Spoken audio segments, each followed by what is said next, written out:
Gutierrez. Nihao, Mr. Chairman. Ms. Gray Jackson, honored to be here.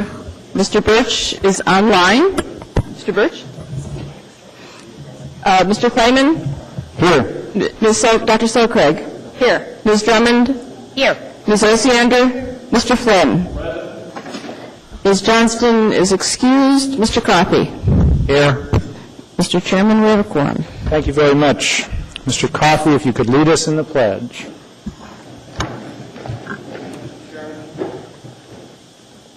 Allegiance to the flag of the United States of America and to the republic for which it stands, one nation, under God, indivisible, with liberty and justice for all.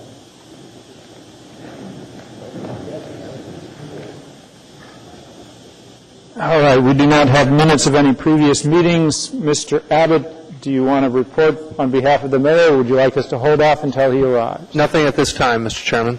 Thank you very much. Assembly Chair's report.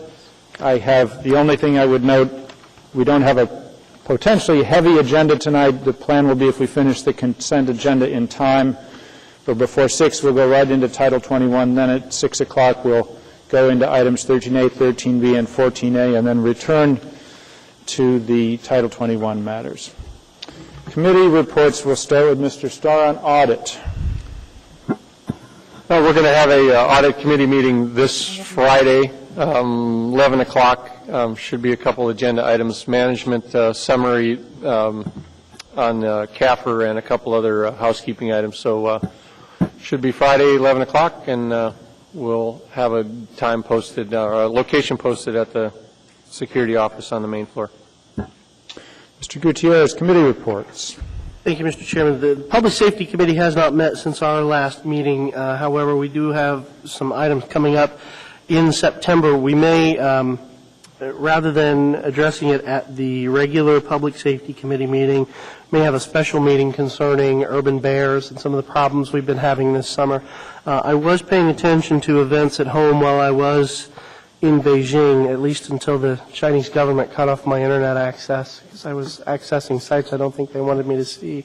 Noticed that in East Anchorage we suffered the tragic death of a young girl in her own home, in the safety of her own home, from a very dangerous animal.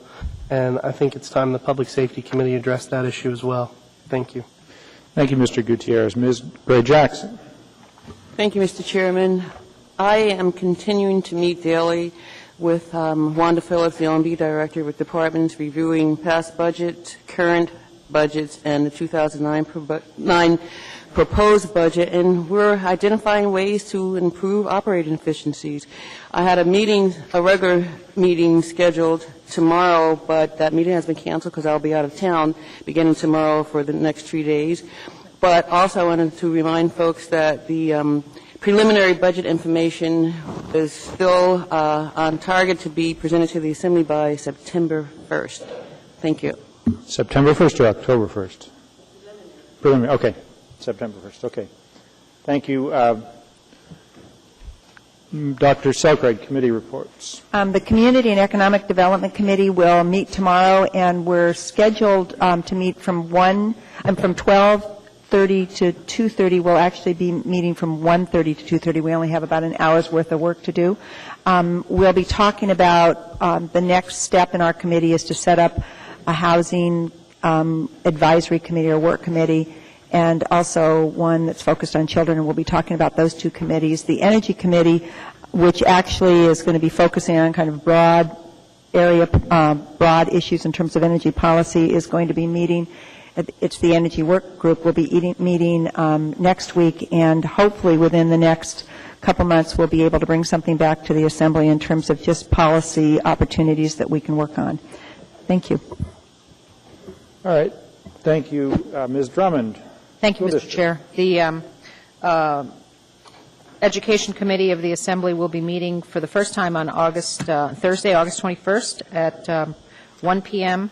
at the school district headquarters, meeting in the superintendent's office, and she will have a place for us to meet. We're going to be laying out our agenda for the year. Thank you. Thank you very much. Ms. Osiander, Title 21. We will be meeting this Thursday from 9:30 to 11:30, Planning Department Conference Room, continuing work on Chapter 6. Also want to announce that there will not be a Title 21 committee meeting on September 4th due to the unavoidable absence of many key people. So if the clerk could mark that for our calendar, no meeting on September 4th. Thank you. Thank you. Mr. Flynn, I think it's Elections Committee. Nothing to report, sir. And Mr. Coffey, Energy Committee. Thank you. We met today for about an hour and discussed the authority issues, and then the people who were present, I gave them a bit of a briefing on where we stood as a result of yesterday evening's meetings. We meet again on September 3rd at 10:30 a.m. The topic at that time will be continuation of the authority issue and in anticipation of the September 9th vote on that question, and also starting the discussion about generation, transmission, and distribution. Thank you. Thank you. That brings us next to the addendum. Is there a motion to incorporate the addendum? Move to incorporate. I see by the queue that looks like Mr. Flynn was first in the line and Mr. Coffey seconded. Is there any opposition to incorporation? Actually, I read it first. Let me read the addendum. First is item 9A1, resolution number AR 2008-176, a resolution of the Anchorage Municipal Assembly and Mayor Mark Begich recognizing October 26, 2008 as Women's Equality Day, celebrating 88 years of women making a difference through voting, participation in our democracy, and continuing the fight for equal rights for all. Item 9F2, resolution number AR 2008-177, a resolution of the Municipality of Anchorage appropriating $914,989 from the State of Alaska Department of Health and Social Services and $270,000 from the 2008 General Government Operating Budget, Department of Health and Human Services, Area-Wide General Fund 101, to the State Categorical Grants Fund 231 to fund the Human Services Community Match Grant Program in the municipality in the Department of Health and Human Services. Public hearing set for September 9th, 2008, accompanied by Assembly Memorandum number AM 545-2008. Number 9F3, ordinance number AO 2008-197, an ordinance authorizing the purchase of 6 lots located in Mountain View in Anchorage from Habitat for Humanity with an appropriation from the Heritage Land Bank Fund Balance 221 to the Heritage Land Bank Capital Fund 421 for $27,786 plus closing costs. Public hearing set for September 9th, 2008, accompanied by Assembly Memorandum number AM 544-2008. Number 9F4, ordinance number AO 2008-198, an ordinance authorizing acquisition of 2 lot portions located at West 27th Avenue and Spenard Road for an amount not to exceed $850,000 plus closing costs from the Anchorage Roads and Drainage Service Area Fund 441 for right-of-way improvements, project management and engineering. Public hearing for September 9, 2008, and is accompanied by Assembly Memorandum number AM 546-2008. Is there any opposition to adding those items to the addendum? Oh, actually, are there any items to be laid on the table before we vote on the addendum? Dr. Selcraig? Is there an item to, no, what did I just? Yes, I believe. We need to add that. Okay, item 9A2, a resolution of the Anchorage Municipality and Mayor. Microphone, please. A resolution of the Anchorage Municipality and Mayor Mark Begich honoring the celebration of the 50th anniversary of Congregation Beth Shalom. That's a motion to add that to the consent agenda. There's seconded by Mr. Coffey. Is there any opposition to adding 9A2 to the consent agenda? Hearing and seeing none, that's added to the consent agenda. Any other laid on the table items to add to the consent agenda? Hearing and seeing none. Is there any opposition to incorporating the consent agenda, which includes, this will become 9A2, which is the laid on the table plus the others that I've read? Hearing and seeing no opposition, those items are approved to the consent agenda unanimously. Next, I'll ask if there are any items to be pulled from either the... Just a moment.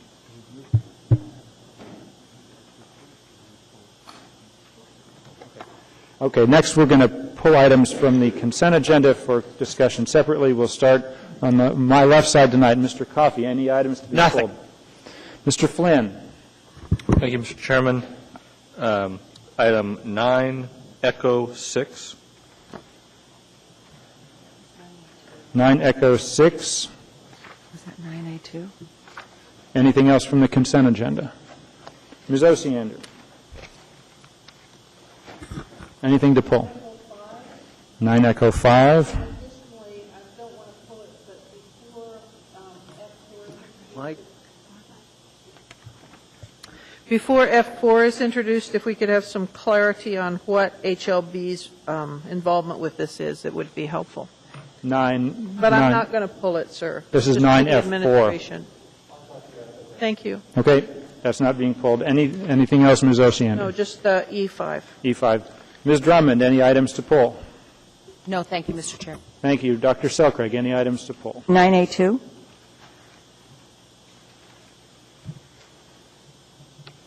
Okay, anything else from Dr. Selcraig? No. Ms. Gray-Jackson? Thank you, Mr. Chairman. On the addendum, 9A1. Thank you. Anything else to pull? No, thank you. Mr. Gutierrez, any items to pull? Thank you, Mr. Chairman. From the regular agenda, 9 Bravo 3 and 9 Bravo 4. 9 Bravo 3 and 9 Bravo 4. Thank you. Anything else? Mr. Starr? No items. Thank you. Other than the items pulled, is there any opposition to approval of the consent agenda? Hearing and seeing none, the consent agenda... What's that? Oh, you're right. Reminder from the... Is there a motion to approve the consent agenda? So moved. Second. Been moved by Mr. Flynn, seconded by Ms. Osiander. Is there any opposition to approval of the consent agenda other than those pulled? Hearing and seeing none, the consent agenda is approved. That brings us now to number 9A1, pulled by Ms. Gray-Jackson. Move to approve. Been moved by Ms. Gray-Jackson, seconded by Ms. Gutierrez. Ms. Gray-Jackson, I think you're reading. Actually, Mr. Chairman, I will be presenting to Ms. Jones and others. May I read it? Who's reading? Debbie. Ms. Osiander is reading. Okay. Is there any opposition to approval of 9A1? Hearing and seeing none, that matter is approved unanimously. Go ahead, Ms. Osiander. This is a resolution of the Anchorage Municipal Assembly and Mayor Begich recognizing August 26, 2008 as Women's Equality Day, celebrating 88 years of women making a difference through voting, participation in our democracy, and continuing the fight for equal rights for all. Whereas the women's suffrage movement had its formal beginnings in 1848 at the world's first Women's Rights Convention in Seneca Falls, New York, and whereas after 72 years and tremendous opposition, on August 26, 1920, the women's suffrage movement accomplished its goals of ratification of the 19th Amendment to the U.S. Constitution, which guarantees women the right to vote. And whereas in 1971, Congresswoman Bella Abzug of New York was successful in persuading the U.S. Congress to designate April 26th as Women's Equality Day. And whereas the Anchorage Equal Rights Commission, the Mayor's Office of Equal Opportunity, the Municipal Clerk's Office, the Anchorage Women's Commission, the YWCA, the League of Women Voters, together with many other organizations, will commemorate Women's Equality Day on Monday, August 25, 2008, at the Anchorage Museum at 6 p.m., with a presentation of the docudrama Iron-Jawed Angels, which recounts the history of the passage of the 19th Amendment. Now, therefore, the Anchorage Assembly resolves that this body recognizes August 26, 2008 as Women's Equality Day within the municipality of Anchorage, and urges all citizens to celebrate 88 years of women making a difference through voting, participation in our democracy, and continuing the fight for equal rights for all, passed and approved by the Anchorage Assembly this day.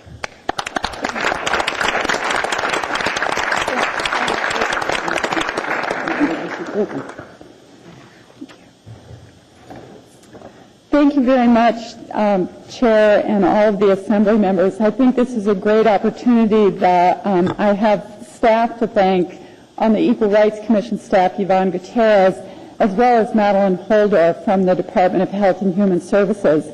And I think this is a wonderful example where we have the clerk's office as a partner, as well as the mayor's office of equal opportunity. So thank you all, and I hope you can come to the event. We will have some flyers outside the Assembly chambers for anyone that's interested in learning more about the event. Thank you. Thank you. Thank you.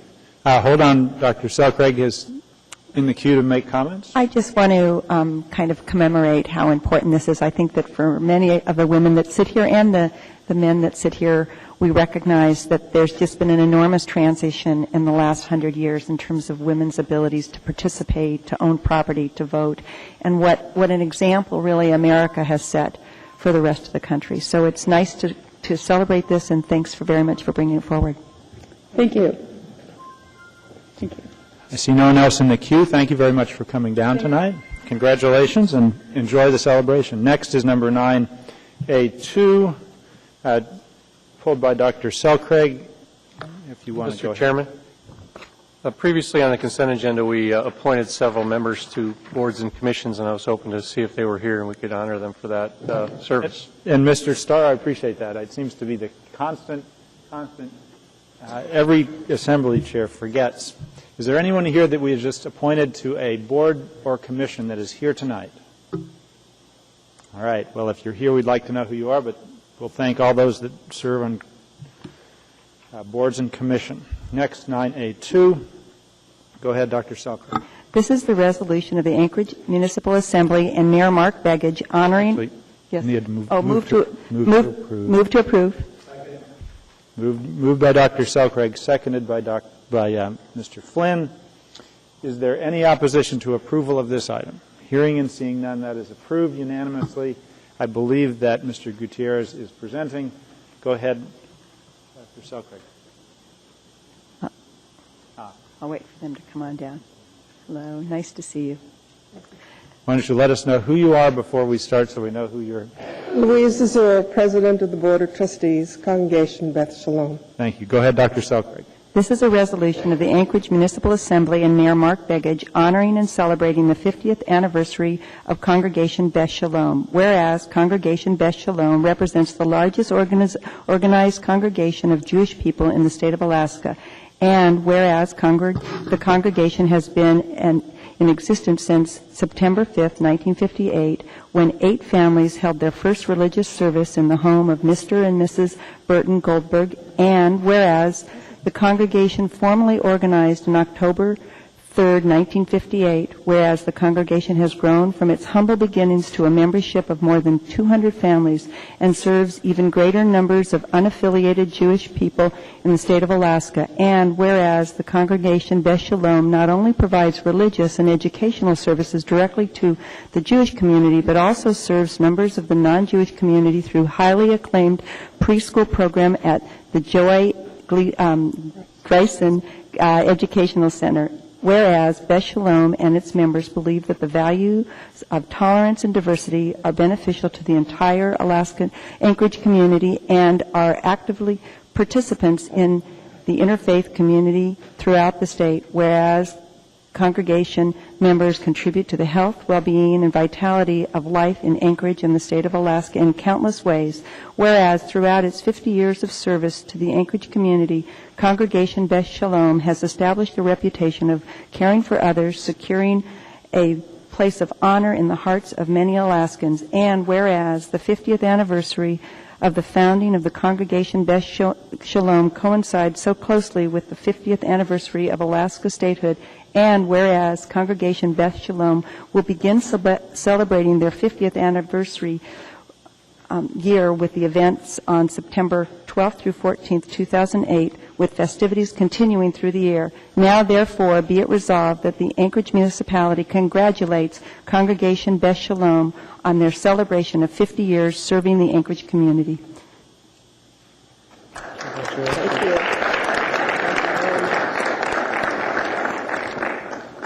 Thank you, Assembly members, for your resolution in celebration of our 50th anniversary.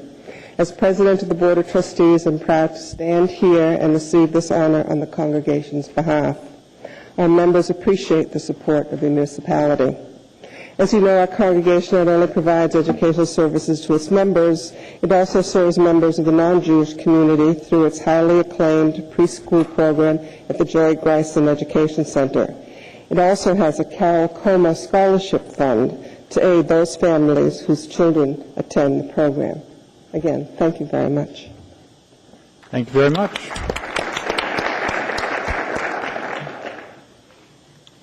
That next brings us to item 9B3. Mr. Gutierrez, one question is, you actually want to take up 9B3 and 9B4 together? Yes, sir. Actually, I think that's fine. Okay. So, Mr. Gutierrez, as to 9, well, actually, we'll do one at a time, but then you can introduce them, and then we'll move to consolidate All right. discussion. Go ahead, Mr. Gutierrez. With regard to 9B3, then move to introduce. And second? We need a second. Ms. Gray Jackson, thank you. And also as to 9B4. Go ahead. Move to introduce. And a second? Mr. Coffey, is that going to? Oh, I'm sorry. I'm trying to be efficient, and it won't work with the system. All right. We'll address 9B3. Go ahead, Mr. The question is the same to both.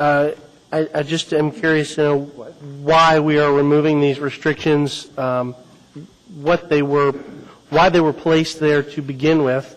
Has that situation now changed, I guess, is basically the question. So if anyone wants to, whoever wants to. Mr. Flynn is in the queue. I think he's ready to answer your question. Thank you, Mr. Chairman, and thank you, Mr. Gutierrez, for the question. You may recall several meetings ago we had the license for Grape Expectations, a new wine store downtown, and we took up the restrictions that were on the Downtown Wine and Spirits store, the Brown Jug affiliate, and applied those same conditions to the Grape Expectations license, with the exception of the staffing requirement. As part of that conversation, your colleague to your right, Mr. Starr, asked the question, are these still relevant? Are these still necessary? And I agreed to take that back to the Community Council for evaluation, the Downtown Community Council. We did take the issue up, did have a discussion. Actually, Mr. Schutte from the Anchorage Downtown Partnership was there and took part in it. And after that, in the course of that discussion, we decided that these two issues, the staffing requirements and the closure at 10 p.m. requirement, could be lifted. And so we did not apply them, actually, to the license we approved last week for Cellar, another wine store. And this is just a cleanup to make sure everyone's on the same level playing field. So why were those conditions put in the first place? What problem were they intended to solve? Well, you'll recall when Downtown Wine and Spirits left the Captain, actually you may not recall, when Downtown Wine and Spirits left the Captain Cook lobby and moved in across the street, it was right about the time that Anchorage had cleaned up a lot of, frankly, poorly performing package stores in and around downtown Anchorage. And the public policy concern at that time, and the mayor actually signed the conditional use permit in his capacity as chair at that time, was to ensure that this was a good operator, that we were keeping, thankfully, cheap liquor out of the hands of people who were abusers and causing trouble downtown. And that's why the conditions were initially imposed, and that's why the Downtown Community Council decided to keep most of those restrictions in place. Okay. Thank you, Mr. Chairman. That's all I had. Okay. In response to it now, is there any opposition to approval of 9B3 regarding Downtown Wine and Spirits? I hear and see no opposition to approval. Number 9B3 is approved unanimously. Next, Mr. Gutierrez, number 9B4, another item you've pulled. Move to approve. And is there a second? Second by Mr. Coffey. Thank you. I have no questions. Mr. Gutierrez, if you could, there we go. Mr. Coffey. All right. I see no one in the queue. Mr. Gutierrez pulled it but has no questions. Is there any opposition to approval of 9B4? Hearing and seeing no opposition, that too is approved unanimously. That brings us now to item 9, Echo 5, Ms. Osiander. Move to accept. My concern with this, I guess my eye was caught at the reference to the words design criteria manual, because it's a topic that's come up frequently in our Title 21 committee meeting, and there's a lot of interest in the public at large about getting their hands and seeing this design criteria manual. What caused me to really pause is we are providing a sole source contract for a rewriting of a section that the Assembly has not dealt with yet. And it seems to me appropriate that the design criteria manual, which is regulatory, is entirely in the hands of the administration, but it needs to follow the policies that are approved by this body. And so I have some concern with the $20,800 award to Clanton and Associates for writing procedures for a policy that's not yet been adopted. That's all. Thank you. Thank you. Dr. Selkrig. I would second the concern. The design criteria manual is really an important implementation tool, and it should probably be closely linked to the decisions that we make in Title 21. I also know that both the public and as well as developers are really interested in what's in the design criteria manual. So I guess there's a desire to kind of understand not only how we selected this firm, but what the expectations are in terms of integrating public and actually kind of business developer comments into the manual. Does the administration have any information on this that might be helpful? Anyone from the administration? Mr. Abbott. Mr. Chairman, Bart may want to get into this too. I'm not versed in the specific request of these folks and whether the timing, what the timing of their work is. I'd be glad to report back to the Assembly on that, and I think we can accomplish that in the next couple of days. May I? Sure, go ahead, Dr. Selkrig. Can we assure that there's going to be some sort of public process involved in developing this, and that, I mean, how is it going to coordinate with Title 21 and also provide for public comment? The DCM? The actual work, yes. The work on the DCM will be published and exposed for public notice. There's a 30-day public comment period required for changes to the DCM, and then it'll be the DCM's adopted essentially by the municipal engineer. That'll be the process for its approval.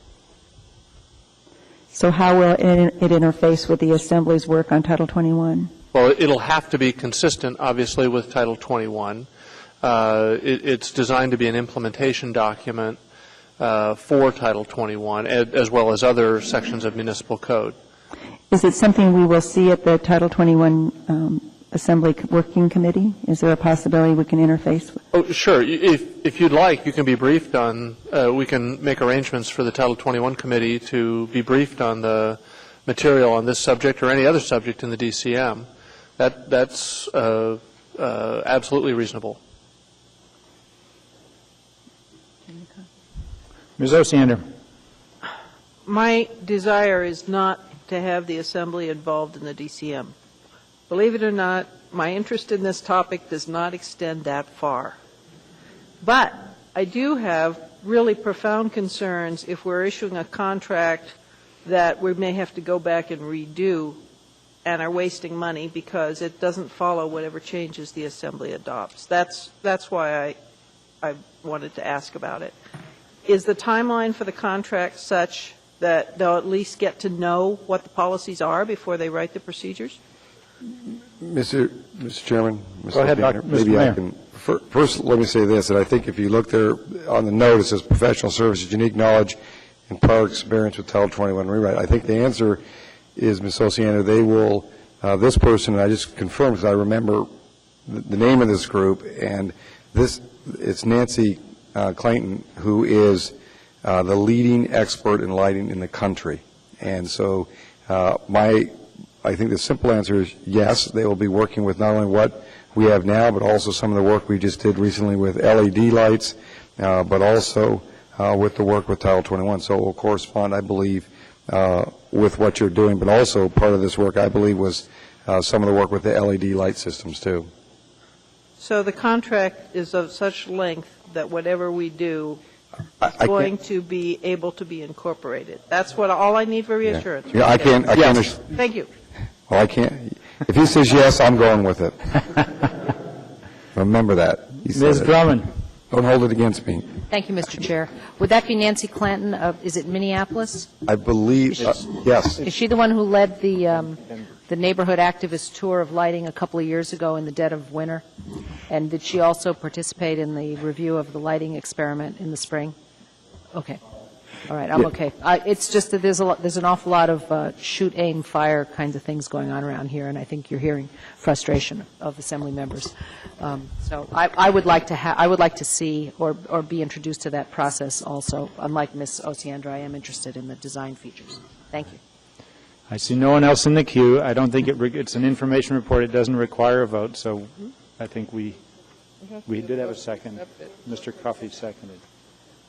Oh, is there any opposition to accept of item 9E5? Hearing and seeing none, that is accepted. Next, item 9E6, Mr. Flynn. Mr. Chairman, move to accept. Seconded by Mr. Coffey. Thank you. Go ahead, Mr. Flynn.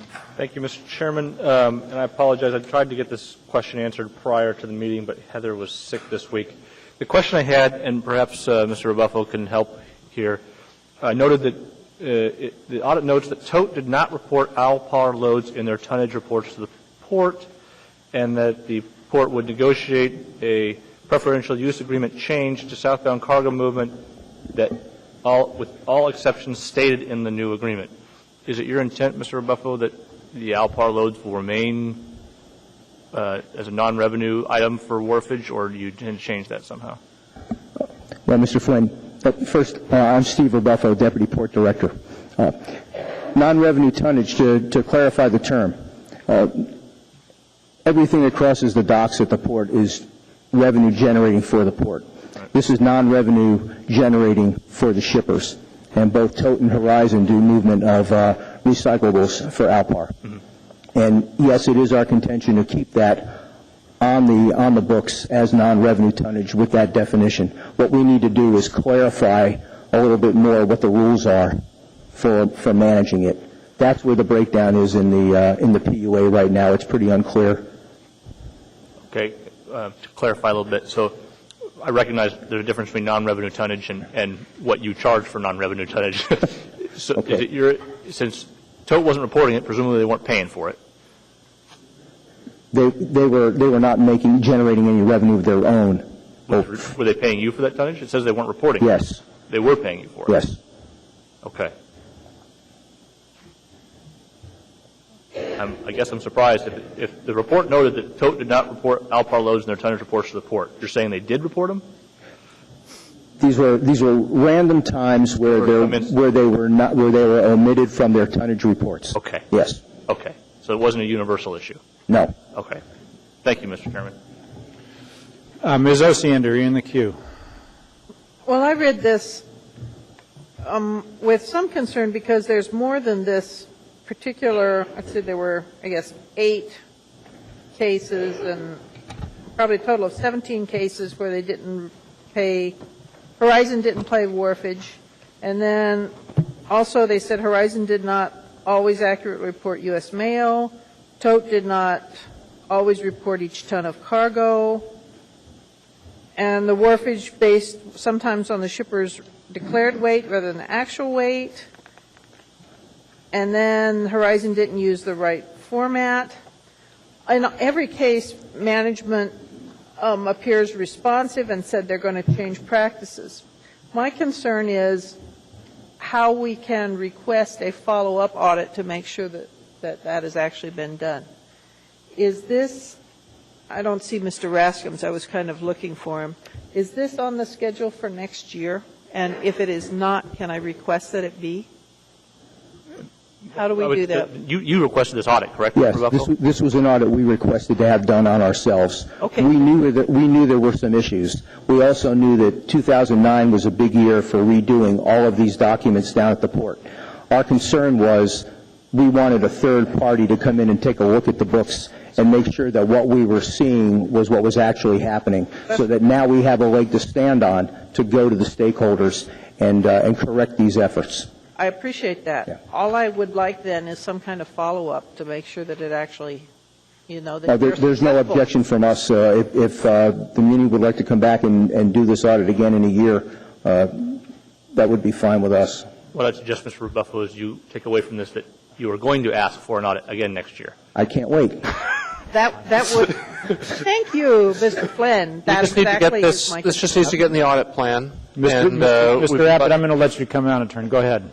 We just need to get this in the audit plan for 2009. A review audit like this is not generally a particularly difficult item to add to an audit plan, so my assumption is, and we can work with Mr. Starr and the port staff to make sure this gets on the list. Thank you very much. Dr. Selcraig. Actually, my concerns have been addressed. Thanks. Mr. Coffey. It just struck me as somewhat humorous that we charge the people who are providing recycling to our city at no charge. I didn't quite get that. Are they getting a very good rate from you guys on hauling recyclables? The rate that we charge the shippers for handling the recyclables is $2.03 a ton. Doesn't mean a thing to me. Compared to? Well, compared to $7, $8 a ton for some other commodities across the dock. I suppose I can ask the administration at some point in time, what's the point?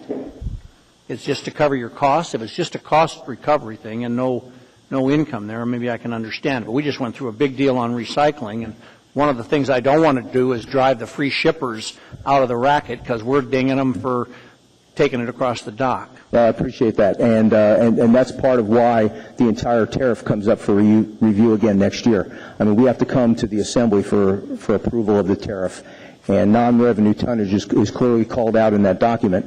And if it is something that the Assembly would prefer we not charge for, then just understand that tonnage is not going to be a revenue generator for the port any longer. All right. Well, sounds like you've got it in mind. Thank you. Thank you, Mr. Chairman. Thank you. Mr. Starr. Well, I appreciate the wanting us to come back and re-audit, but it's sort of, after the audit occurs, and if we have findings, then the city's sort of lost money opportunities for revenues that we didn't collect. So, I'm somewhat supportive of putting it in the audit plan, but, we would want other assurances, perhaps, that there's revenue collection at the levels that the citizens can expect. So, I appreciated the management comments and some of that, and knowing the industry pretty well, it's not easy to always do. So, don't overpromise that even if we throw another audit, it's not going to put people on the hot seat. A periodic report on quarterly tonnage reports, versus estimates, you guys are pretty sophisticated there, may also do it. So, when we get around to the audit plan, we'll chat again if that's the right mechanism, but it seems like it's an after-the-fact thing.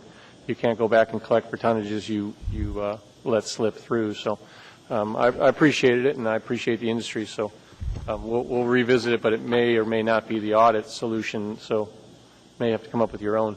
Yes, sir. And we can close the loops so that it doesn't happen any longer. And I guess what I'm trying to say in a yes, short sir. manner is that do that because we may not be the loop closer for you on it. Understand. Thank you very much. All right.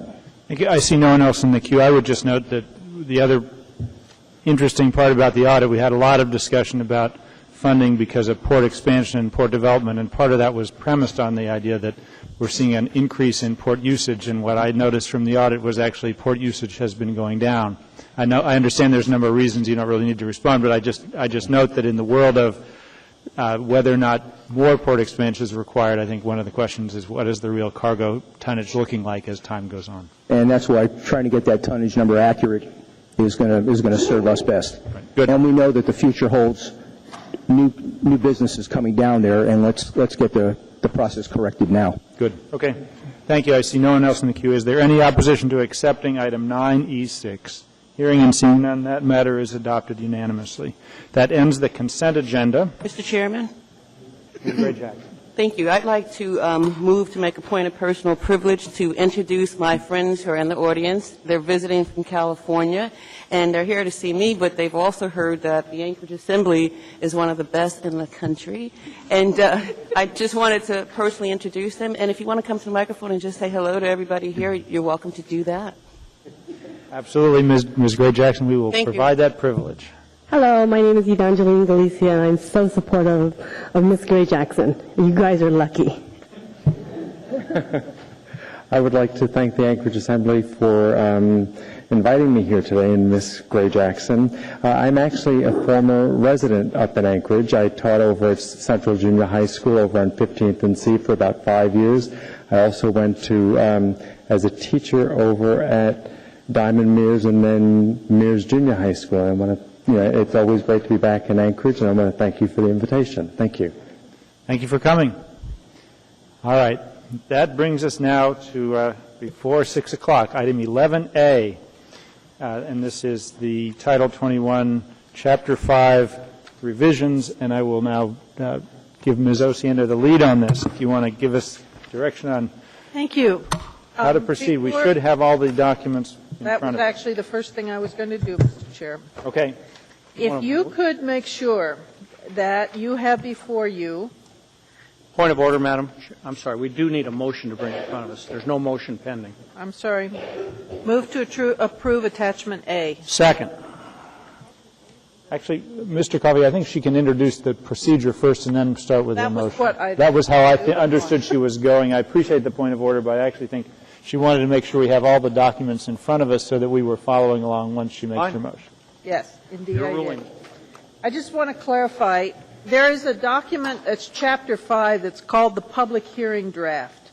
That's what all of the comments that came in are based on. A lot of the page number references on subsequent documents are based on the Public Hearing Draft.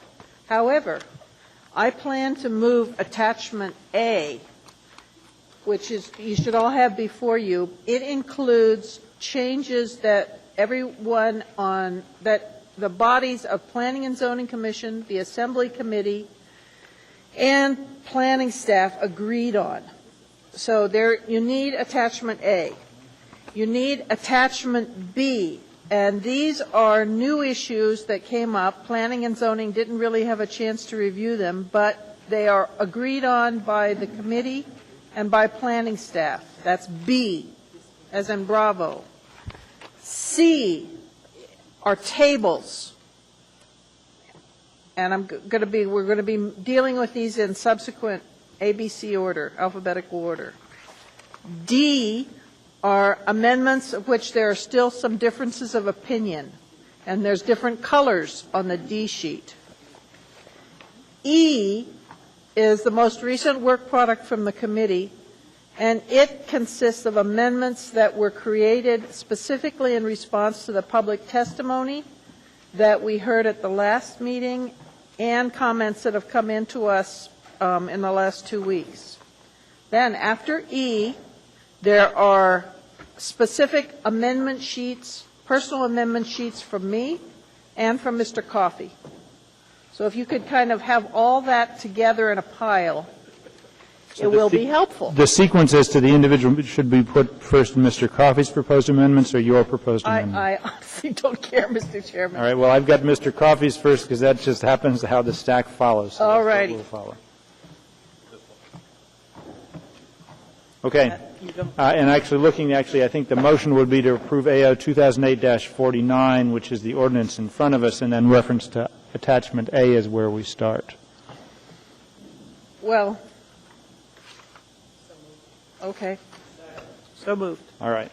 All right. Now we've moved 2008-49.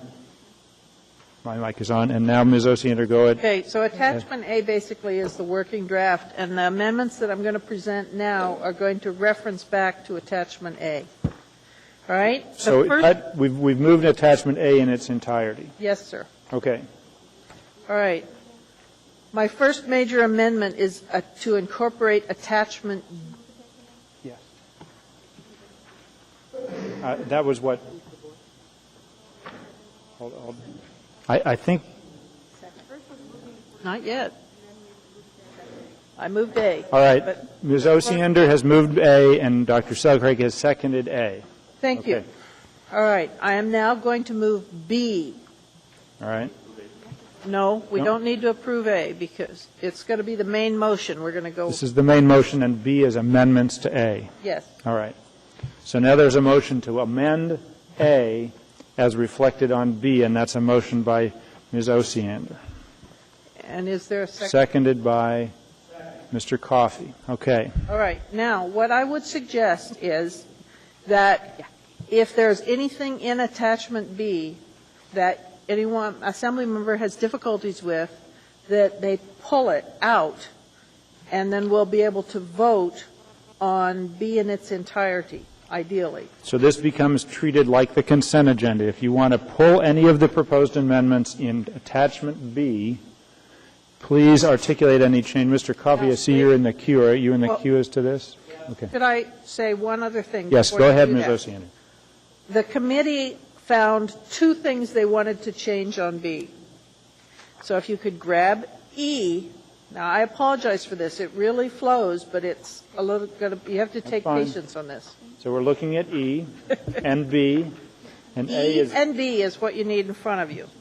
All right, number 3. Point of order, Mr. Chairman. I'm sorry. I can't distinguish when people talk away between I A, apologize. B, C, D, and E. So if we used Echo, Bravo. Thank you, sir. Thank you. If you could have Bravo and Echo before you. Okay. Thank you, Ms. Oceana. Thank you. Now, on Bravo, number 3, On page 1. on page 1 of Bravo, if you grab Echo, you'll see number 8 on Echo is a rewriting of number 3 on Bravo. All right, so number 3 on Echo on page 1. We need both 3 on, number 3 on Echo and No, sir. just number 8 on Echo. 3 on Bravo relates to 8 on Echo. Okay. And the committee's preference is to use 8 on Echo. You want a motion to substitute? Well, I was going to do them both, and then, Let her do both. if you don't mind, there's only one more. Wait, 8 on Echo. On here, and that's issue 28 on Bravo.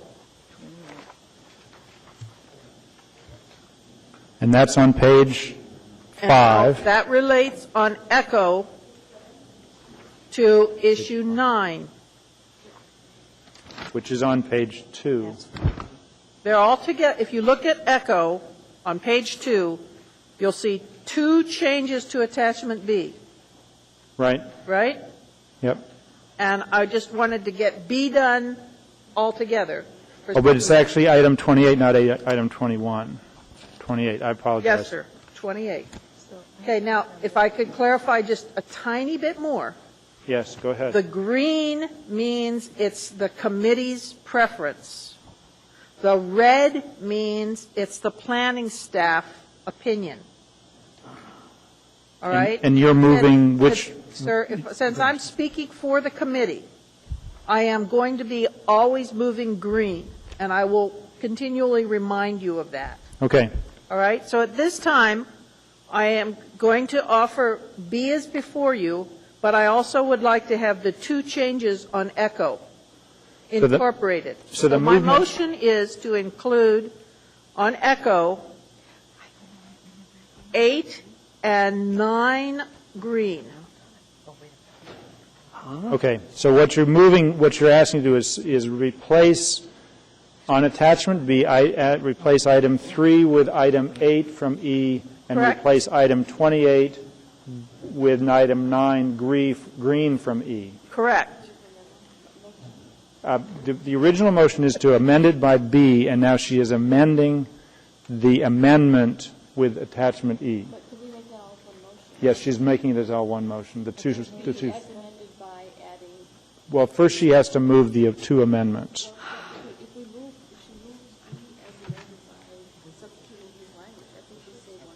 All right. I will take the clerk's recommendation. I will too. So now what's been moved is attachment B with language from attachment E as to issue 3 and issue 28 in B, using the proposed language. As to those things, that's the motion by Ms. Osiander, and seconded by Mr. Coffey. Now, as to attachment B as amended by 2 components in item E, Mr. Coffey is in the queue. I just wanted to note that the committee worked very diligently to reach concurrence on these items. Lots and lots and lots of discussion went forward on B, and I would urge, unless there's some real overwhelming interest or concern with one of these, that we pass this in its entirety, and I intend to vote that way. Thank you. Dr. Selcraig. First, I want to thank Ms. Osiander for her profoundly good job of presenting this. I do have a question about the replacement of 9 for 28-9 and the red 9A, the committee's language, it seemed to me that there was a fair amount of discussion, and I guess I'm a little, my notes don't exactly reflect total agreement on the committee's language, and I guess I'm not comfortable replacing that item without some discussion about the choices between the committee's proposed language and the planning staff's proposed language. So what would be the best structure to talk? How do we do that in the most elegant way without mixing everything up here? Well, just pull it. The motion that she's made is to add in. You're speaking specifically to attachment E, number 9, which is issue 28 in attachment B. Correct. And so, should I just pull it? Well, what you would do at this point, I think, would be move to pull issue 28/number 9 from the vote. I move to pull. Can I amend that motion? Mr. Chairman? Yes. If I could suggest that Ms. Selkirk would just make an amendment to whatever she'd like that to be, and then we could debate it. Right. Why don't you, well. However, I'm just wondering, protocol-wise, is that the first thing we'd want to do? Shouldn't I pull it and then we would amend it? Well. It seems to me that I would move to amend the amendment. Well, hold on. I think that the challenge is that there's 101 ways to do this. We're going to treat this like the consent agenda. What I'm hearing from everybody is that the only question about any of attachment B as amended in two places is this one issue 28 from attachment B. And so let's take up issue 28 and the proposed amendment. That's been pulled, and so the next question is, with that pulled, does Dr. Selkirk have a motion to amend issue 28 green? Yes, absolutely. I agree. All right. We'll go back to attachment B as amended. I appreciate all the suggestions. This is complicated. Is there any objection to attachment E in all respects except issue 28? E or B? Bravo. Any objection to item attachment Bravo as amended except issue 28 in attachment Bravo? I have just a question for clarity on a change that's been promoted, so perhaps I can get some clarity. It's not an objection. I just want to have some clarity on item 24, which is not really on page 71, but it's on page 72. And it talks about construction equipment. In particular, we've zoned out construction equipment or asked for construction equipment to be included in the verbiage. It's point number 24. Why are we so targeting the construction equipment industry as opposed to just heavy equipment in general? What was the reason to now make a change and include specifically language on construction equipment? Somebody from the committee might be the best answer. Yeah, just a second. I need to go there. That's 24. It's on, Mr. Chairman, if I could, the issue he's referring to, number 24. Sure. Is actually on page 72 of attachment A, lines 27 to 33. And I guess the reason, if I remember correctly, and Ms. McConnell can chime in here, if I remember correctly, it was because most heavy equipment is construction equipment, and we heard from representatives of the construction industry who brought that to our attention. But Ms. McConnell?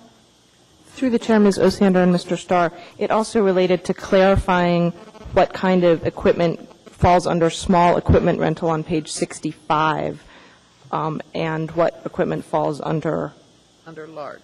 Well, here's my question. How are we handling large trucking companies that want to market equipment? Where do they get to market their equipment? What district do they fall under? The use is heavy equipment sales and rental on page 72, which would then be allowed. Yeah. Then you got to go back to the tables.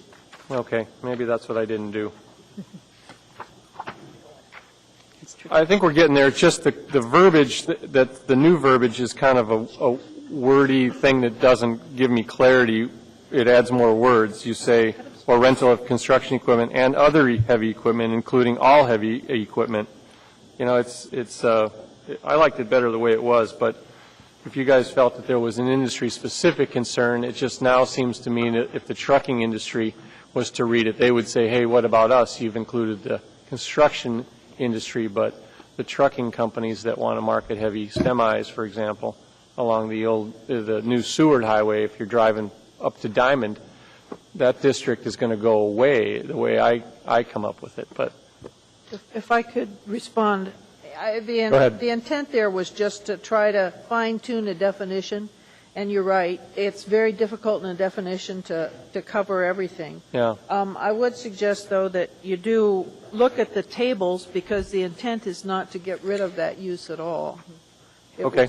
Well, I'm good with it. I think we'll just leave it in. You guys hashed out the verbiage through something. I just don't want to have confusion a couple years later, or a trucking company that says we can't market trucks where we have for 20 years. Would All right. agree with that, Mr. Starr. Thank you. All right, thank you. Mr. Gutierrez, you're next in the queue. Thank you, Mr. Chairman. I have a question about item number 2 on attachment Bravo. So Yes, sir. You want me to pull that or just, the only question there is why are we narrowing the minimum width of our roads? Actually, I'm going to refer to Ms. McConnell, but it was a mistake, as I recall. This particular provision applies only in mobile home parks, and what we were doing was changing the width of streets in mobile home parks to match the width of streets in conventional subdivisions. So but the effect is narrowing it from 34 to 33? Correct. So in a place where we have minimal snow storage to begin with, we're going to reduce the size of the street by a foot and reduce it even more?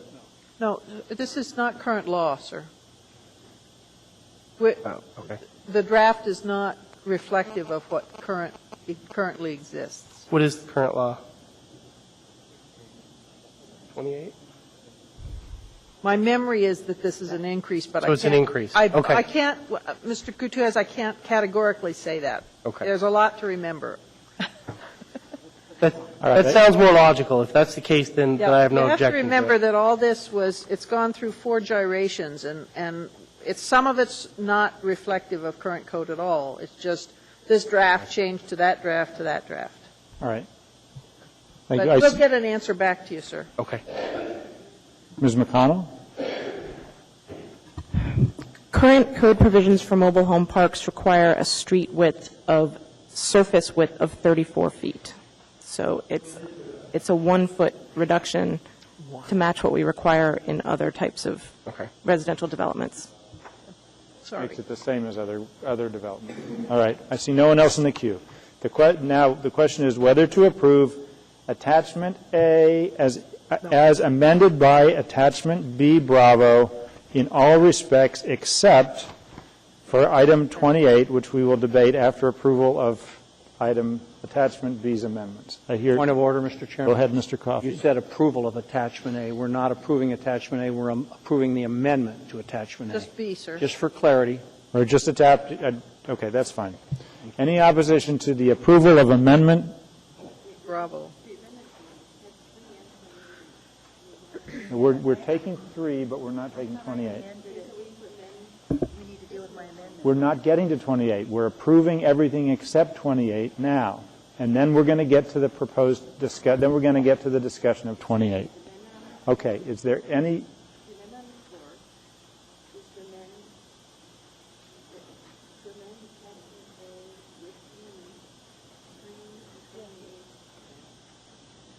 No. What is on the floor is the amendment of A with B, with 3 as replaced, but not addressing 28 at this point. You can ask the question. Right, but we've pulled 28 and 9 green from what we're voting on. Correct.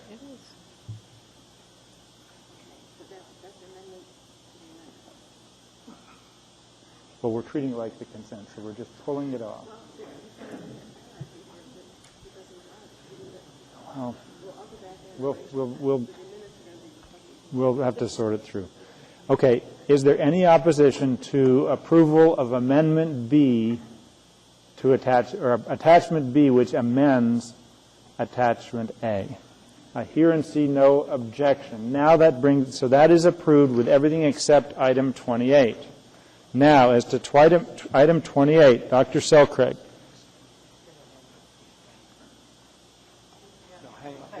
Asking out loud. So we're on item 28, issue 28, number 9 from attachment Echo.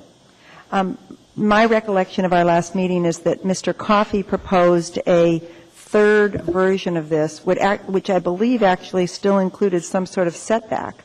And I guess this was one that I didn't agree to. I thought we had an amended one. So I have a question regarding... Mr. Chairman. Mr. Coffey's in the queue. Go ahead and address your understanding. Well, I think for clarity, we should move to substitute from page 2 of attachment Echo, item 28 on attachment B. So if we have that in front of us by motion, then we can talk about it. I second that motion. Thank you, Mr. Coffey. So we're moving the green. Yes. The green is before us. That's been moved by Mr. Coffey and seconded by Dr. Selcraig. And now the question is... Here's what happened, as I recall it, at committee. I wrote an amendment. Correct. We discussed it at committee. When we got done discussing it, what we said was the staff amendment, or the one that in green on attachment Echo, said the same thing as what was in my proposed amendment. It was different words, but the substance was the same. The chairman, Ms. Osiander, said to me, "Are you okay with what was already on E?" I said, "Yes, I am," because the result is the same whether you say it the way I said it or the way anybody else said it. And my recollection further was we all agreed, because it got the same thing done. Now, that's my recollection. Thank you. I would like to ask staff a few questions.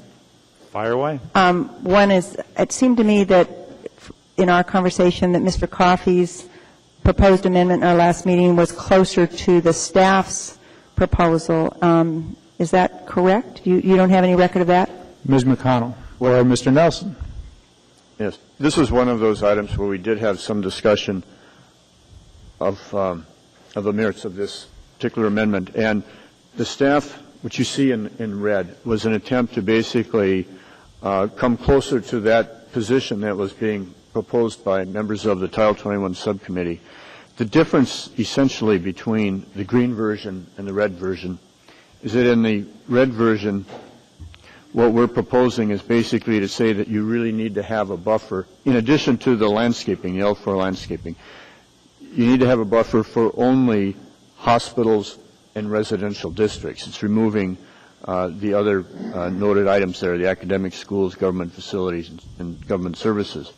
The other significant difference between the two is our recommendation for still retaining a 200-foot separation distance between a storage yard or an impound yard and hospital or residential district. And this is not intended to apply to any existing that we may have today, but it's basically trying to avoid a future conflict of use that may become more of a nuisance to a residential area or impact on a hospital.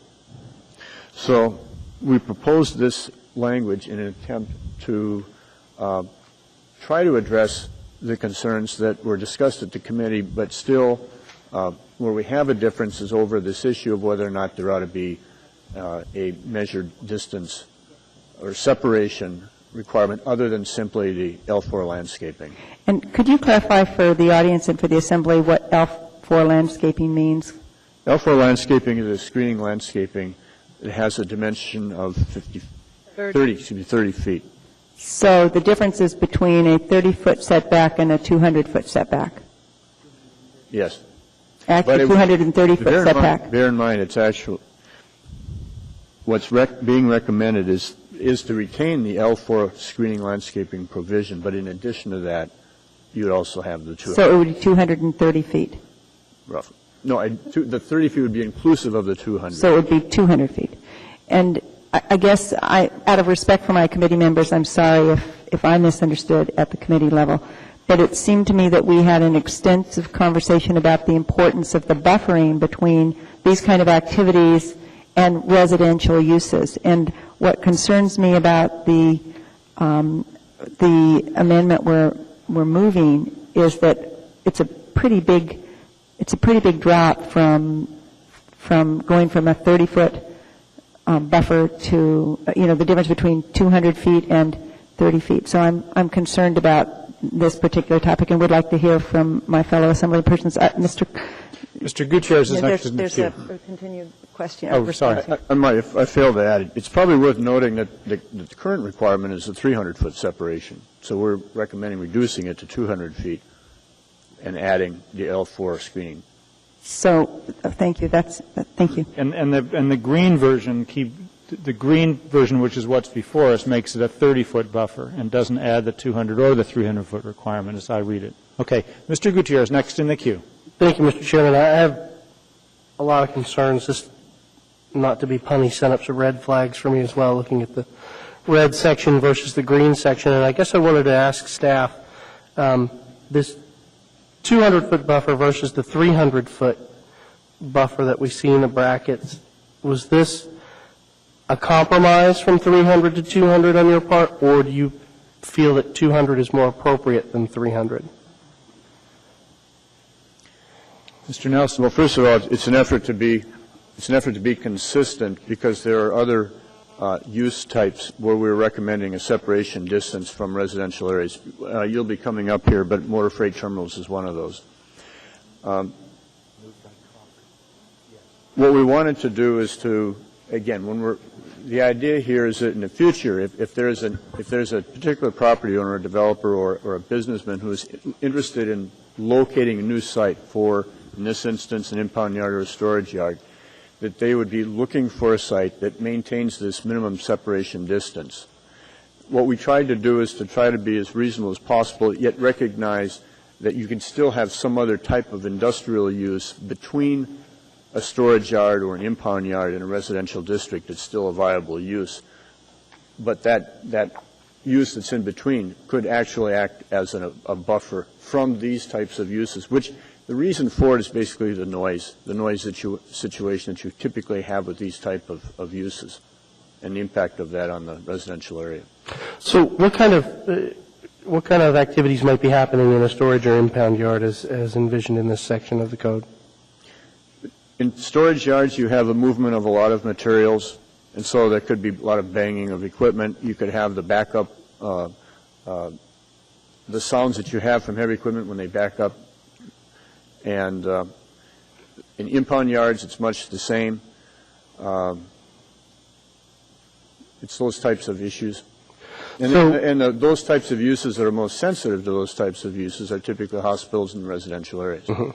So just for clarity's sake, then, in the green paragraph, I could plop those uses right down next to pretty much anything, a school, a hospital, a residential neighborhood. And in the red version, with nothing more than a little bit of landscaping, in the red version I would need a 200-foot setback and the landscaping? You'd have to have a 200-foot setback. You'd have to have the landscaping where it abuts the academic school or the government administration civic buildings as well. Okay. Thank you. Thank you. Mr. Coffey.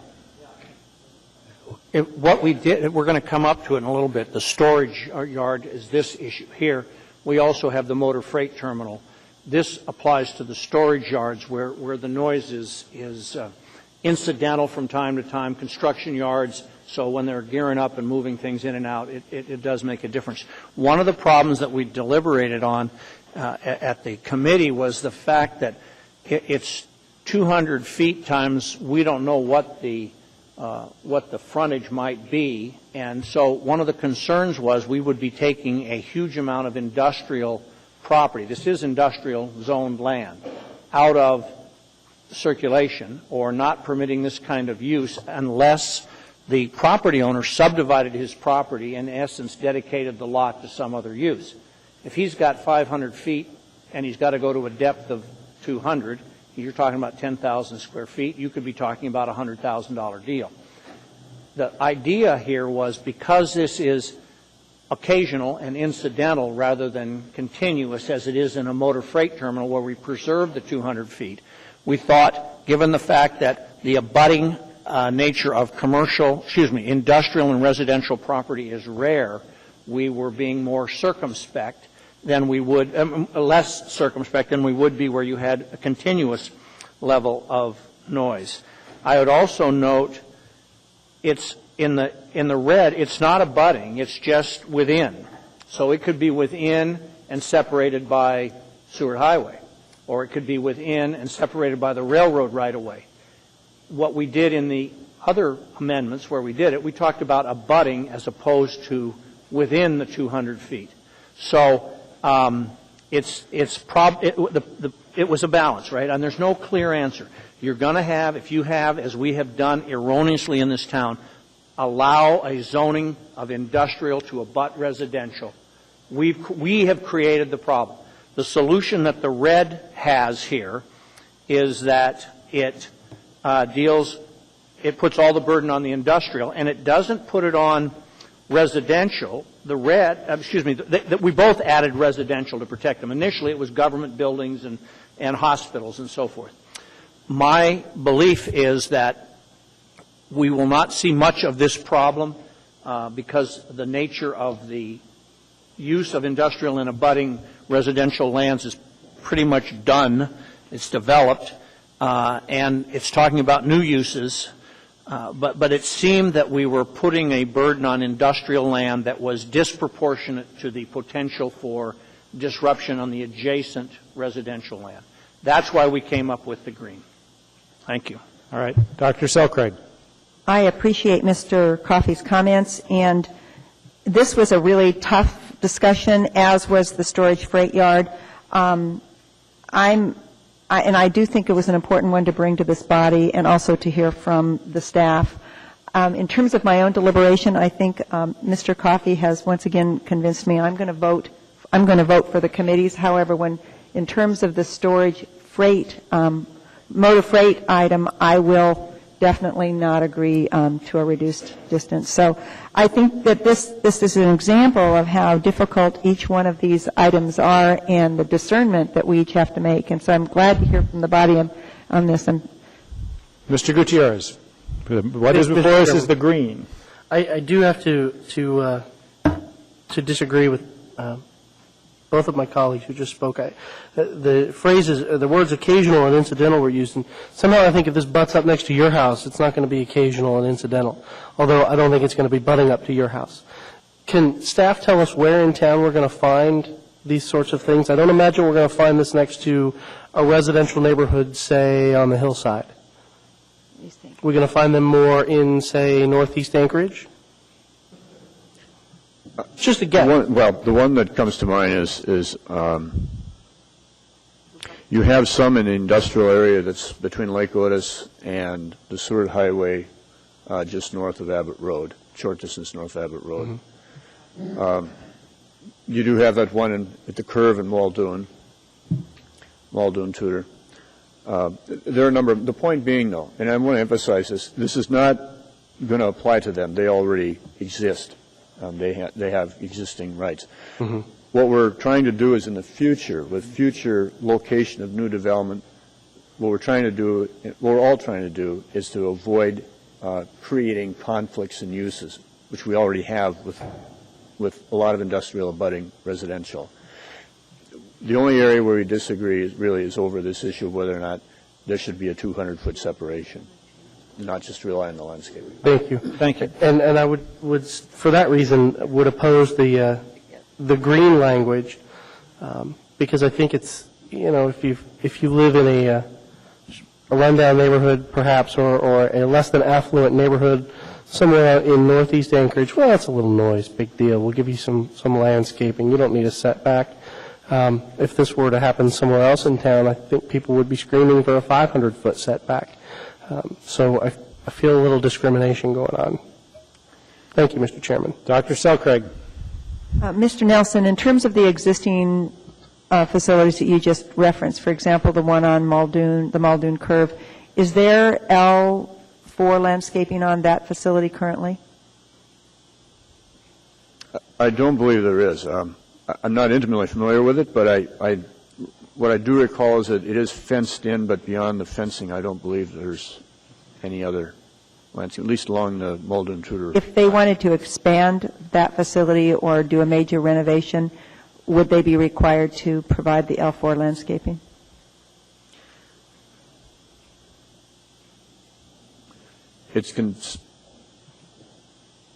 I have to take a look at the chapter that deals. I believe it's considered a characteristic of use, which is not a non-conforming characteristic. Okay, thank you.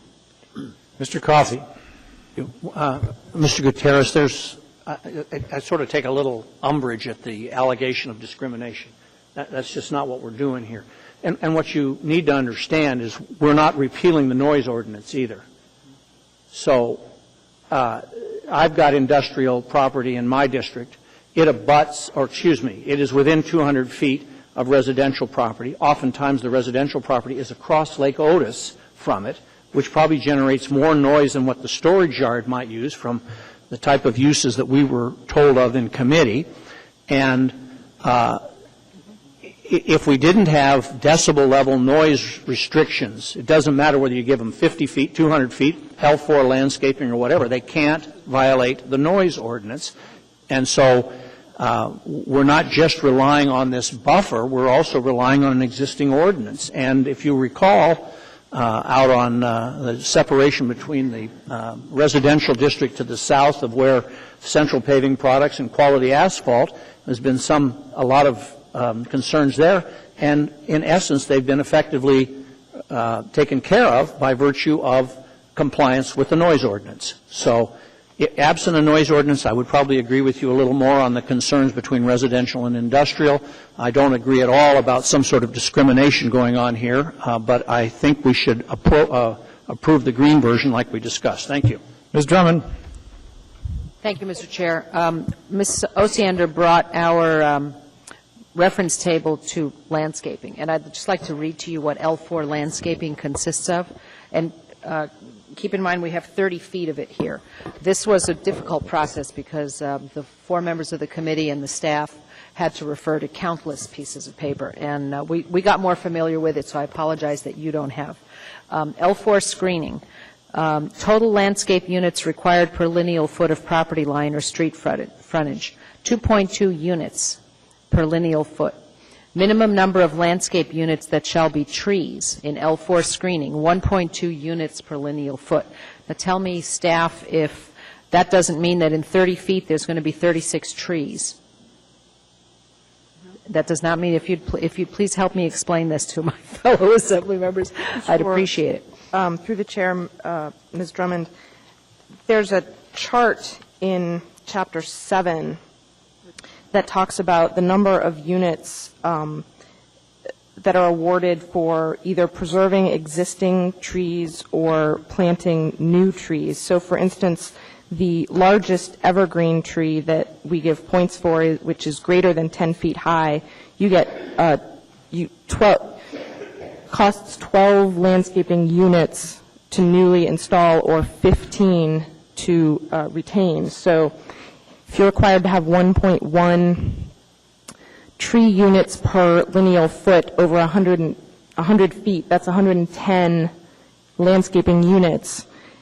And at 15, say you're retaining your trees, so that's 15, you get 15 units per tree, so 15 into 110 is, sorry, I'm not very good at 7. So that would be approximately 7 retained evergreen trees that are greater than 10 feet high within that 100 feet.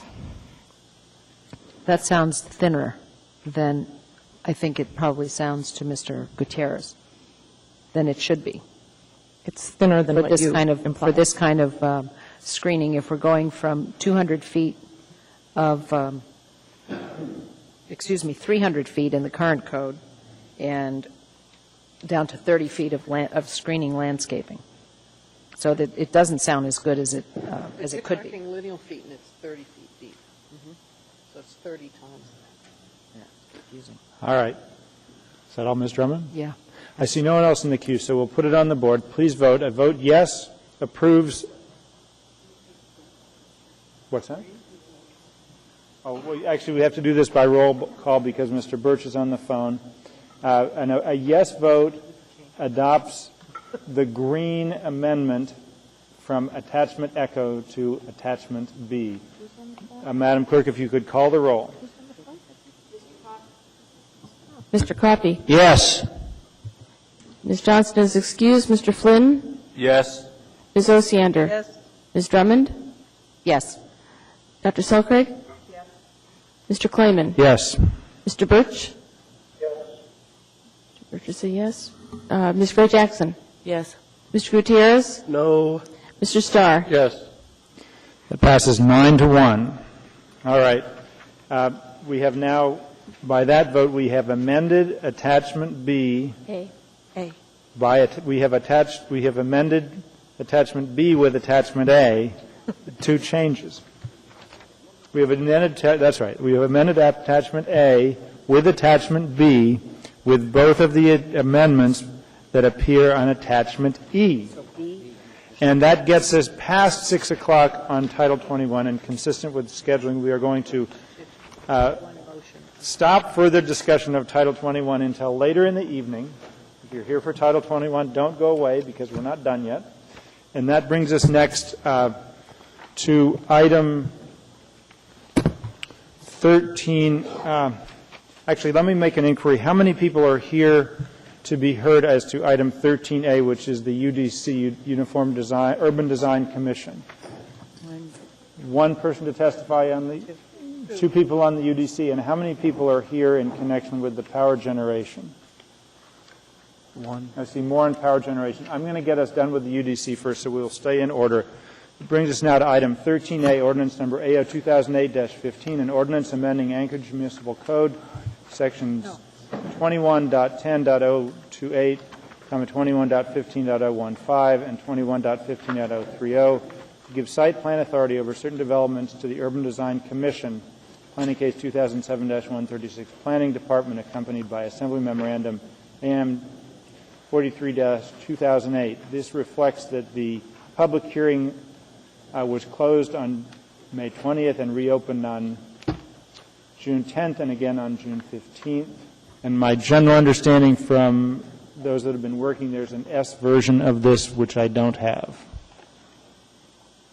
Mr. Coffey, Ms. Drummond, do we have an S version of Yes. item 13A? Madam, or Mr. Chairman, if I might, we have an S2 version. Mr. Nelson, thank you. This is the one that was approved by the Parks and Rec Commission, my understanding. We have an S1, but we want to work the S2? S2, okay. And are there copies for the public?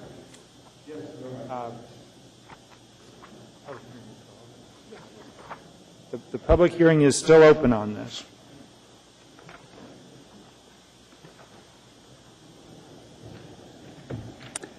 Hi. If you're ready. And I assume, Ms. Hood, you are here on behalf of the Parks Commission? Actually, I'm here individually, but to speak to what the Parks Commission did on Thursday. The last time I was here, my name is Barbara Hood. I'm Vice Chair of the Anchorage Parks and Recreation Commission. I'm speaking in my individual capacity. First of all, I'd like to commend the Assembly members for supporting a change to the original version of this ordinance in order to ensure Parks and Recreation Commission review of cases affecting parks projects that come before the UDC. At our meeting last Thursday, the Parks and Recreation Commission addressed this issue and approved the language that was in the S1 version that requires review by the Parks and Rec Commission, with the exception of Girdwood. Apparently, Girdwood has their own codes, felt that they were covered under the current, according to Mr. Nelson, under the current codes. So we approved the new version D, or supported it in any case. I think our vote was 9-1. And then the compromise, in order to approve that, was to redefine what cases would come to the UDC and make a change to Section J, which is the definition. And that change would basically limit the requirement of UDC review for this period to community parks, special use parks, natural resource parks over 50 acres. There was concern expressed by the department that this would be too all-encompassing and would require many, many, many more cases to come to the UDC. That was not my concern, and there were other members of the Commission that did not share that concern. I think that currently Under current code, only 1 to 2 cases a year have been coming to the UDC. However, given that concern and given that other members of the Commission felt that this new definition was needed, we did reach a compromise, and I think it's a good one, and I would urge you to support it. I think this is an important step to clarifying the role of the Parks Commission overall. I think it doesn't obviously address many issues that the Commission will be dealing with over the next several months as we look at our parks codes. Frankly, right now there are so few parks codes, I think all of this is improving. What I hope, within a half year to a year, we could look at not only a Title 21 that addresses parks thoroughly and effectively, but also any other parts of the code that we need to clarify how we're going to treat our parklands. It's a huge part of our asset base in this community, and I think we really are needing to move forward with clarity and with change. So I welcome any questions. Thank you. Ms. Osiander is in the queue. Question. First you said S1. You meant S2? No, I haven't seen S2, but according to what was said, it incorporates the Parks Commission's review. I can read. No, that's okay. Fine. Yeah. I have S1, I have S2. I'm sorry. Now, could I? Yes. My next question is that you said that there's a section J. Yes. That differentiates the different kinds of projects. Right. So I looked for section J in both S1 and S2. Okay. And in S1, J is a definitions term. Right. And that's what you're talking about? That was the compromise, the definition? No, we recommended changes to the S1 version of J. So S2 should reflect that change. I don't see differentiation between different types of projects here. So I guess I would need to see S2 that wasn't, I didn't realize it was available.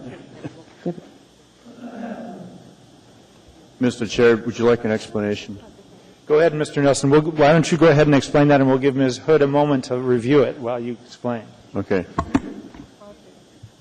What you see in S2 is basically with some slight wordsmithing, but basically taking the recommendation of the Park Commission from last Thursday evening and incorporating it into the S2 version. And there are basically two areas where the language that they recommended is included. The first area is what's now called the new section D on top of page 3 of 5 in S2. You see underlined wording there, review of park projects. And I should back up and just explain. What they reviewed in the S1 version was the language that we were directed to write into a substitute version from the Assembly meeting where this was last taken up. And that was what was being reviewed by the various parks and recreation commissions and boards. And so this is the language that was approved by them. The only change from the S1 really was the removal of reference to Girdwood and the review by the Board of Supervisors, and the reason being is that they already have a process for reviewing park plans in their new Chapter 9 of Title 21, which is already in effect.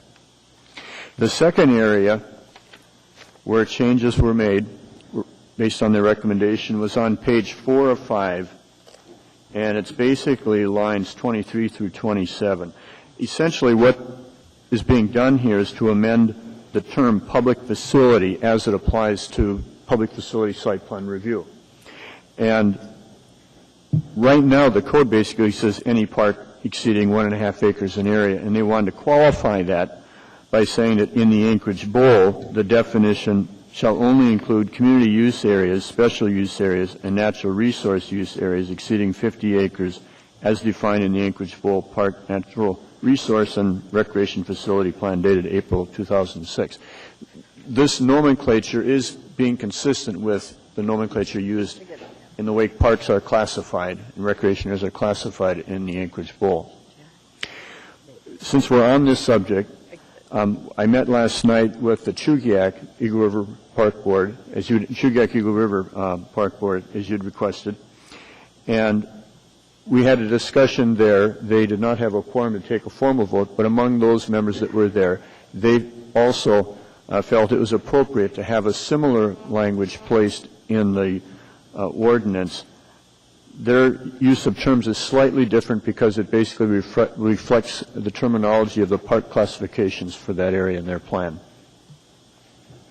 Those are basically the recommendations that are being made in S2, which are different from what you've seen previously. All right. Ms. Hood, as to S2.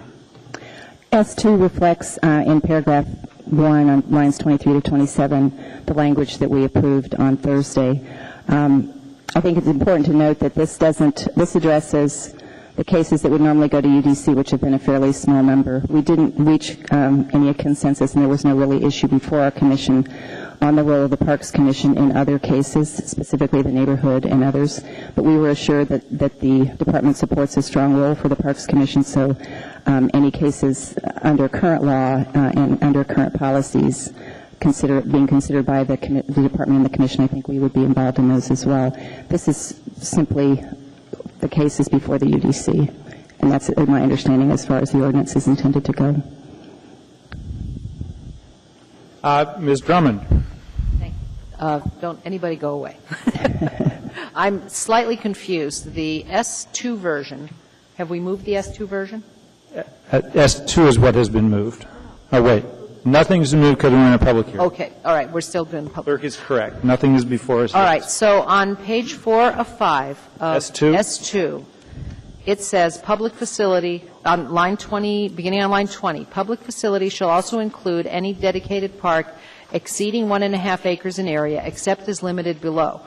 And then it goes on in the Anchorage Bowl, this definition shall only include all these areas exceeding 50 acres in area. Mr. Nelson, so does that mean we're not going to be considering parks as small as 1.5 acres, but only parks 50 or more acres in size before the UDC? If I may clarify, I believe the intent was that the 50-acre area limit only applied to the natural resource use areas. Oh, that is my... agree. So community use areas, special use areas can be as small as 1.5 acres and still be considered a public facility. Okay. I think to clarify, they could even be smaller if they fall in those categories, but the exceeding 50 acres in area, we originally had in parens right after natural resource areas, and I think that's useful to clarify it only pertained to that one category. Okay. Our concern was large parks that the community cares a lot about as a community, such as Town Square and Russian Jack, which were the situations that we encountered last winter that did not come to us. Right. Right. And my concern is also small parks, because everyone in Anchorage gets attached to any open space near them.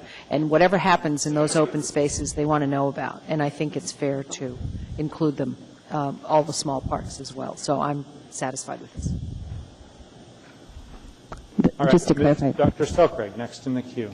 I have a question regarding kind of one word. And did you note that on the proposed S2 version under J, the new J, the word only exists, and this definition shall only include? That was not in our version. Only is added. So that's something that we may want to consider revising. Thank you. I think we said this definition shall also include. Okay. Actually, they worded it slightly differently by breaking out the paragraphs, but only was not our choice. We were just only moments ago handed a memorandum for Mr. Dillon, and that memorandum does not include the only. So it's a little confusing, and so I think we'll talk about it during deliberations. Thank you. Thank you. Mr. Coffey, next question. You're aware, are you not, that this ordinance is intended to basically change workloads between planning and zoning and the Urban Design Commission, and that the park microphone, Mr. Coffey. I've got it on. I guess I'm not speaking into it, and that the inclusion of the parks here relates to site plan reviews, right? Public facility site plan reviews affecting parks, right? Right. And are you aware of how many parks are not subject to site plan reviews? I think the vast majority, but I think the ones that are subject tend to be the big ones that people care the most about. Well, I agree. And that's the reason that the word, I would understand, that's the reason the word only is there, because if you read the memorandum from Mr. Dillon, you recognize that so many of them were these small parks. And I'll just give you an example. There's a place in Anchorage called Coffey Park. It was named after my mom and dad. It's if it's 20,000 square feet, it would surprise me. And I went and talked to the people who lived around there because I went up and looked at it, and it was kind of getting a little run down. And we kind of talked a little bit, and then made some donations and got this thing ready to do a very small amount of work. We're not going to see Urban Design Commission. We're not coming to the Parks and Rec Department. We're going to just kind of fix up the sign, make it pretty again, paint it, replace the varnish, put a few shrubs and bushes in, boom. I don't want to take that to a 6-month-long process in front of you and the Urban Design Commission and so on. So the reason that I'm favoring the word only, and I ask you for your comment, is because there's so many of those little, call them pocket parks. Why do we want to make every park subject to a site plan review? I don't think that's the intent, and I don't think only really matters one way or another to that. Okay, I think, I really feel that the intent, or certainly my intent, and this is language that was compromise language. It wasn't my original proposal, but I think it's livable, certainly for the interim, was to make sure that the parks that we care the most about, that are community-wide parks, or at least going to UDC. When we looked at the list of cases that have traditionally gone to UDC, it's an average of 1 or 2 a year. So it's not an overwhelming amount, and if we hadn't even touched this definition, I think we wouldn't be expanding the number of parks either, because certainly historically we haven't been seeing those small neighborhood parks. I don't think Coffee Park probably would come under any scenario. I think, as I mentioned earlier, those issues, our role in those parks and those issues and what the public process looks like in those cases, I think is a future issue for us as we go through and examine current codes, which don't really speak at length to what our role is, and try to come up with more codes, as I know the Parks Department and the Planning Department and the Commission will be doing over the next 6 months to a year. Well, and the reason that I was asking these questions is because those of us who were, a few years ago, were engaged in the adoption of the Anchorage Park Plan, which was really well done. The Parks and Rec did a ton of work. They brought it to the Assembly. We worked with them over several months and came up with an agreement that was agreed on by anybody, but we used these terms that are on line 23 on page 4 or 5 and on line 28 because those fit what we're doing. And when we do that, when we use those terms, then that, to me, expresses the need for the Parks and Rec Commission to get involved, and it eliminates those things that, nobody but the 5 or 6 people that live around some of these things care. They don't need a big public process. Thank you. Appreciate Mr. it. Nelson. I wish to just clarify, we did add the word only, and what it refers to is basically the limitations that are noted below. And what we're trying to do is to take the intent of the recommendation of the Park Commission, which was to not include playlots, not to include neighborhood parks because they are relatively small scale, but in fact focus instead on the community use areas, on the special use areas, and so forth. And so the reason we put the word only in there is in response to the language above that says that's referring to the exceptions is limited below. Because if you don't do that, if you don't put in only, then when you use the word include is not exclusive. It can include a lot of things besides just these. So we tried to use wording that most closely reflected the intent of the action of the recommendation of the Park Commission. Thank you. Dr. Selkirk. I just have a question for Mr. Nelson in regards to his statement. So for those neighborhood parks, those smaller parks, what's the review process then? Who's looking at those, and where's the public comment structure for that? I would just note that we're actually in the public hearing process, not But debate. it's it's for her. Started okay. in terms of That's fine. Well, I think that Mr. Dillon may be able to better answer that question, but my understanding is that when you do a park improvement in a neighborhood park, that you actually go through a public process with the surrounding residents for that project. So does that go to the Park Commission then? That is correct, but it starts with the user groups, the community councils. That's all I needed. Thank you. All right. I don't see anyone else with questions for Ms. Hood. Thank you very much. And I thank all of you for your work on this. Anyone else wishing to be heard as to this ordinance? Mr. Malazi, please let us know your name. Okay. My name is Vic Malazi, and I'm on the Park and Rec Commission, and I'm here, I guess, testifying as an individual, too. We did have quite the discussion at the Park and Rec Commission meeting about this, trying to make sure that whatever was enacted didn't pull in those smaller parks, because we really, it would be burdensome trying to do that. We're trying to deal with the larger areas. And one of the things that we talked about was the definition of what goes through the Urban Design Commission and what goes through planning. Our assumption at the Park and Rec Commission was that only those parks that would go through urban design and site plan review would apply in this particular case. Mr. Nelson indicated that there was some dollar threshold, so if there was a $25,000 repair or improvement being done to one of these parks, it wouldn't necessarily go through urban design, nor would it necessarily go through the Park and Rec Commission. That doesn't mean that it couldn't. It possibly could, depending on the scope of the work. But we really wanted to make sure that what we were dealing with were only those parks and only those projects that would go through urban design and would go in the past would go through planning and zoning. And when we talked about it, our definition was a narrow definition to exclude those that in the past wouldn't go through. So only those projects that go through urban design.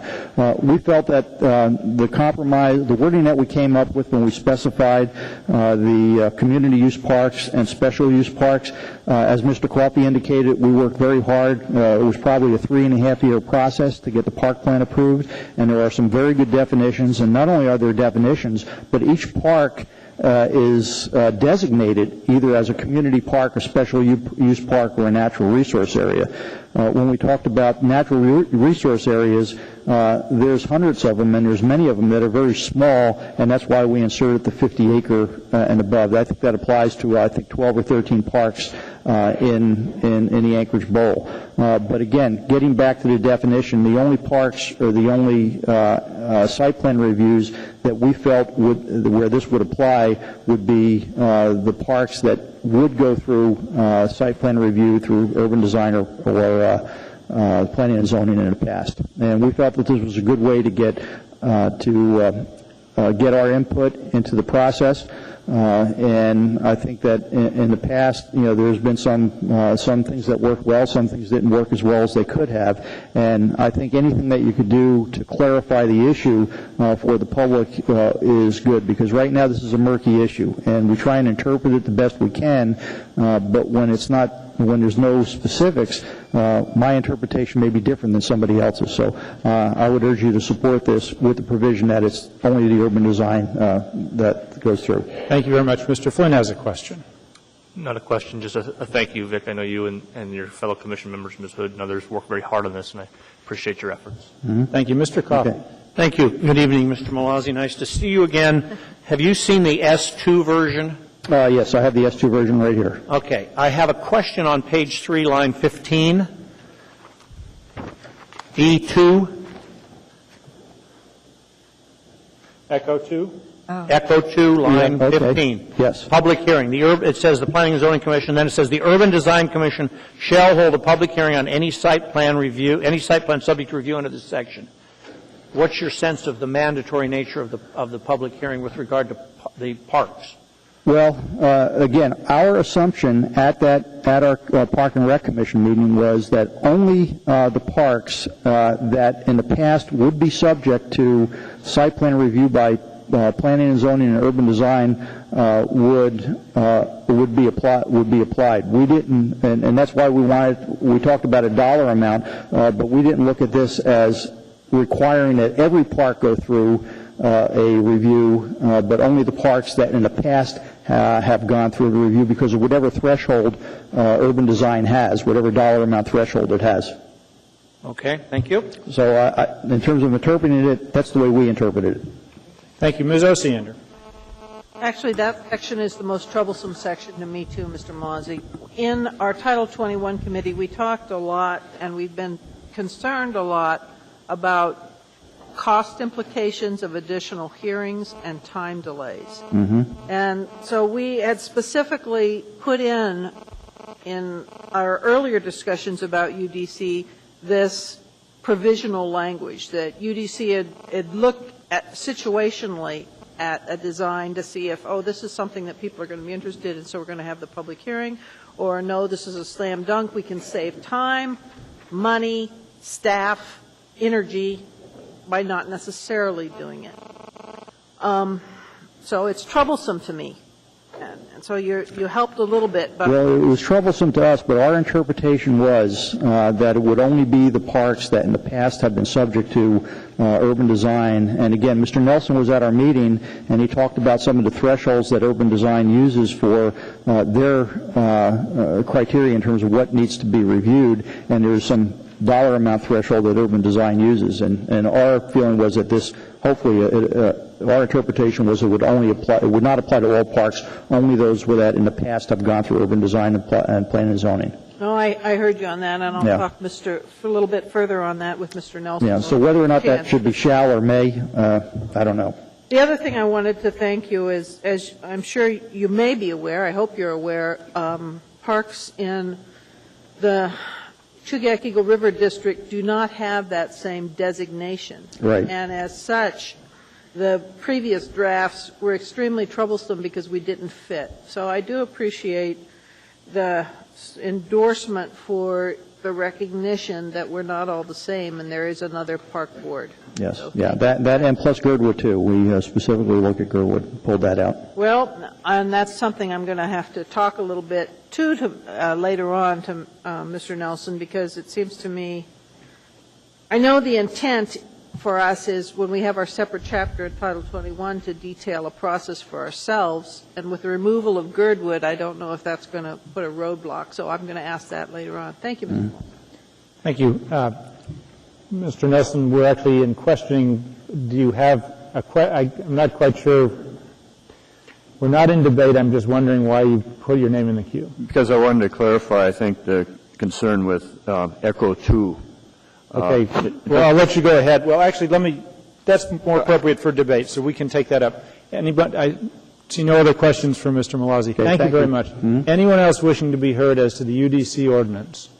Hearing and seeing no one, the public is hearing and is now closed. What is the wish of the body? Move to approve. Move to approve which? S2. Thank you. Second. Second, moved by Mr. Coffey, seconded by Dr. Selcraig. Any discussion as to S2? Mr. Nelson, here's your chance. Yes.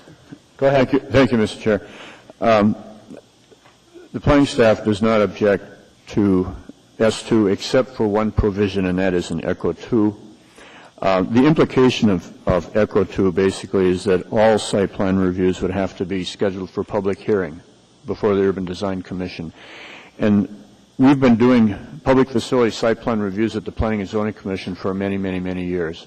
Most of them do not require a public hearing.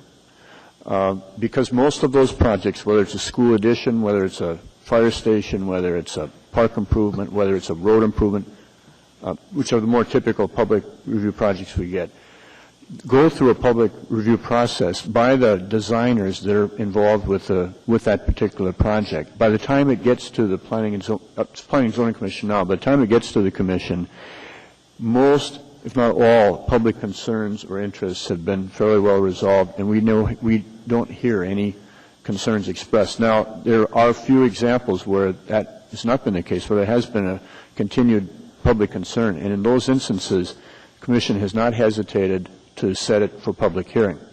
And so our recommendation would be to retain the existing language, which is not to say that they shall have a public hearing, but they may, in the discretion, hold a public hearing. The ramifications of this is that for an awful lot of projects, it's going to require more time, and it's going to actually cost more to put them through a public review process, and the outcome is not going to be that different. So, thank you, Mr. Coffey. Thank you. I was going to ask about the costs. On 100 projects that come in front of them, how many do you have public hearings on now? I couldn't give you give me a range. Very few. And what's it cost to bring something that's coming for you into the public hearing form rather than just the discretionary where they may not for those that don't require it? Well, the application fee is about $1,300 more, but it's actually involves, to a larger degree, probably additional staff time or consultants who have been involved in the design of the project.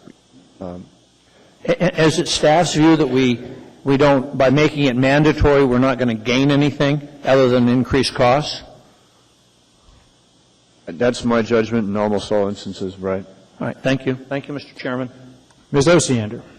Move to amend page 3 section E2, line 15 through 17, to read, "The Urban Design Commission may, in its discretion, hold a public hearing on any site plan subject to review under this section." Second. Okay. Moved by Ms. Osiander, seconded by Mr. Coffey. What's that? Oh. All right. They're in the system. As to the amendment, Dr. Selkirk, you're in the queue. Do you want to speak to the amendment? Yes. Please do. Did you want to speak to your own amendment? Sorry, I apologize. Go ahead, Ms. Thank you. I think that Mr. Nelson made a point that was emphasized again and again in our committee discussion. This in no way precludes the Park Commission from absolute involvement in every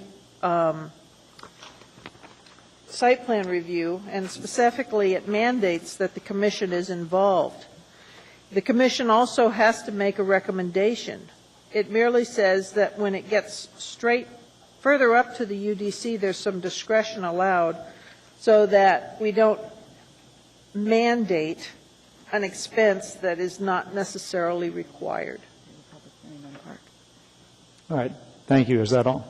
Thank you very much. Dr. Selkirk.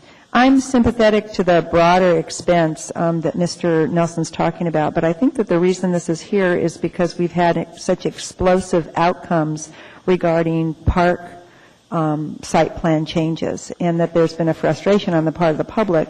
I think about 9th Avenue, I think about Town Square, and I think about Russian Jack, where the public could not find a point that they could rely on in the review process where they could participate in a public hearing. And my suggestion is that if we don't address that piece, in the end it becomes very expensive. It becomes expensive in terms of the public's time and staff's time. So I would be interested in entertaining an amendment that actually pulled out, maybe did number 3, where we said the Planning and Zoning Commission shall hold a public hearing on any park site plan revision. In other words, rather than all facilities, certainly when it comes to major public parks, we should have a mechanism where we're doing some sort, where we've actually formalized a procedure where the public knows that there's going to be a public hearing and that they'll have an opportunity to speak. And I know that shell is there because of the recent Russian Jack experience, where the public, and I think there are people here who can speak to it, could not find the forum, the public forum, where they could express their concerns. And in fact, with all the best intentions, that plan was almost fully developed before the public completely became aware of it. And I know that Mr. Dillon has spent a great deal of time since then recouping and trying to reestablish kind of trust and relationship, but I think that if we'd had a clear public process that the public knew that they could speak at, we would have been better off. And I think that's also true for 9th Avenue and for the downtown park. So I guess I would entertain a suggestion maybe from the planning department of how to address this. Do you have one? Rather than talk about any site plan. There's an amendment before us, and I think we need to rule on that amendment. If you want to make a different amendment or you want to move to amend the amendment, I think that's appropriate. But at this point, I think we've got an amendment before us, and we need to decide on that. Mr. Coffey, you're next in the queue. Thank you, Mr. Chairman. And what the question that I would pose in support of the amendment is, by adding the requirement of Parks and Rec Commission review and recommendation, are we going a long way to solving the recognized problem that came out of Russian Jack and the First Tee and the downtown and the Park Strip plan? I don't know the answer to that question, but my intent in adding them was to make assurances that there was a mechanism for public involvement at a place where you would automatically go when you're talking about a park, which is the Parks and Rec Commission. And if we mandate that the Urban Design Commission shall hear it, has to, I wonder the cost-benefit is what concerns me. Thank you. Thank you. Mr. Starr. So we need that. My question on process is if we allow the UDC to decide whether they hear or not, and they decide not to, let's use, for example, the new library out in Chugiak, Eagle River area.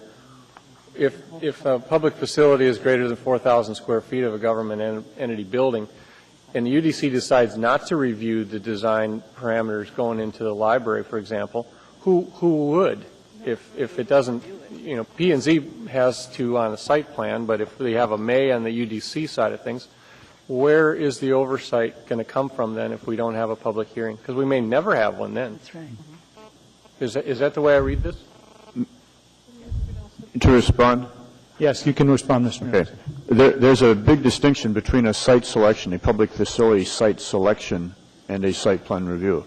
On the locating of a new facility, that does require a public hearing before the Planning and Zoning Commission, which is different from once a site has been selected, then there is a site plan review for that project, and the site plan review is being proposed to be done by the Urban Design Commission.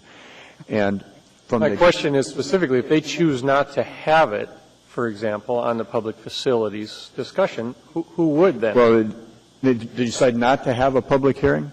Mm-hmm. They'd still be acting on the site plan review, but they would be doing it without a public hearing. And they would be doing it with the presumption that the public does not have a major concern or a concern with the proposed site plan. If they hear that there is, then the past experience has been if they hear there's any interest or any concern, they don't hesitate to set it for public hearing. But as I say, whether it's a road project or whether it's a school addition, these projects are vetted through the public review process as part of the design of that process by either the agency responsible for it or their consultants or designers, so that by the time it's submitted to the Urban Design Commission for their review and approval, the public's concerns have been pretty well addressed, and we don't hear anything from the public. Yeah, that's a fair answer. I support the verbiage to May then. Thank you very much. You support the amendment or support the amendment? Yes. Okay, thank you. Dr. Selcraig. I would just like a comment from Mr. Nelson. I'm willing to support this amendment if there's a possibility that this could be addressed in another way, and that is that on page 3, number 5, on line 9, where we have the Parks and Rec Board of Supervisors. There we're referencing both Parks and Recs in the Anchorage Bowl and in Chugach area, shall review the site plan. And can we add before that, if we added before that, hold a public hearing, review the site plan, and make a recommendation? In other words, if we obligated a public hearing at the Parks and Rec Commission level, specifically around parks, would that alleviate the issue for the Planning and Zoning Commission? Mr. Nelson, go ahead. It would probably alleviate the concern, but there may not be a concern to start with. I guess I would defer more to Mr. Dillon to answer the question. It's really not an issue for us how the Park Commission reviews and makes a recommendation, whether or not they hold a formal hearing or whether or not they don't. They still take public comment, but through some other means. It doesn't affect anything that happens before this project is submitted to us for the review by the Urban Design Commission doesn't really impact us. So I guess my question is to Mr. Dillon. The department has had 82 parks through the improvement process in the last 5 years. Those 82 parks would, if we had the term shall, would require 82 public hearings. So we would have some concern. We don't have general concern with holding public hearings at the Park Commission and also working with different community groups in public hearings. So we think the May terminology allows flexibility if there has not been any concerns raised over the period of the planning process to avoid holding the cost of holding a public hearing. So does that? It doesn't. I guess I won't be able to support this unless we can come up with another strategy that we can ensure that the public has an opportunity to testify to the decision makers in some form.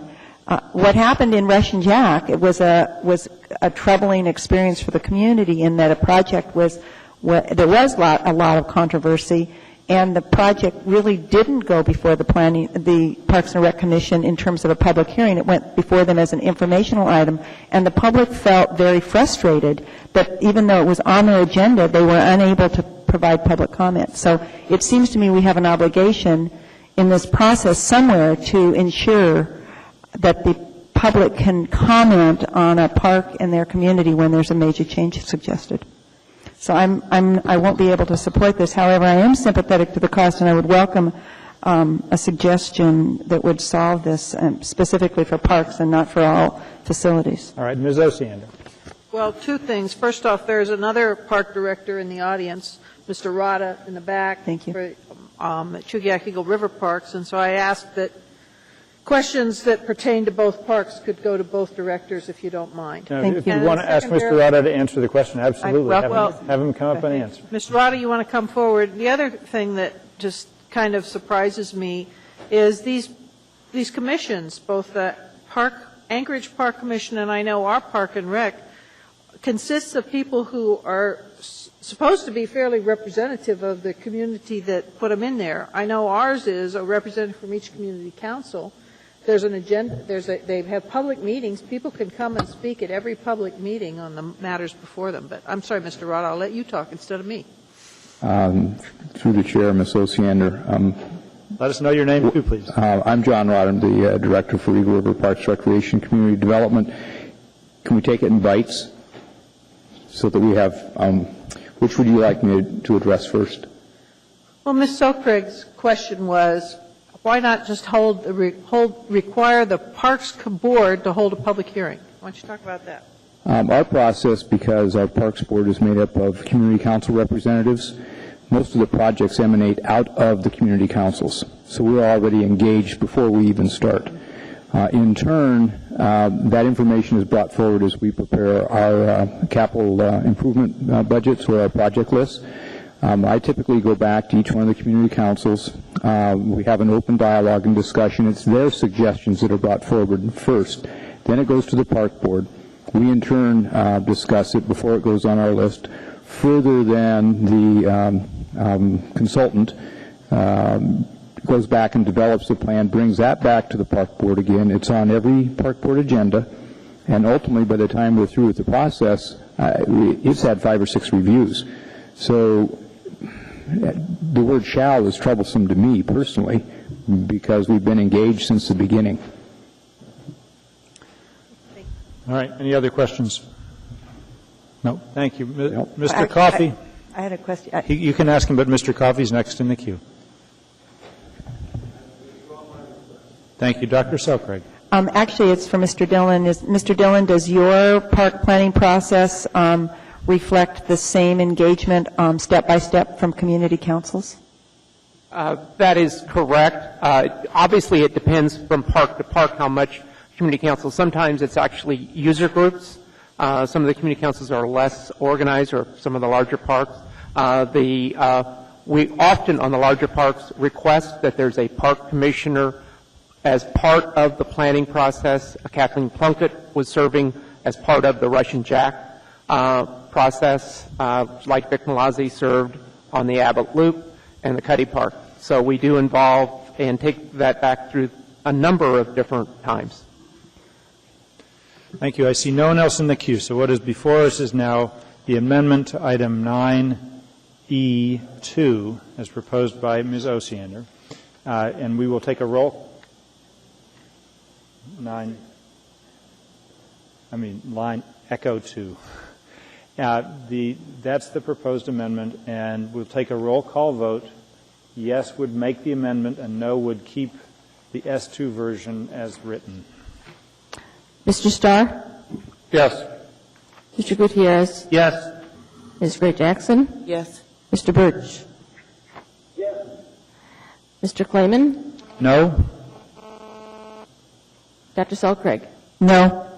Ms. Drummond? No. Ms. Osiander? Yes. Mr. Flynn? Yes. Ms. Johnston is excused. Mr. Coffey? Yes. I think that passes 7-3. So that is amended. Any other discussion as to item the S2 as amended? Ms. Osiander, as to the S2 version. One more quick question, and that is, with the removal of Girdwood from the S2 version, is that in any way going to put up a roadblock when the separate chapter for the Chugiak Eagle River area comes forward, if there's an interest in addressing a separate process for park approval? Mr. Nelson? No, I don't believe there is. Okay, thank you. Mr. Coffey? Thank you, Mr. Chairman. This is on this. First, I'd like to thank Ms. Drummond for working with me and for the staff for working on this as well. What I note is that this was intended as a division of labor between Planning and Zoning and the Urban Design Commission. We've spent more time on the Parks and Rec Commission, the aspects of it, than we have otherwise. What Ms. Drummond and I agreed early on the thing was we would take a series of review processes and divide them between the two bodies. The Urban Design Commission seemed to be the place to go for public types of facilities. The original plan divided the workload on public facilities between the two bodies, depending on a variety of things. We said, no, don't do it that way. Put all public facilities, parks, buildings, and so on, that require site plan reviews at UDC. Be consistent. Don't have them go to P&Z for landscape or for approval and then back to a UDC for landscape. So that's what we've done. And P&Z has a workload and a half, and having served there, I know it, and I'm so grateful for the level of participation those folks have shown in the Title 21 review process, and to any degree to which we can lighten the burden by allowing the UDC to do it, I support it. I think that now we've been through all this business with the Parks and Rec Commission and addressed the concerns that were voiced. I support this as amended 100% and would urge my fellow Assembly members to vote yes as well. Thank you. Mr. Starr. My question about the bigger document is the immediacy of it. Right now, if we act on this tonight, it's effective immediately. My question to staff and some of the others being on planning and zoning, you know, the agenda is set, the queue is set, people are presenting to the body they think, and now we're about to change that tonight to where that's the case. So two questions. Is UDC fully staffed as a commission and ready to handle this with good attendance rates?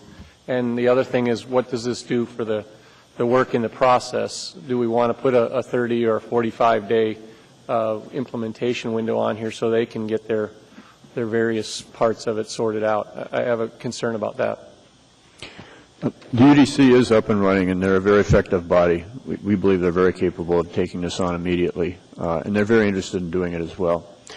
As far as any projects that are currently calendared, will remain where they're calendared. So if there are public facility site plan reviews calendared for the planning and zoning, they'll go through that process. Any new ones that we take in will be calendared at Urban Design Commission.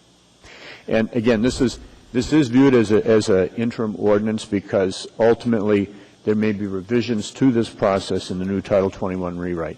But one of the objectives of this is not only to provide relief to the Urban Design or to the Planning and Zoning Commission, their workload, but as Assemblymember Coffey mentioned, also to consolidate two review processes into one, make it more efficient.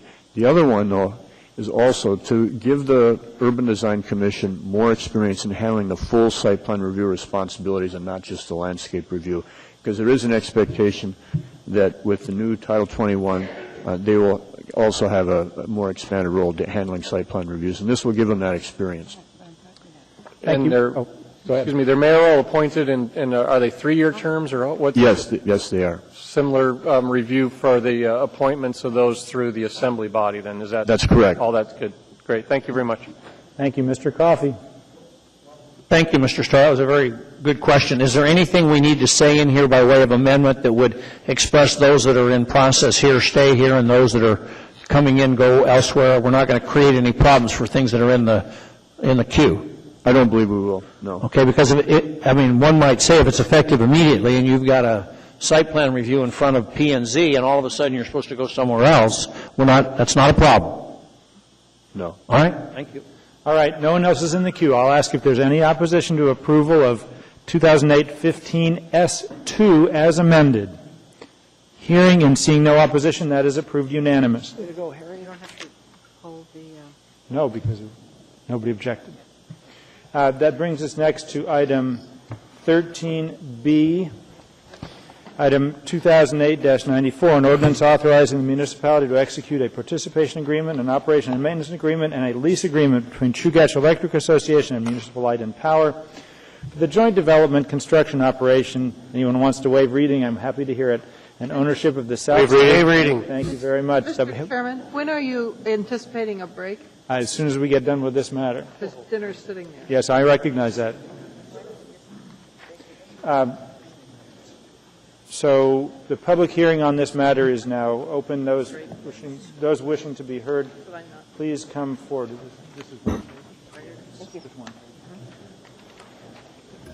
Those wishing to be heard on this, please come forward. Let us know your name. Yes, good evening, ladies and gentlemen. My name is John Godomsky. I've been a resident of Anchorage for the last 27 years. For the last 10 years, I've been a resident of downtown Anchorage.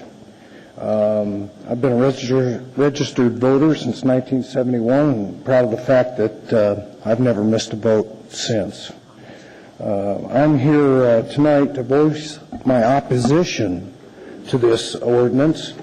To me, SCAP should read scrap. This ordinance is not good for the city.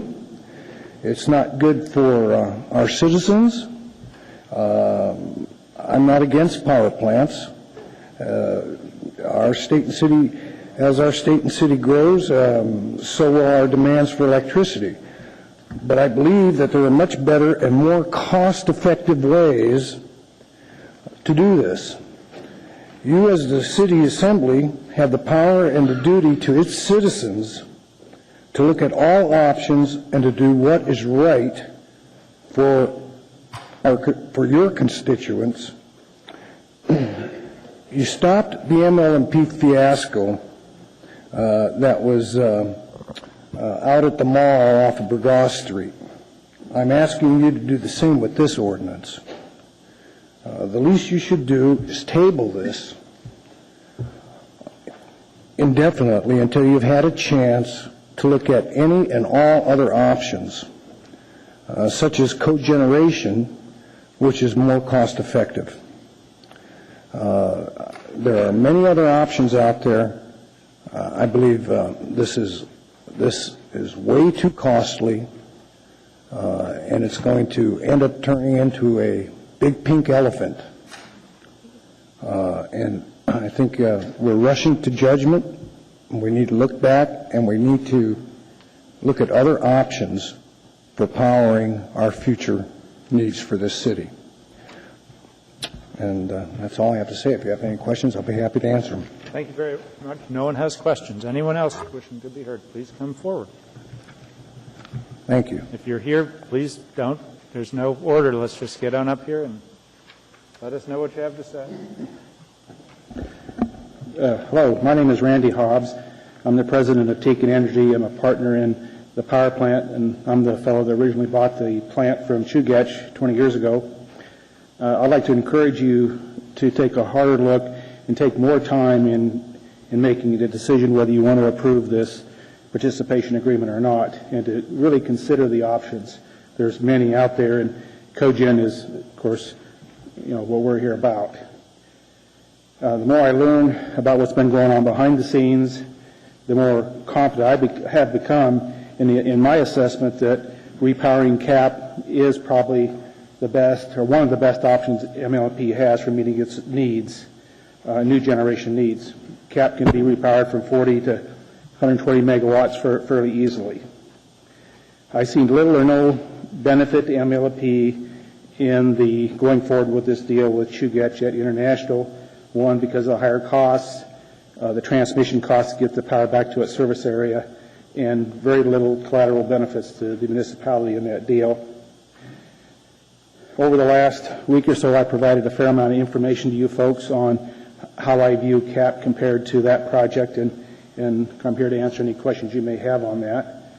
And tonight I seen some recommendations that were put forth by Mr. Foster, and I'd add a number 5 to his, and that would be require MLMP to consider legitimate qualifying facilities in its generation planning in accordance with state and federal law.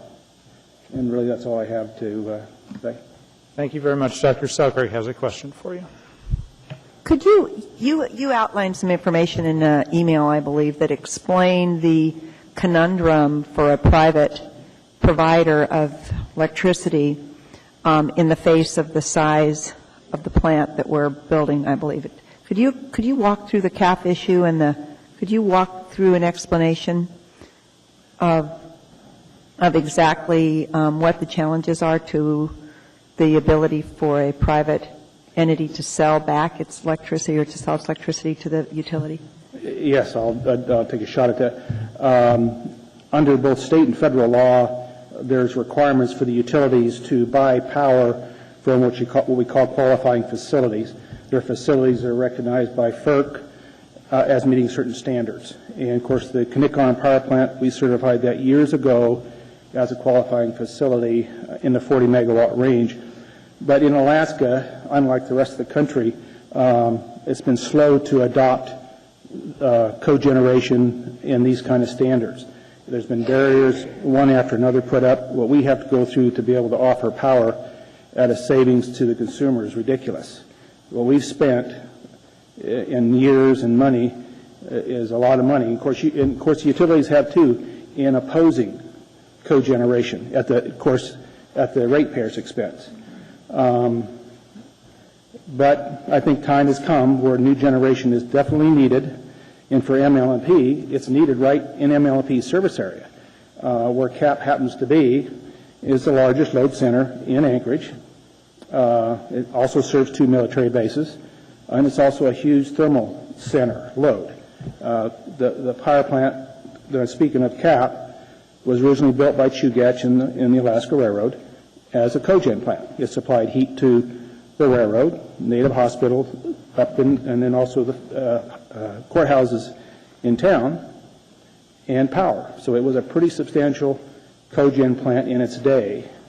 And currently it sits right in the center of a tremendous heat and power load center. So we feel it's probably the ideal spot for new generation to assist MLMP. Thank you. Thank you. I see no one else with questions. Thank you very much. I'm sorry. Come back. Ms. Drummond put her name in a little slow, but now I see it. Go ahead. Sorry. Thank you, Mr. Hobbs, for coming. We only just got Mr. Foster's report on our desks just a minute ago. If you could repeat the number 5 that you would suggest adding to his recommendation. Yes. Require MLMP to consider legitimate qualifying facilities in its generation planning in accordance with state and federal law. Thank you. Appreciate it. Thank you very much. I see no other questions. Anyone else that wishes to be heard, please come down. If you want to be heard on this, I'd ask you to actually sit down at the front, and so we don't have to wait while you walk down. No. We're interested in hearing folks' thoughts. Go ahead. Let us know your name. Good day, chairs and assembly members. My name is Robert Coulter. I'm a citizen in Anchorage, and I'm here as an individual and one who is having an energy audit done on my home currently. My purpose here is to ask each of you to consider your vote tonight on the topic. I am a utility bill paying citizen, and I'm concerned for the shorter and the longer range expenses for not only myself but people like yourself and ratepayers. To maximize the opportunity for minimal rate increases in the future for Anchorage heating bill payers, I ask you to consider not approving this item as it stands up there in your next vote opportunity. And my request and statement is based on the following. There are 6 parts of this. I understand I have about 2 minutes. First, that your decision for doing so is a great and significant financial effect.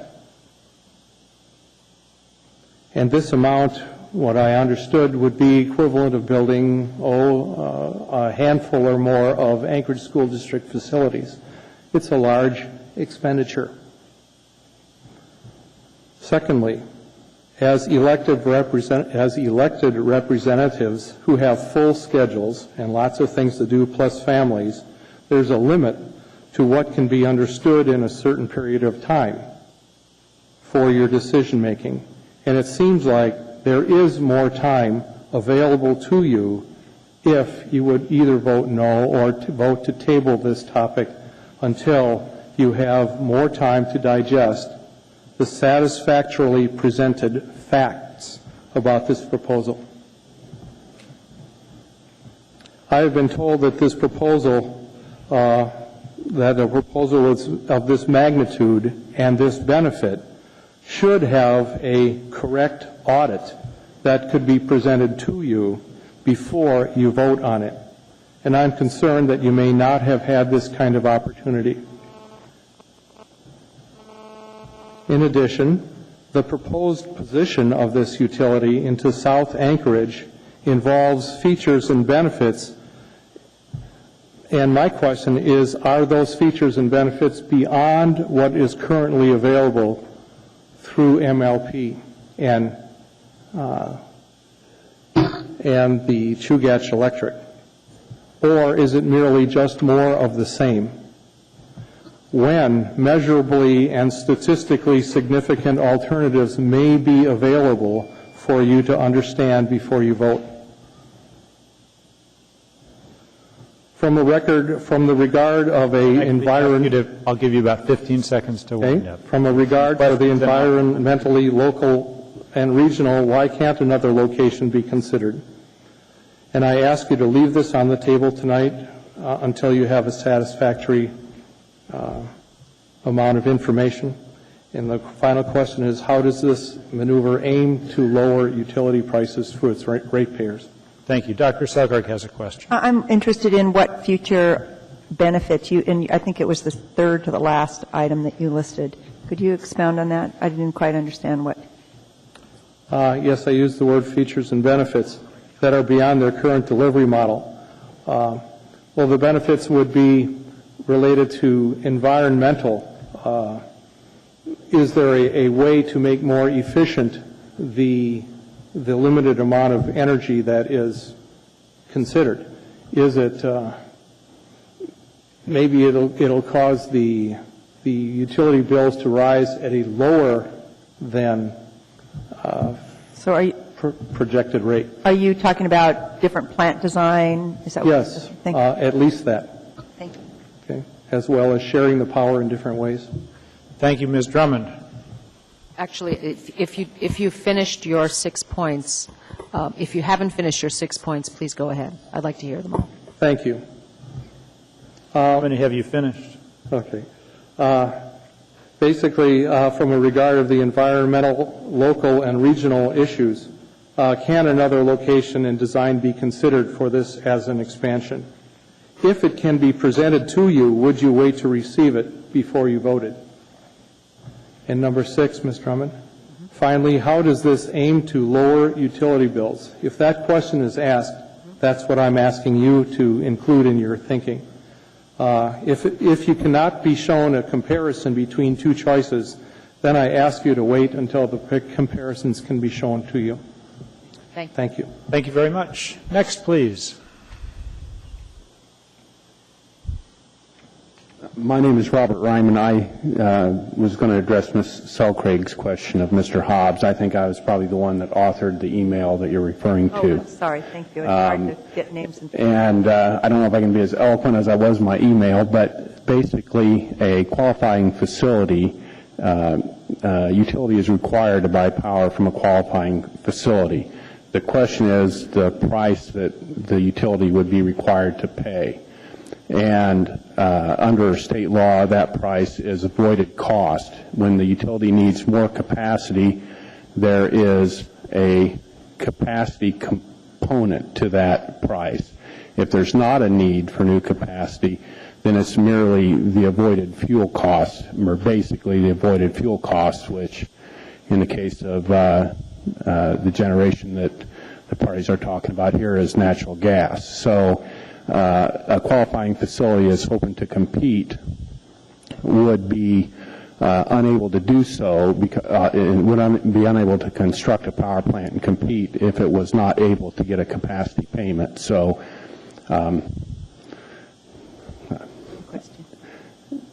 well, actually, no question yet. You finish what you've got to say, and then we'll take questions. I guess, and finally, the utilities are required to provide this information and file this information with the Regulatory Commission of Alaska, what these avoided costs are going to be, what their generation plans are, what their capacity needs are down the road, so that these qualifying facilities can evaluate whether or not they can in fact compete. And that has not been done, to my understanding, either by ML&P or Chugach Electric. So I know that the ML&P handed out a little blue folder on Friday, which basically gave their evaluation of why the Knickarn power plant couldn't compete with this new generation. And I just posed the issue. They've never given them an opportunity to bid or compete or make an offer. They never sat down and said, okay, what's your price?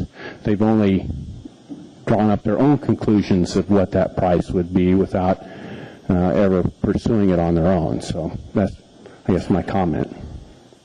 Thank you. Dr. Selkirk has a question. So it seems to me that price is a critical factor, and it's price both ways. It's price in terms of, as a private provider, what you will be paid for in terms of the electricity that you provide. And that, as I understood your email and your testimony just now, is that the creation of a large, kind of a mega plant, and a major investment in that mega plant actually positions the utility to have so much electricity that it basically can justify not needing additional electricity and therefore paying that lower amount for the electricity a private entity might provide. Is that an English kind of description of that kind of technical? Am I correct in that? Yeah, I would suppose that the way I see it happening is the utility says we need 60 megawatts of power. It's going to cost us X.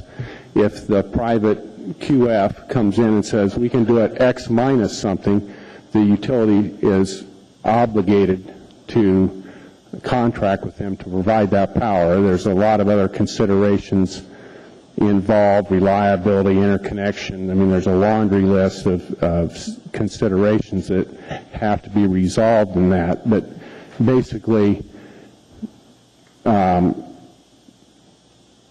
is a question of how does avoided cost fit into this? It's my understanding. That's the avoided cost, is what it's going to cost, in this case, ML&P and Chugach Electric to construct a power plant, what it's going to cost for them to acquire the gas to run the power plant, what it's going to cost to operate it. And if a QF can do it cheaper, then they're to be given an opportunity to do that. So I guess summarizing the problem that you've defined is that you can't figure out how to know what the cost is going to be, so therefore you can't engage in a conversation with them about providing it at a cheaper rate? Is that the problem? Yeah, there hasn't been a number given for that avoided cost. There hasn't been this information about their capacity needs and what it's going to cost them, so that we can determine, in fact, whether they can compete. Okay, thank you. Thank you. I see no one else with questions. Thank you very much. Next, please. I'm John Buckholt. I believe the siting of all electrical utilities as a matter of public policy should be built around the ability to distribute the heat. I don't believe any utility generation complex should be built now that does not sell the heat, does not distribute the heat generated. Right now, we're spending money and we contemplate with this plan that you're considering tonight, paying to eject good heat that could be used to reduce gas consumption in our community totally. So therefore, I would like to see you consider a plan that would place a generating capacity over to take care of the hospital university complex and heat that complex at the airport and heat that complex, and of course the existing heat but unused heat distribution system that was attached to the old generator at the railroad. So those these three generating capacities would enable you, I think, more secure. And I'm also very attracted to the idea of cogeneration offered by reactivating the generator downtown. Thank you. Thank you. I don't see any questions. Thank you for coming down. Next. There's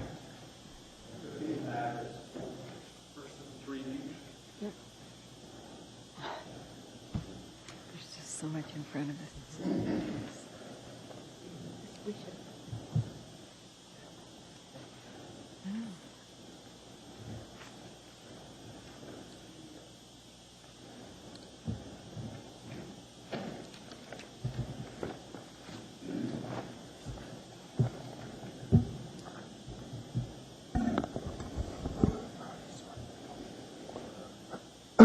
Just one?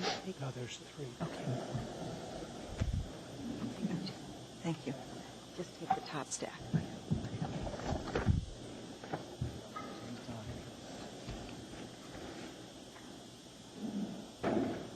You can go ahead. Due to the 2-minute time limit, I'm going to make them very brief, but however, you have additional information. If you have technical questions, feel free to ask. My name is Albert Langdon Swank, Jr. I'm practically a third-generation Alaskan.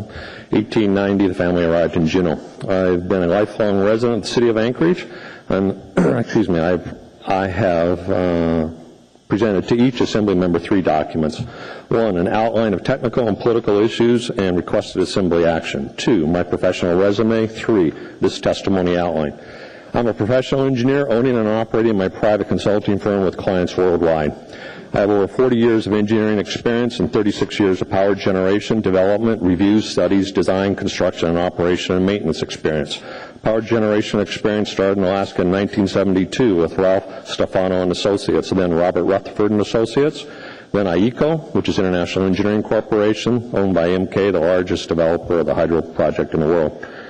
VECO Engineering, United Engineers Constructors, and finally my firm. Alaska electrical generation project involvements have included many and practically most of all the hydroelectric dams and generation facilities in the state, many of the steam plants, military, University of Alaska, etc. A large quantity of diesel plants, utilities around the state, Alaska Village Electric Co-op, and gas turbines. Other projects around the world also include nuclear. I have worked with, reviewed, or have been requested by clients to review most national and international power engineering consultant studies, designs to include consultants hired for this project evaluation being R.W. Beck and Associates, Black and Veatch. I have reviewed and or prepared hundreds of such studies and proposals.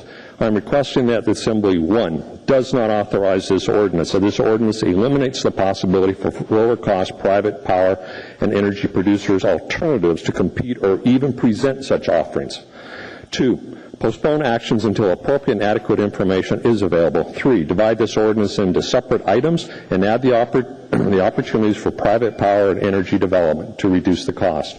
The separated issues are basically as you have in the ordinance. 5, the Assembly should then have separate review and approval rights for each. Simply state, the people of Anchorage have the right to the lowest possible electrical generation rates. These rates should not be higher than necessary as a result of the actions of the city administration or any utility.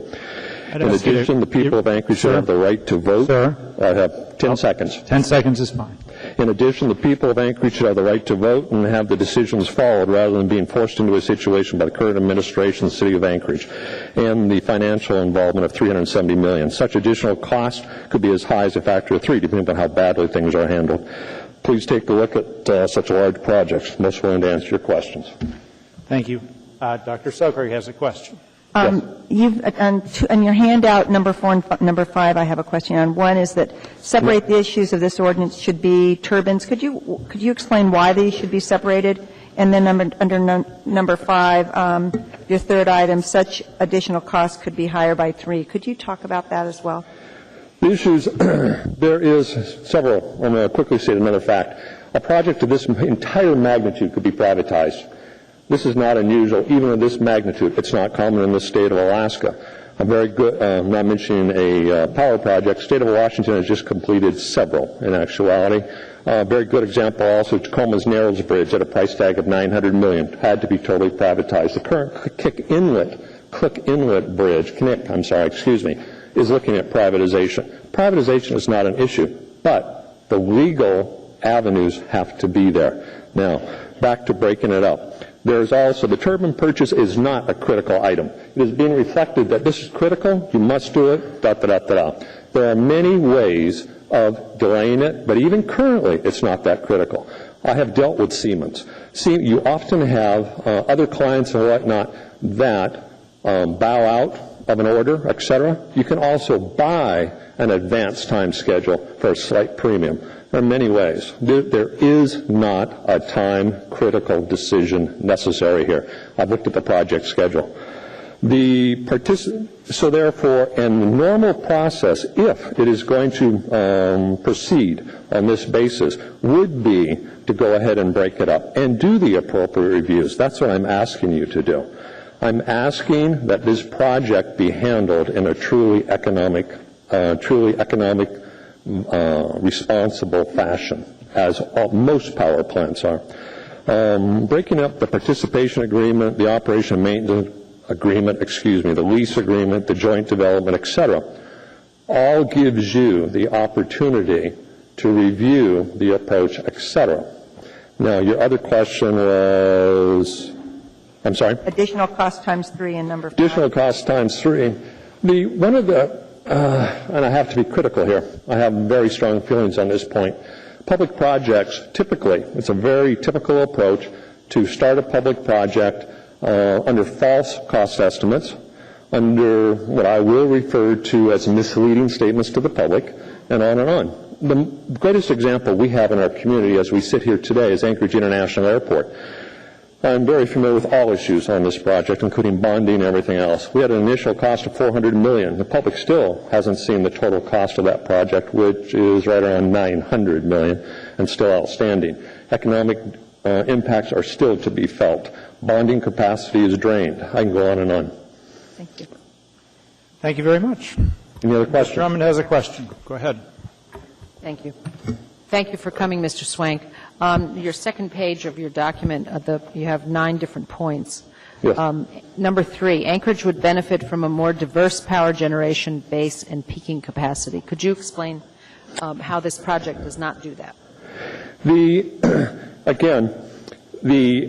Basically, the way I quickly reviewed, I just came into this basically yesterday. I was asked to take a look, and I've had maybe a little more time than some of you people.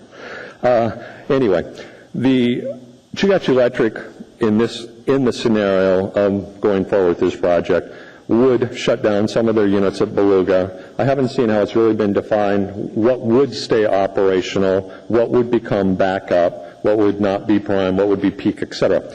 Anyway, the bottom line to your, Harriet, to your question is that by having exactly one of the issues that came up earlier, in other words, by placing the power plant at the location being proposed, now it's become aware, magically, that transmission and intertie issues have to be added to the cost. By taking a look at the area-wide issue, there are better locations naturally, depending upon what existing connections exist in those areas, what power demands are in those areas, etc. Thank you. Any other Very questions? much. I see no one else in the queue with questions. Thank you for coming down. Next with comments, please. Good evening. My name is Bob Mayer. I'm here tonight representing the Alaska Manufactured Housing Association, which here in Anchorage alone represents over 4,500 home sites through the owners of their communities. As I have previously testified before the now defunct Chugach Electric ML&P merger committee, our concerns relate to the regulatory ramifications of what is before you here tonight. Now, the relationship between Chugach Electric, Municipal Light and Power, and the Anchorage Water Wastewater Utility is clearly defined in Title 42 of Alaska State Statute.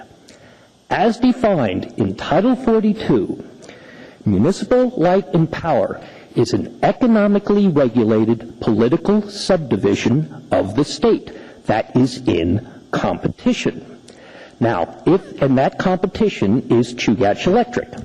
If that competition ceases or morphs, not only will Municipal Light and Power become deregulated, but also the Anchorage Water Wastewater Utility, thusly expanding the Anchorage Assembly's rate-making role. I'm asking you tonight to take this joint operating agreement, put a cover letter on it, send it to the RCA for comment and their perspective on it. They are the responsible agency here that regulates both Municipal Light and Power and Chugach Electric. Proceeding with this without getting their comments, as a favor or whatever to the administration, well, you all have a higher responsibility to your constituents, the taxpayers and the ratepayers, to get this right. And if you don't think you can get this horrifically wrong, and I mean horrifically wrong, just go up to Healy. Up in Healy, there is a power plant. Hundreds of millions of dollars sitting there collecting dust. And what went wrong? One thing: poor overall planning. Finally, I'd just like to state that Anchorage Water and Wastewater Utility ratepayers need to beware this joint operating agreement. Anchorage Water and Wastewater Utility ratepayers need to beware not only their own disastrous authority board of directors, but the coming Municipal Light and Power Authority board of directors. And finally, Anchorage Water and Wastewater Utility ratepayers need to beware the brand new electric utility that is being formed in this town as we speak. Thank you for your time.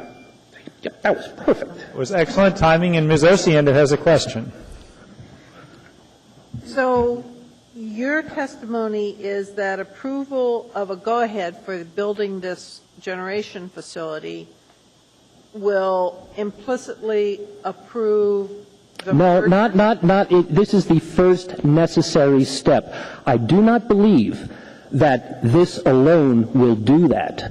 But, to answer your question, I was fortunate enough to sit on a committee at the Anchorage Chamber of Commerce that studied the Navigant proposal. Navigant came out, Ron Nichols, and gave his presentation. I asked him, I said, I read this thing, and nowhere in here are the regulatory ramifications of any of the scenarios you have created discussed. And Navigant said quite clearly that they were not tasked with looking into that aspect of these mergers and joint operating agreements. And I mean, this is the first thing that should be studied, the regulatory ramifications when you're looking at merging or joint operating two public utilities. This is a necessary first step, and there's probably language in this thing that's going to help further down the road. Thank you for that. I do share your concern about moving away from regulatory. Thank you. Dr. Selkirk has a question. I didn't really understand the AWWU relationship. Could you explain that? As defined in Title 42, basically AWW and ML&P are one. So as ML&P goes, AWWU goes.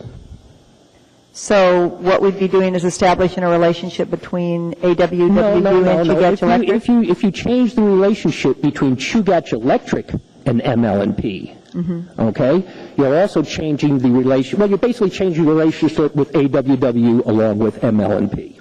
They're one, as defined in state statute. And your concern about having one, ultimately having only one utility, is an issue of competitiveness and price? Is an issue of, I don't think that the Anchorage Assembly is prepared to become the rate-making body for this new G&T electric utility and also the Anchorage Water Wastewater Utility. And that's how it currently stands in state statute. Haven't you guys studied Title 42 anywhere along the line on your discussions in this? I mean, this is basically the Bible for, what you're doing. So I'm a little surprised. Thank you. I see Ms. Gray Jackson has a question. Thank you. Thank you, Mr. Chairman. We have a lot of materials to study, a whole lot. Yes. As one person who testified stated, so I'm very much dependent upon the committee that our chair had the courtesy of putting together to help all of us through this. But my question to you is this. You've said several times that MLMP and AWW are one as defined in state statute. Yes. Could you explain that to me? Because, no, I haven't read Title 42. 42, yeah. Thank you. I think that would be a good thing for the committee, your committee, to investigate and to discuss. You know, we don't want to go through the whole thing in deference to time, but I think that this is something that should be looked into. Can you explain it briefly, like in a Sure. sentence? Again, how AWW and MLMP are one? Well, as defined in state statute, if the relationship between MLMP and Chugach Electric changes or morphs or ceases, MLMP, because the competition is the key triggering thing that regulates municipal light and power. If that competition goes away, municipal light and power will no longer be economically regulated. And as defined again in state statute, MLMP and AWW are one.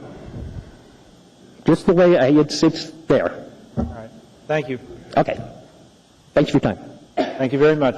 Anyone else wishing to be heard on this matter? Please come forward. If you're ready to be heard, don't worry about the next guy. Just come on. And don't worry about what? Don't worry about who might or might not be coming down. Just come on down. Let us know your name. Good evening. My name is Rebecca Logan, and I am the chair of the Chugach Electric Association Board of Directors. I'm here tonight to encourage you to vote in favor of MLMP's participation in the South Central Alaska Power Project. At last week's assembly meeting, Chugach Director Jeff Lipscomb outlined a number of the benefits of this project, and I know you've also discussed this project at recent work sessions and at least one committee meeting, and so I don't intend to revisit prior presentations or discussions. I'm simply here to offer my perspective as you deliberate this issue. My fellow directors and I have already decided that this project is right for Chugach customers, and we did not come to that decision lightly. We conducted a thorough planning process that concluded that a new, efficient plant on this side of the inlet would provide the maximum benefits while we transition to a future where more and more of our generation comes from renewable resources. I understand that our board has probably had more time to consider this project than the Assembly has, and I commend you for the homework you've done and the good questions you've asked in preparing for tonight's meeting. Our analysis determined that it is less expensive to build one larger plant than two smaller ones.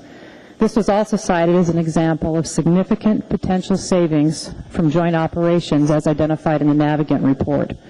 At Chugach, we feel building a larger plant with partners provides most benefits for our customers. But there is a bigger picture to consider. Undertaking a joint project is exactly what the State Rail Belt Electric Grid Authority study recommends. It is exactly what the governor and the legislature has urged each and every utility to work towards. We are at a turning point where Chugach, MLMP, and hopefully MEA can go to Juneau as a united front. The benefits of joint participation go far beyond this project. A united front is the best leverage we have to maximize state resources. Again, I urge the Assembly to approve this joint effort. And I have Chugach CEO Brad Evans here with me tonight. I'd like him to join me to answer any questions that you might have. Thank you. Thank you. I see no one with questions, and since no one, I do have a question. Are you familiar with the floor amendment that has been distributed tonight? I'm sorry, what? Are you familiar with the floor amendment that's been distributed, and specifically regarding to reaching and asking that MLMP reach an agreement with Chugach Electric on the transmission line that would connect SCAP to the MLMP system? Yes. And my understanding is that that wasn't a subject of the negotiations today. Is it Chugach's position that you're comfortable working out such an agreement in the next several days? Yes, we're comfortable with that, but it's also fair to say that we did discuss that interconnect agreement when we were doing the project agreements already in place. I think there's a slight variation on what they want to have an outcome on that right now. So. All right, but you're open to continued negotiations? Yes. Okay. That's the only question I had. Mr. Starr. Hi, thanks for coming down. I had a question as it relates to the amendment number 3 proposed to encompass MEA into the group for discussions, and it's, I believe, a challenge to do that, and I'll give you some of the scenario. From the first day on the job, I witnessed a power blackout in Chugach Eagle River, and I went to a sort of a public oversight hearing where we had CEA and MEA and some of those not playing nice in the same sandbox is what I determined. And what I'm concerned about is the bigger regional picture works for me, but if we can't all get along in that, so I'm comfortable a little bit here with this partnership, but the bigger plum would be to incorporate a bigger power user such as MEA into this group. How do those dialogues occur in your vision? Well, I think it's a continuing effort to try to do a better job than what's occurred in the microphone, past. please. Speak to the microphone. I'm sorry, we can't pick you up if you're not by the microphone. I think because of what may have occurred in the past in various arenas, and that is not an excuse for us not to keep trying to push forward on this. I'm a firm believer that the only way that we're going to be able to afford our future, and basically the rail, but I know the Bush is already having problems, is through a united front. We're not going to be able to afford our future independently. And Chugach is on record as supporting a unified power provider concept. And, you know, because of past failures to do things isn't an excuse not to continue to try to do the right thing now. We do have many successes that we have worked together. We have the Eklutna project that all three of the parties that we're talking about right now are involved in. We've got interconnected operating guidelines that we've all signed off on. We participated in the Bradley Lake project together, and you don't hear much about those projects because they do work. And I think a lot of times, you know, people are just trying to represent their constituents the best way they see fit. And that doesn't mean that you always get a unanimous vote. I mean, I don't think you always get a unanimous vote in here, but that doesn't mean people are doing a bad job or whatever. It just means there's different interests that you represent. But I still think that you continue to have your meetings, and you continue to go forward, and eventually a rational plan will come out of this. Well, and it's to speak at that level. You know, it's not irrational. There's still 35,000 residents that don't have the luxury of a decision of MLMP or CEA. We're sort of forced right now to do MEA. So, you know, that's why I bring it up, and it is my job to sort of represent my constituent base, and I want to foster those discussions. And so the question wasn't to put you on the spot on the past failures. It was illustrate that sometimes those don't, all good intentions, they don't succeed. So, you know, if we can have some assurances that MEA's, you know, sort of welcome at the table and there's not a, you know, bully pulpit, I'm better with that. I've seen some progresses in that thing. We haven't been dark in a year and a half now, I think, because of joint efforts, and it's been, you know, sort of a breath of fresh air to see that cooperative attitude. But I'm interested to see amendment number 3 sort of brought forth in a cooperative regional leadership that this thing really is, and not an exclusive use agreement that excludes. So that's more of a general comment. Okay. Thank you. Thank you, Mr. Starr. I see no one else in the queue. Thank you for coming down tonight. Anyone else wishing to be heard? Anyone at all? The public hearing on this matter is now closed. I will ask what is the wish of the body, and then we're going to take our dinner break. All right. It's been moved and seconded. We will take up debate on this after dinner.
It has been moved and seconded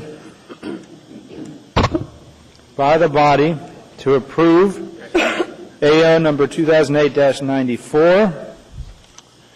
And Mr. Coffey is in the queue. Thank you, Mr. Chairman. I've got three amendments here. Three amendments on the handout. Floor amendment AO 2008-94 is the title. Isn't it truly four amendments? There's three substantive and one is a renumbering amendment. Well, yeah, the fourth one is the renumbering. Sorry, you're right. But and I hope everyone has gotten the. Well, let me ask you this, Mr. Chairman. You want me to move them one at a time or collectively? Collectively. I move the amendments then on found on the page that's been handed out to us 1, 2, 3, and 4. Second. Thank you, Mr. Chairman. They're supported by the memorandum which our consultant provided to us concurrent with that, and it's the two-page memorandum. It was handed out a little while ago. It's entitled Memorandum Anchorage Assembly from Mark Foster, dated August 19th, and it's the references these amendments. And I've spoken with Mr. Foster, and of course he can speak for himself, but when he identified these issues, these amendments address the issues he identified in his review. Thank you. All right.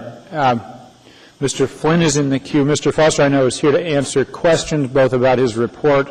If we are interested, we can have him give about a 2-minute summary. I see Mr. Flynn with the thumbs up, and since he's next in the queue, I will take that as the invitation from Mr. Foster in his role as he works with the Institute for Social and Economic Research, and we have a contract as an assembly for the Institute for Social and Economic Research to provide us advice as to power questions, not just this, but the Anchorage Power Authority proposal, as well as generation and transmission issues that we will be seeing in the months ahead. So anyway, go ahead, Mr. Foster. Thank you, Mr. Chairman. Middle of last week, I was asked to review the ordinance pertaining to the joint venture. At that time, I reviewed the documents that were basically provided on the record from the mayor administration and other documents that were provided to assembly members that were raising issues pertaining to the site selection process and related to the value and cost estimates and several other issues. In that review, I took the role of sort of a quick reviewer because we didn't have time to do detailed review. So the standard I adopted was, did the management of ML&P do their due diligence at reviewing the site selection? Did they do due diligence in reviewing whether or not this was an appropriate generation unit to invest in? Did they basically go through a rational process consistent with industry standards in this marketplace to arrive at the recommendation? In the course of that review, I was basically aware of, and in quite some detail, of other parallel documents that I think relate to this issue, not the least of which are the Chugach Electric Integrated Resource Plan that's been developed over several years, the ML&P Integrated Resource Plan, the Riga study, and the Navigant study and the reports that have been developed thus far. So with those in mind, I reviewed the JV and the supporting documents. Based on that review, it's my assessment that the project, as presented and as documented by the administration, had a few what I'll call misframes when it comes to economic value. The most significant one was their assessment of the economic benefits that derive from this JV because they compared existing ML&P operations to the JV when the standard of comparison is what would ML&P have done if it didn't enter into the JV, which in my view is pursue the integrated resource plan that it had on record. So that's essentially the basis for the recommendation you have in front of you, which is it's a very close call in terms of the economic value to the ratepayers of ML&P and to the owners of ML&P as the people who would receive dividends. A couple of outstanding issues that come out of that review are also the cost involved in interconnecting the new plant with the ML&P network, and the value, potential value of waste heat that would come off of the generation plant that could be used to offset heating requirements from other facilities. And I think those are the real critical elements within the context of the review. And then finally, I think a really critical element in all of this is the larger plant beyond the 203 megawatts that's currently in the process and sort of review. If you pick up the MEA loads, you do begin to create significant economies of scale and scope. So I wanted to encourage all the parties to work forward toward that goal, and so hence that recommendation as well. And I think that's really the essence of the review and the recommendation, and I welcome any questions you may have. Mr. Flynn is still in the queue, so go ahead, Mr. Flynn. Thank you, Mr. Chairman. Thank you, Mr. Foster, for that quick review.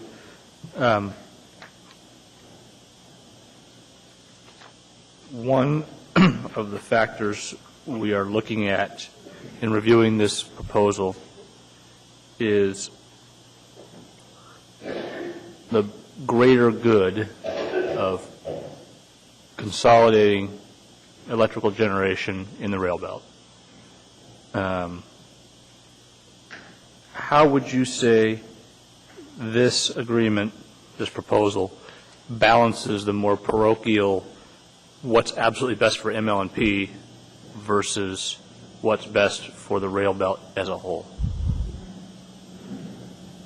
I think in short, the agreement with the recommendations and modifications that we've described creates an environment where ML&P and Chugach are net beneficiaries of going forward with the JV. And that does two things. One, it makes sure there are no losers to try and undermine anything going forward with respect to a larger rationalization of the market. And I think the other thing it does is it really does begin to allow both parties to engage in what I think one of the real value opportunities is. It's not just a larger generating unit and economy of scale or more rational planning, which are all important things. Ultimately, one of the highest values we get is from people starting to work together and share different views and really mutually solve problems, because they've each developed expertise kind of within an island. And so I think one of the other considerations that we need to be mindful of, it's not just technology, it really is people and organizations sort of building up their expertise and their ability to deliver services more effectively. Thank you, Mr. Chairman. Thank you. Dr. Selcraig. This afternoon, we had an opportunity to discuss this just in terms of informational items. And one of the things we talked about, and actually I questioned you about, is the issue of criteria and the actual process of selecting this particular site over other sites and the scoring kind of assumptions that were in the criteria. And when I looked at it, and I'm just wanting your view on it, when I looked at that criteria, it didn't seem to value or place much value on the opportunity to benefit from waste heat. Did you know, I mean, if that had been, if waste heat had been an item that was valued in the process, would you think it might have affected the outcome of the scoring? The way the scoring was set up and the way it was adjusted in response to the concerns raised about waste heat, it didn't appear to be material to the consideration. Right. So let me understand that. So you're saying that it wasn't weighted very heavily?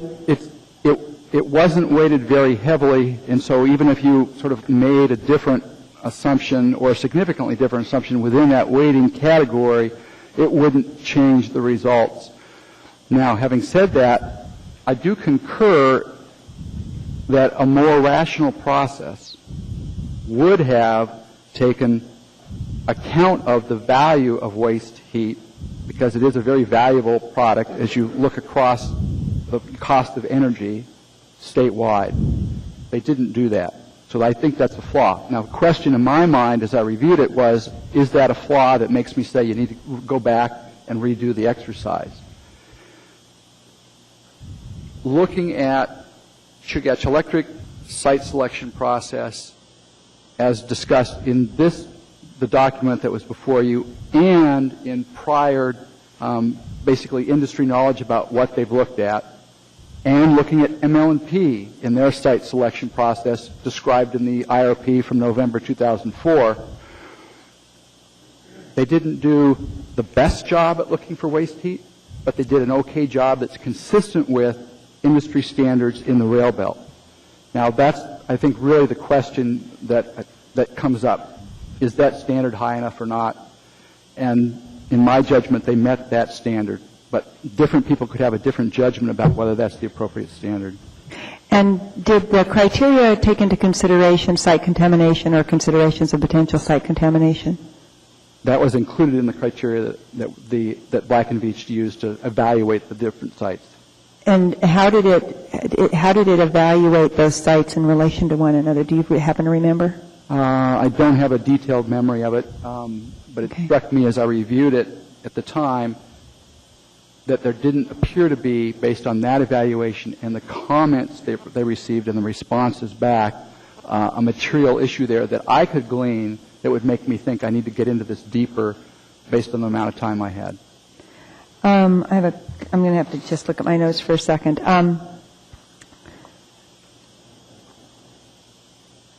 When you looked at this option, you compared it. You talked about its benefit in terms of working together. Kind of the navigant kind of suggestion is that there's all this opportunity with these two organizations to bring to the table, and there's some efficiencies by creating one entity that has a common goal and isn't competing with each other. Isn't that a completely separate issue from whether or not this is the appropriate place to be doing this? Aren't those two different things? I don't think you can separate a JV as a strategic investment from the consideration that it involves people cooperating in order for it to succeed. And so I do think it's intertwined. If you look at basically studies of organizational development, only about 50% of the JVs actually succeed at creating value. And I'm going to say Harvard Business Review 2004, you'll find an article that looks at what are the success factors. The key success factor isn't the relationship between, though it's important, it's how well the managers talk to their people and sell it internally. So all that, I think, is wound up in, is a JV an appropriate mechanism to pursue as you step forward into the area of, I want to work toward more cooperation and rationalization? Are there functions that I'm doing that you're also doing that we really don't need to have a whole bunch of people doing? Things like that, I think, begin to emerge. But can't that happen in a variety of ways? Can't you build that relationship based on a number of scenarios for this community? I mean, whether it's one single plant or an agreed upon strategy for 3 plants. I mean, really, those benefits that you're talking about are separate from the actual decision for this specific approach of generation on this specific site. You can separate them if you believe you have other alternatives that match it. And I think the alternatives that have been presented to me are basically, we have, as a practical matter, both utilities screen down to, at this point, standalone operation or go in with its JV. And so in that framework, I attribute benefits to the JV as opposed to the standalone. And so as part of this deliberation, was there a clear review process that evaluated the potential of bringing in private parties? I mean, did we really have options, and was the criteria actually balanced enough so that we could evaluate each of those options in terms of what they maximized for the public? and these two questions are linked because when I reviewed the criteria, it was shocking to me that it rated something so low, particularly the benefit of secondary heat, and other things so high. And I think that was construction and development was really high, which is, something you're over with. I think it was very high. So my question is that, and my concern here is that we're confusing apples and oranges. What we have before us tonight is not really whether or not we're interested in working together. What we have before us tonight is a plant that's being proposed, a joint. We're talking about a specific thing that we're going to build. And I guess in my professional judgment, I would beg to differ, and here's why. Okay. In order for the plant to work, people have to work together. And that's part of what you do when you're deciding between I stand alone, I build it myself, versus going in with a JV, and you assume those risks and the opportunities associated with that business arrangement. Okay, I have a couple more questions, if you don't mind. In terms of this agreement, what are the benefits, and I am concerned for both Chugach Electric and ML&P ratepayers. I am a Chugach Electric co-op member, and I sit on this body as an ML&P kind of supervisor in that sense. What are the benefits for ML&P, and what are, as they compare to the benefits for Chugach Electric?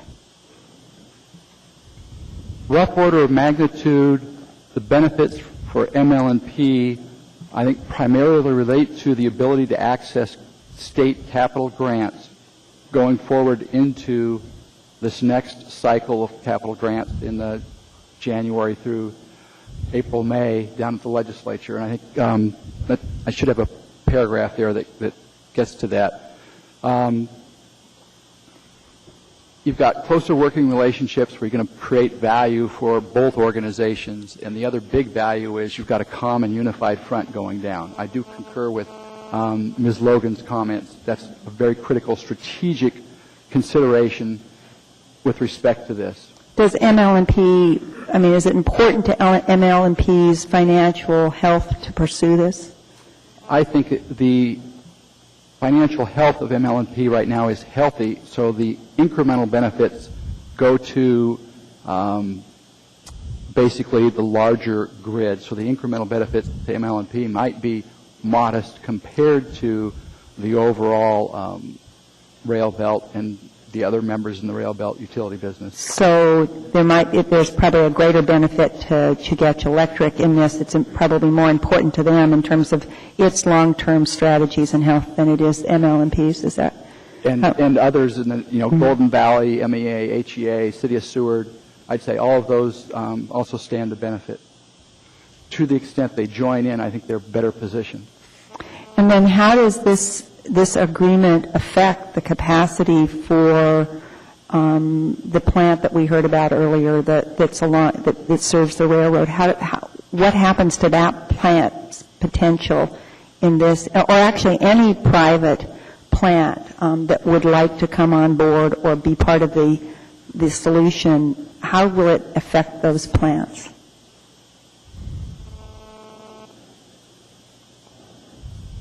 Those plants can still pursue under either direct commercial negotiation or under PURPA or through the Regulatory Commission of Alaska opportunities to sell to any rail belt utility at their avoided cost or less. Doesn't this affect the avoided cost? Quite frankly, no. Having calculated the avoided cost for utilities and independent power producers, the avoided cost is a forward-looking calculation. So that what you're really doing even 2 or 3 years ago, if you're an independent power producer, is you're looking at the integrated resource plans that are forward-looking, and that becomes the avoided cost umbrella under which you have to basically produce your power. So that, for example, the avoided cost calculation in the Chugach Electric really became a review of their integrated resource plan and looking at their 130, 180, and 252 megawatt, plans. And so the cost is really pretty comparable to what is coming out of this process. It hasn't changed. There's But not a material change. Does it become viable? Does it increase the viability or opportunity for private investments to actually come on the table, or does it decrease it? By making the decision tonight, I think it does create momentum, and it makes it difficult for an independent power producer to get into this process, because there will be those involved in the process who will see it as detrimental to moving forward, particularly in light of the gas savings that you can get by moving forward more quickly and getting these more efficient turbines online. So I do think there's a risk there. And then this is my last question. The issue of, as I read, I have to put this up for the public, that we got on Friday. There was just a lot of information presented to us, and so you'll have to maybe give me a hand in asking this question. It's my understanding that, that in the November Chugach Electric letter that raised questions with the MLMP letter that raised questions with the Chugach Electric siting process, there was a substantial amount of questions focused on the potential of risk that the community will be exposed to in light of the fact that we'll be dependent on a fairly old beluga, is it a cable? It's a beluga connection, that if that connection were to go down, the entire plant could go out for a significant amount of time, which actually exceeded our current level of acceptable risk. And it was a fairly sophisticated concern, and what they pointed out is the way to solve this would be to add a connection, a further connection that was substantially expensive, but wasn't penciled or wasn't actually calculated into the original analysis. Again, this brings me back to my first question, which is, if you add up all these things that weren't calculated into the original analysis, first, I'm concerned about that. But secondly, when we're assuming we approve this, does this not position us for two things? One, the additional cost, and who's going to bear that cost to solve this risk problem? And two, don't we, even with that, find ourselves in a situation where we need to reevaluate our risk levels and maybe accept a lower risk level than we have in the past? All right, let me try and split that up. Yeah, well, it wasn't easy for me. Question. All right. First, with respect to the issue about the transmission system and what would be required to make the project work so that ML&P could take advantage of the power from the plant at International, I would refer you to the August 15, 2008 letter from David Burlingame at Electric Power Systems to both Chugach and ML&P, and its subject is the International Generation Project and the Chugach and ML&P transmission systems.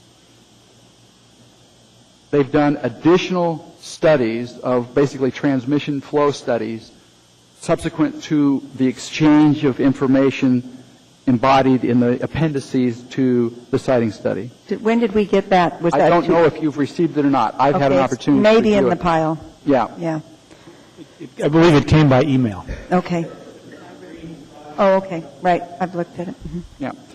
Based on my review of that document, and particularly the bottom of the first page and that paragraph and subsequent questions to ML&P about the transmission system planning,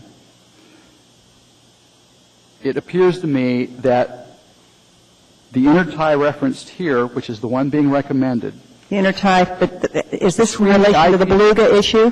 Okay, this is in... The Beluga was one potential way to interconnect, to try and take, basically most efficiently have a backup plan. That, I believe, has been superseded by these transmission flow studies that have been done, and that the recommendation coming out of that is the intertie that's described here between the IGT station and the ML&P transmission system. So, but weren't transmission flows part of the original criteria when the site was reviewed? Wasn't cost and transmission flows I believe it was one of the items that was considered in the criteria. Yes. So again, I just want to point out, here's another item, and what are the costs associated with this? And I would submit that through the process of exchange of information between the parties and more recent studies, they have largely narrowed those issues, and they've narrowed it down to a particular tie line. And within that context, I recommended that cost be a consideration on the amendment, that appropriate distribution of that cost between the parties be something they continue to discuss, because it's not only a cost associated with ML&P reliability, it's also a cost associated with ML&P's access to the generation plant. So there's a great deal of effort underway to ensure that we meet all the requirements to successfully build the plant on this particular site. I mean, that's really, I mean, in other words, from my experience, when you go through a site selection process, you have a criteria that is an independent criteria that's not designed for any specific site, and then you rank sites in relation to that criteria. And it appears to me that we, first of all, had a criteria that might not have been completely whole, and then we ranked those sites, and then we've gone back and reevaluated, and we selected one site, and then there was issues raised about that site, and we've gone back and kind of fixed ways of making that site work, that if you added the cost of those fixes up in the original analysis, you may not have selected this site. That's my concern. But I guess that's more of a statement. I don't have no further questions. Thank you. Thank you. I don't see anyone else in the queue. Actually, that got some queue. Ms. Drummond. And this is actually, Mr. Foster is available to answer questions, but you don't have to ask him questions. You can express your views about the proposed ordinance and or the amendments. Thank you, Mr. Chair. I have questions. Mr. Foster, thank you very much for taking this project on at a late date. We've just been blitzed with material, and I appreciate your trying to figure it out for us. And that thing with the green triangle is another one I didn't get to read, because hard to keep track of these things. The ordinance itself is followed by a memorandum of 4 pages from the mayor describing their intended effect of this ordinance. And on page 3 of 3 at the top, talks about introduction of the SCAP project into ML&P's portfolio of generation assets reduces the 20-year base case expenditure requirements for fuel, variable, fixed operation and maintenance expense, capital costs, et cetera, from roughly $850 million to $780 million for a net present value savings of $66.9 million. Over the next 20 years, it reduces ML&P's fuel consumption, et cetera, et cetera. Is that net present value savings of $66.9 million an accurate or reasonable figure in your estimation? It's accurate with respect to the scenarios that it tried to compare. I don't agree with the particular scenarios they tried to compare, because I think the appropriate comparison is what ML&P would have done if it went ahead on its own, given its integrated resource plan that it already had developed. When you do that comparison, at least what I'll call a first-order reconnaissance comparison, it appears to me that the net present value is approximately equal or slightly negative. I mean, the particular calculation I ran showed about a negative $10 million, but on a $780 million net present value, it's 1%. So it's within the margin of error of the analysis. Okay. And the other thing that concerns me in the memorandum is the third to the last paragraph, same page, page 3 of 3, where it says, once all these things are in order, approved by CEA, approved by the Assembly, approved by regulatory agencies, including the RCA, the municipality plans to acquire CEA's 70% interest in this project. At that time, the financing plan changes. What are the pros and cons of ML&P taking on this entire project? Financing this whole project, managing the whole project, and accepting Chugach Electric's generation and transmission assets and becoming the regional generation and transmission organization. I think you have at least two public studies that touch on that, the Navigant being one and the RIGA process being another. And I would highlight for you, I think, the issues that are obvious to consider.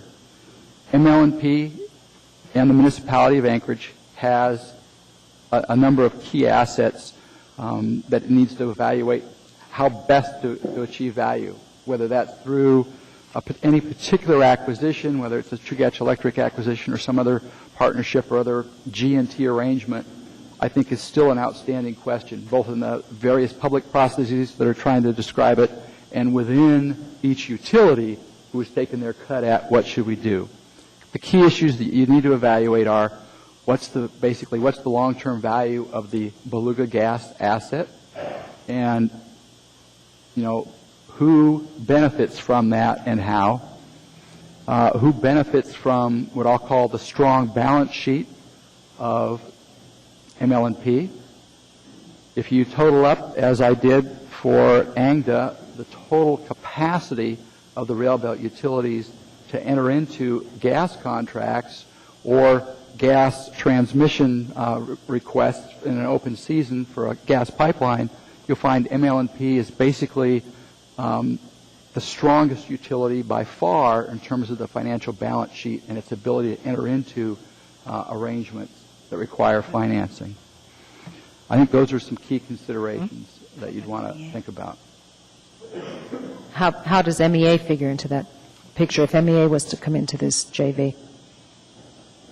MEA brings value to the JV insofar as they increase the generation size of the plant, could be up to, let's call it from 203 megawatts to maybe 271, something like that, which winds up creating some efficiencies with respect to the fuel rate, so you're not burning as much gas, and also efficiencies with respect to project development. Since they're not developing an independent project, they can basically spread the overheads over more kilowatt hours, if you will. And so there are some advantages there, and hence one of the recommendations is to strongly encourage that. Thank you. There's three others. Thank you. Is there anything else, Ms. Drummond? Mr. Coffey. Thank you, Mr. Chairman. Mr. Foster, it's been a relatively quick review. Would you characterize the review you've been able to do to advise us as adequate for us to make a decision? It's adequate with respect to the standard that I articulated, which is, did the management go through and do their due diligence to determine that this was a good investment for ML&P? Speak into the microphone, please. I'm sorry. You can actually look forward, Mr. You don't necessarily have to look at him. You don't have to look at him. All right. That probably be easier on you if you didn't. It's a bad habit. So I would say with respect to the standard of review, yes. And partly that's due to just having developed integrated resource plans for Agrium as an independent power producer looking to sell into the grid, developing independent power producer plans for other entities, having done avoided cost studies, and having done work with the RIGA study group, and having basically read in great detail and prepared independent reviews of the Navigant study for other clients. I think I'm in a spot where I can quickly do that due diligence review and feel like I'm giving you, I think, a pretty solid recommendation. Okay. And during the course of this, you mentioned the standard here, and as I understand it, there were a lot of questions raised by the EES analysis that we got before we got the big book with Appendix E and so on and so forth. And there were, I don't know, a multitude of issues, say 20 of them. And you used the term materiality in your review. Could you explain that, please? Sure. The question in my mind is, did this issue turn out to be a $10,000 issue, a $100,000 issue, or a $1 million issue? $10,000 issues, I don't bother with. $100,000 at this level of detail aren't material. It's $1 million. The mic again, please. I'm sorry. It's $1 million issues that I'm looking for at this level of the review. Okay. And so those $1 million issues that arose basically were related to transmission and the waste heat. Right. And the go get another customer as part of the JV, another wholesale, if you will, interest. MEA. Yeah. Yeah. Well, when I read the EES, I think I said to you, this is kind of damning, and you said, well, let's see the response. And we got addendum E and the response. And then I read that, and there were a lot of issues that were still there, and of course the problem with my reading it is I don't understand the jargon and so on and so forth. But what you're telling me is issues like the contamination or potential, there's no known contamination, but the potential and the airport and the fin cooling systems and all of these things did not rise to that level of materiality that would cause you to question this more or suggest other amendments. Is that right? That's correct. For the process that they laid out, they took on the issues as they arose and dealt with them depending on the materiality. And the permitting process, they did what I'll call due diligence in advance of the permitting process to determine whether or not there were really any big issues that were fatal flaws. Okay. So I think the design of the process, given Alaska industry standards, was consistent. Okay, thank you. That's my questions. I have a comment, Mr. Chairman, if you're looking for those. Absolutely. Go ahead and make your comment now so you don't have to later. Thank you. And then I'm going to be, I think I'll be done. Initially, I did not anticipate that we would be in the process here. In fact, when yourself and I, Mr. Chairman, met with the ICER folks, we thought this agreement was not, we were going to see a lot of issues with it. They came at us relatively late in the game as well. We'd already had our first committee meeting, and I started to receive stuff literally about a week or so ago. And we went very quickly to address this with Mr. Foster and Mr. Scott Goldsmith. During that, I had to ask myself some questions. And one of the things that, as an attorney, I'm trained to do and need to be cognizant of it in my role as an assembly person is ask myself, to whom do my duties lie? And for me, that was a fairly straightforward answer. It's to the citizens of Anchorage. That's first and foremost. And my second duty in this deal lies to ML&P, because that's an enterprise activity owned by the municipality of Anchorage and its citizens, and part of my responsibilities as a department of the municipality to oversee how it does stuff. Finally, the question of what's my duty and responsibility to Chugach Electric, and frankly, other than its service to our citizens, I don't owe it any duty other than, fair play and honest dealing. But I don't have a sort of a fiduciary responsibility to them, except, as I said, as it affects their ability to serve the citizens of Anchorage. So if you put the citizens of Anchorage in this equation, and then you say if it were just ML&P as an enterprise activity, what would you do? If it were just ML&P as an enterprise activity was designed to maximize the dividend for the city, I'm not so sure I would support this deal. But it's more than that. From everything I've learned from talking to Mr. Foster and reviewing all these documents, it's clear to me that there are benefits for the citizens of Anchorage that go beyond just the economic aspects of this transaction. The economic aspects are significant. But when Mr. Foster tells me that the order of magnitude of risk, and it's not certain, but amounts to about 1% or maybe 1.25% of the cost of this over a 20-year term, and he is satisfied that the study was adequate and sufficient to allow us to make a decision, and on material matters we're risking maybe 1, maybe 1.25%, and then I look at the flip side of the coin, which are the benefits that arise they're intangible, I acknowledge it. Cooperation, moving toward a coalescence of the generation capacities among basically 3 utilities serving Anchorage for electricity, which seems a little bit strange in such a relatively small area with such a relatively small population, that we gain a lot of the benefits as we move toward a more rational generation of electricity and distribution system.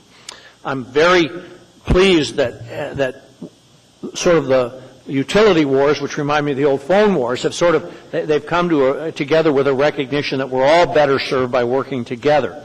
So that being the fact, and taking those sort of intangible benefits that accrue to us, which I think will prove to be very tangible in the future, and given the amendments that we've got here, which address the material issues, then I am going to be able to support this thing without reservation. Thank you, Mr. Chairman. Thank you. Mr. Starr. My questions are more for Mr. Posey. So in a couple... What I would encourage you to ask Mr. Posey, and after she's in, I would ask you to, if you want to state your position about it, go ahead and do it then. Well, it's only preface, making some sense that if we decided to sell our enterprise entity, ML&P, as a good, prudent deal for the city, would we be impeded by this JV to do that in the future?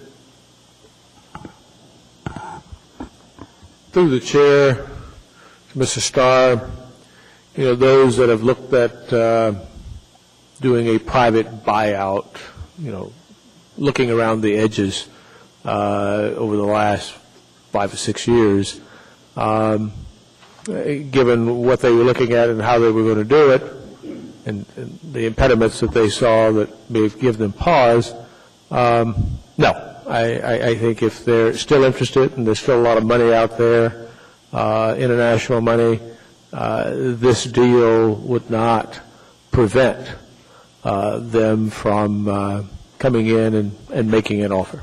How does it actually strengthen us? Do you have any examples of where it may strengthen your sense? And I'm going to get to generation, power generation, and more capacity.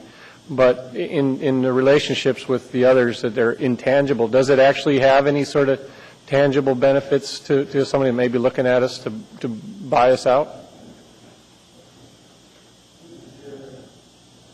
Through the chair, there's not a lot of serious look now by any groups. There may be some people with some great ideas that they could look at this in the Riga study and say, we can do it better, and would like to come in and look at a statewide or an area-wide look. And this would not stand in the way. In fact, it high grades the basic ability to start coalescing assets and attitudes. The site selection study was prepared, of course, by Chugach, and they talk about some of the generating capacities and how the numbers would change. In my interpretation of that, is sort of relieving pressure on some of our generation plants that are aging and moving on. And I'm not sure you've actually seen that, but it reduces the pressure, if you will, on plant 2, or takes it down. Is that, we need to do that? Is that correct? We need to not only find increased generation sources, whether it's alternative energies or not, but we also need to reduce the pressure on some of our aging facilities. Is that right? Pressure meaning they're reaching their useful life, they're reaching their useful cost. We need to do that anyhow, right? Through the chair, Mr. Starr, this is a process that's been going on 5 years, at least. Beyond that, I'm sure there were a lot of discussions. But we knew, as Chugach and ML&P, that we had 35 and 40-year-old equipment, that all of it had to be replaced in order to generate roughly 400 megawatts just for Anchorage Bowl. This is about half of that increment. We still have to replace our aging infrastructure at Plant 2. The newest unit running in this area is the LM2500 Plus, which you and I went around the Mulberry Bush so many times on, but it's operating, it's very efficient today, and in fact it's holding us up today, power-wise, because we've got some of that old equipment that is down because of some problems. So to me, this is just one half of the increment that we need to do, and in order to serve the greater Anchorage Bowl, we still need 150 to 200 megawatts to be built on this side of the inlet. When I was working in tune with more of the budget items for the city last year in particular, we looked at your capital improvement plan. It made me sit up and take notice on just the numbers there. I thought we were seeing extra zeros, but you have a budget plan that's got about $250 million forecast out in it. Is that right? Or some number? We're looking at $75 million next year, right? I'll let Dan address that. It's a larger number than that. That's right. I mean, through the chair, we put $250 million in our 6-year. A little closer to the microphone, The please. 6-year plan, which we saw last year, is the only thing I can relevance on, so. That's correct. We put $250 million in for new generation. As much as anything, that's a placeholder. We will actually need more than 250 before all is said and done when we do what we're going to do at Plant 2. But the 250 is more than enough to take care of our share of this project and allow us to continue doing engineering and planning for what we're going to do at Plant 2. Some of the question on the fiscal health then of that is the ability to carry that, and I could only look out a couple years on the cash flow. We saw your year-end report for your cash positions. You have the money essentially now, but do you have the money in 6 years when the bills become more? I mean, let me ask you that. It looks like you capitalize nicely here in the next couple years, but does our financial position start to erode? We will remain in a good position even with that large CIP program. We just filed a revenue requirement cost of service study with the Regulatory Commission of Alaska, and as part of that filing, we had to file what we call our equity management plan, which is a 14-year forecast. And right now our capital structure is about 50% equity, 50% debt. Even with these large borrowings, it gets no worse or deteriorates no worse than 65-35, which is not a bad capital structure. And then it turns around and starts going back up again. Thank you. Is it dependent that the state back us up in years coming up? Do we have that expectation that we're going to go into this, but if we can't, we've got to go to the state to bail us out? No, that expectation was not. For the project, not for ML&P, but for the project in your mind, it's. That's correct. No, okay. we were not expecting state assistance. Yeah, great. I don't need to weigh in my opinion. I can just weigh in with the vote. So, thank you, Mr. Starr. Dr. Selcraig. Mike. Thank you. I have a question for Mr. Posey. The way this is structured, basically, ML&P will be responsible for some aspects of the delivery of service, and as will Chugach Electric. And it's my understanding Chugach Electric is going to be in charge of the generation aspect. I mean, there's kind of an allocation of who's going to do what in this agreement, isn't there? This is based on the conversation we had this afternoon. Isn't ML&P going to be responsible for the transmission side? I mean, how's the allocation of work associated with your two entities and kind of debt associated with this? Through the chair, Ms. Selcraig, for the JV as it stands today without any other restructuring that could happen, Chugach will own 2/3 or more, 52% at least, even if MEA comes in, and they will manage this particular site and the construction. And the transmission that they own and operate now will be theirs, and the transmission that we own and the generation we own now will be operated by us. It is a separate question later on this year as to whether Chugach and ourselves through the Assembly can agree to move forward on the G&T concept, which would have us operating the generation assets of both parties and them operating the distribution assets of both parties. So that's kind of forward-thinking strategy about how it would unfold in terms of the allocation of management issues and operation issues. My question is that if that were to occur, would we be responsible for what's the state of the transmission facilities in terms of age? What kind of attention do we need to put on that area? Is that through the chair, that's part of what we're all looking at today. But just like the generation assets are aging, so are our transmission assets, both ours and theirs. And some significant investment to keep the same reliability or increase it will cause major investments. In fact, part of our discussion and our cooperation on the RIGA study is to make sure that that one aspect, especially transmission, that the state weighs back in, because they made $1 billion investment 20 years ago, and it has paid dividends for the state. To do new investment to rebuild and build will be necessary, and more than likely, given the Riga study, the state will weigh in if we all are working cooperatively in the same sandbox. So, and does this relate to Mr. Foster's proposed amendment in terms of sharing the cost of the transition, the costs? I mean, how are we going to allocate the responsibility to pay for those improvements? That's what I'm wondering. How will that just be a 30-70 split, or how does that work? Do we know, or what are we talking about? The chair, I don't know if it was Foster or Helmick should answer that. I think that we have to parse that question a little bit. We have to look at the transmission interconnection and set aside or try to figure out how much of that benefits ML&P from a reliability perspective.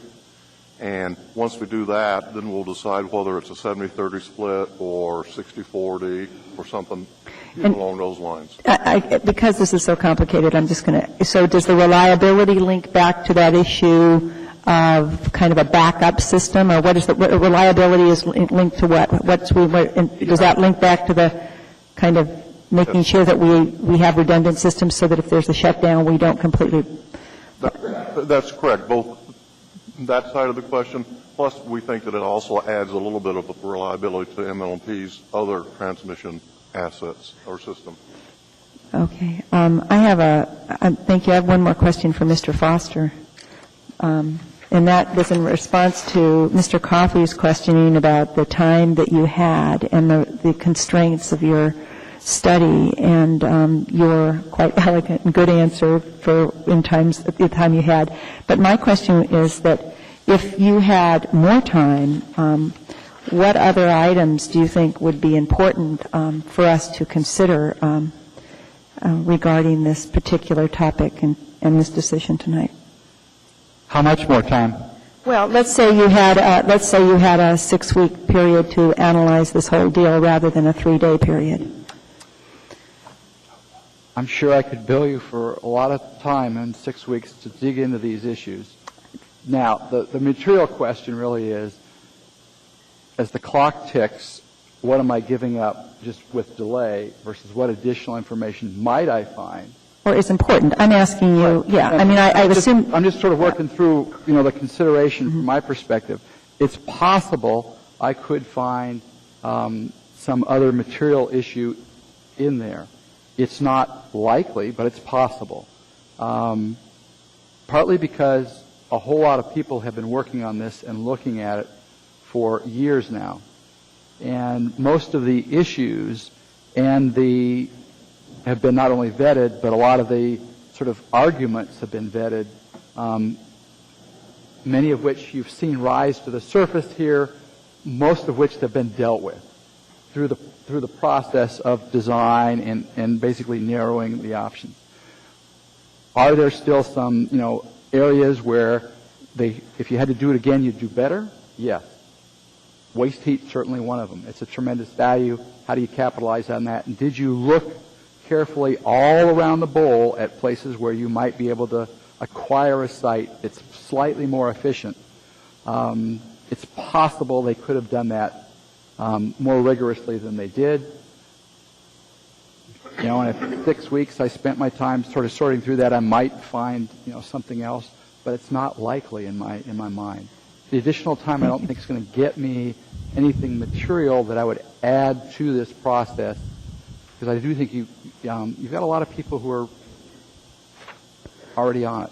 I have one last question for the night, and then I have no more questions. And this is to Mr. Marlowe. Mr. Marlowe, would you come down?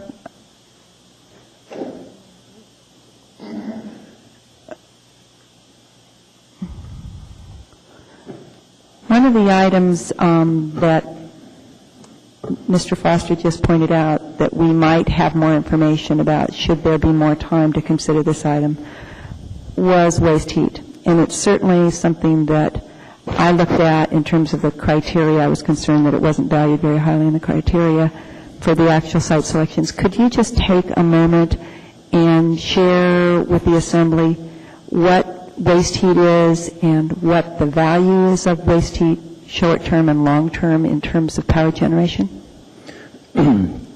Surely I'll try. To my mind, when considering from ML&P's perspective to invest $110 million to develop about 60 megawatts of generation at the location that's been selected and contemplated that ML&P would participate in, there is not an opportunity to utilize that heat in a way that's economically feasible, because there is not a use for the heat in close proximity to the location that's large enough to matter. When placing a power plant strategically to take advantage of the heat as a byproduct, you want to select a location where the heat load is massive. And the biggest concentrated heat load in the state is downtown Anchorage, and the railroad operations, and Elmendorf Air Force Base. So, to my mind, the selection was made, and then they developed the criteria around it to justify it, and there's going to be no opportunity to use that heat as a byproduct. Therefore, you're giving up 20% of the efficiency on the fuel that's going to be used for the entire power plant, not to mention the 60 megawatts that Municipal Light and Power is participating in. And if it's true, and I think most industry experts, and surely Mr. Foster would agree, that if you strategically place the power plant so you can use that heat, all of that heat that's available as a byproduct of generating electricity, you can increase the efficiency of the power plant by 20%. And when you're talking about the amount of gas that this power plant is going to consume, and you add 20% efficiency to that fuel consumption, that is a huge, huge number. And it just is outrageous for this Assembly to participate in a project that doesn't utilize that efficiency. So what does that efficiency represent in terms of the extension of the life of the gas that we have at Beluga? I mean, is it big enough to actually extend that source? I mean, does anybody figure that out? I guess this is a broad question. Has anybody figured out what 20% efficiency means in terms of our available gas supply? Does that mean that it lasts 20% longer? 20% longer for the amount of fuel that's being used to generate electricity, or at least the amount of fuel that's being used to generate electricity that could be generated in proximity to a heat load. Okay. So for ML&P's portion, 60 megawatts will consume about 480,000 cubic feet an hour. And if you can utilize the heat that comes from that 60 megawatt load as a byproduct to its highest potential, if you added 20% efficiency to that 480,000 cubic feet of gas that was consumed, you're getting the benefit of 96,000 cubic feet of natural gas. And that's a lot of gas every hour. Thank you. Thank you. Ms. Osiander, I see you're next in the queue, and Mr. Flynn passed me a note to remind me that we actually have an amendment in front of us. Is what you're speaking to relating to the amendment or relating to the motion as a whole with the amendment? I support the amendments. I had a question for Mr. Foster. I haven't had a chance to ask. Does it relate to the amendment? They're Mr. Foster's amendments. Not directly, sir, no. All right. Mr. Gutierrez, did you have questions related to the amendment? Okay, go ahead. Thank you, Mr. Chairman. I apologize. Our cold back from China with me. I'm a little stuffed up. I have a question that, for a representative from Chugach Electric. It's my understanding that that your board had already passed a version of this partnership agreement as it was originally presented prior to these proposed amendments. So I guess my question is, do you have any problem with these amendments? If so, what are the implications? Is this going to How would this trip us up? Would you anticipate having to take this back to your board? Somebody could come forward to the microphone. Mr. Evans, welcome back. Thank you. Depending on what we negotiate, it may or may not have to go back. We've got to go through the discovery process of evaluating those, what effectively are your amendments there. We can take that back to the board. So, to the extent we do something there that is materially different, then we will be taking it back to the board. But in general, with what you see proposed here, do you No, think any big stumbling? it's not unreasonable. Okay. That's what I wanted to know. Thank you. All right. Anyone else as to the amendments? See no one else. We'll call a roll call on the amendments. Actually, I'll go back. Any objection to the proposed amendments? If you have objection to the proposed amendments, please speak up. If there is, then we'll take a roll call. Any objection to the proposed amendments? Hearing and seeing no objection, those 4 amendments proposed by Mr. Coffey are now adopted. That brings us to the ordinance as amended. And Ms. Osiander, you are next in the queue. Thank you, sir. Mr. Foster, first off, I want to say I thank you very much for your work. I also thank the committee members who spent more time in this than I did. The main argument for this to us from the administration was cost savings. When you said a few minutes ago or some time ago that you didn't know if that cost saving, I think I heard you correctly, you couldn't say that the cost savings would necessarily be there if ML&P did this by themselves. Did I understand or paraphrase you correctly? For the purpose of determining whether there are cost savings, I had to construct the base case against which I would compare Right. the JV. Right. I used the base case from the Integrated Resource Plan of ML&P that assumed they would go forward with 2 LM6000s in combined cycle, which is about 111 megawatts. Okay. Used the scenarios that they developed, dispatch scenarios they developed around that, and compared it to the scenarios that ML&P has developed around the JV, which is buying essentially 60 megawatts of this larger plant. Okay. In the evaluation of those 2 alternatives, ML&P building a fairly efficient new generation unit versus buying a share of another one, the economics, in my mind, are quite close, with some downside risk, basically, when you take the whole thing there, and it's largely a result of the extra cost associated with transmission to take advantage of that new plant. So the main argument for this, using the parameters that you set up, are that we're going to cooperate better in the future. Is that? I think the main strategic consideration is that you enlarge the pool of capital you have access to in Juneau. Okay. In the upcoming session. I think that's the... That feels better to me than we're all going to get along here, I'll tell you. Right. That's the strategic consideration. So all other things being equal, I think the argument would be that that gives you some more ultimately borrowing power going forward compared to what you have now if you put in all the money yourself. Okay. It creates additional opportunities on the capital side. Thank you, sir. All right, Mr. Flynn. Thank you, Mr. Chairman. I'll try to be brief. Regarding this process, I would start by noting, to the extent we're going to do things that have the term 100 and million in them, it would be useful for this body to be involved a little early in the deliberative process. Part of the challenge before us this evening is that we're getting bits and pieces of deliberative process delivered to us in a rather irregular and erratic fashion.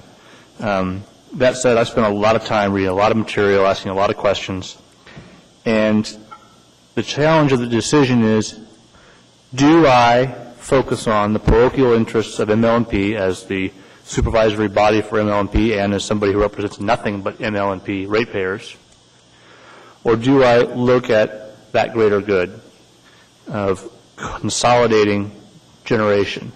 And as somebody who's been on the fringe of the utility wars for many years, having served in Juneau as a staff to the Judiciary Committee when we were doing phone wars and PUC implosions and things of that nature, I'm very sensitive to the fact that we have worked for decades to try and achieve that consolidation among the generation providers in Alaska. And so I'm going to set aside my more parochial interests and opt for the greater good and opt to support this. But I'm going to keep a real close eye as we move forward and make sure that the aims that we laid out in this process are achieved. And if I don't think they're being achieved at some point in the future, I'll do what I can to, pardon the pun, pull the plug. And with that, Mr. Chairman, I thank you for the time. Thank you, Mr. Flynn. Ms. Drummond. Thank you, Mr. Chair. I'm real concerned that ML&P's wonderful gas rates will not be evenly spread over this whole project. I want to know if this is going to maximize the use of ML&P's cost of gas. And then what are the benefits to ML&P's ratepayers of entering this joint venture?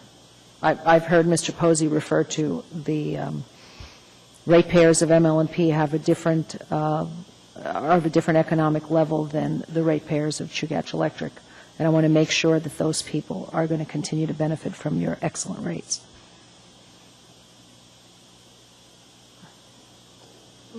Who are you asking? Yeah, who's the question directed to? Mr. Posey or Mr. Foster, whichever. All right, one and then the other. Right. I'll take an answer. Scissors, paper, rock. One of you has to pick. Who's going? Neither one of you. I'm going to go. So, right. Mr. Mayor, go ahead.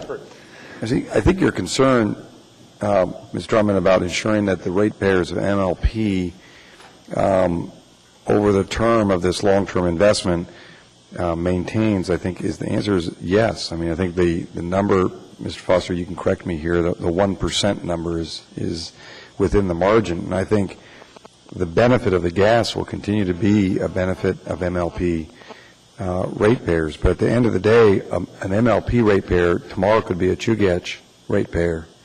Chugach ratepayer tomorrow could be an MLP ratepayer. MEA.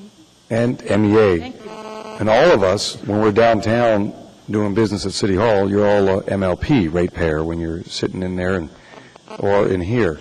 So the question that the MLP ratepayer in the long term will be protected or at least have the same kind of structure or long-term structure I think is there. I think what you see is a consolidation that, as Mr. Flynn said, has been sought for many, many years, and the opportunities down the road are bigger. For example, the leverage, Mr. Foster, you mentioned at the very end there, the leverage with the state is huge, huge. The reason the Rail Belt Energy Fund has not been able to be distributed over the last several decades, or a decade and a half, I think, is because the utilities could not work together and figure out these issues of transmission and generation. The opportunity of free capital is huge. And so we're taking a step that I think has surprised many people that it could actually be done.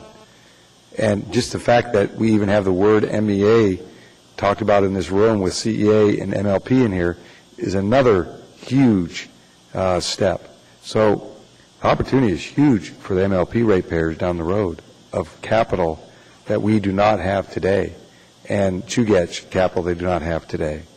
So I think MLP, I wouldn't be doing this if it didn't benefit both the city in total or MLP.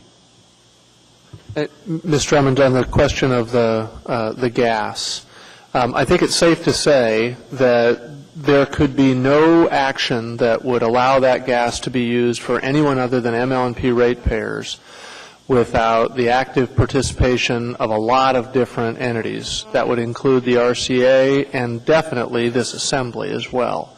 So you can be 100% assured that gas would not be used for any other benefit other than the manner in which it's currently being used without the Assembly's active and knowing participation and approval in advance. And then beyond that, you've got a raft of other interests, including the State of Alaska and the Regulatory Commission of Alaska and our unit partners and NSTAR and a variety of others.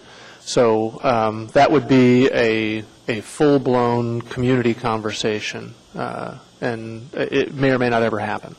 Okay. Thank you. Mr. Gutierrez. Thank you, Mr. Chairman, and I will attempt to be brief. Others have been far more eloquent than I, and it's quite unusual, though it should be noted, that Mr. Coffey and I are in complete agreement tonight. That may not happen again, so I think that should be noted for the record.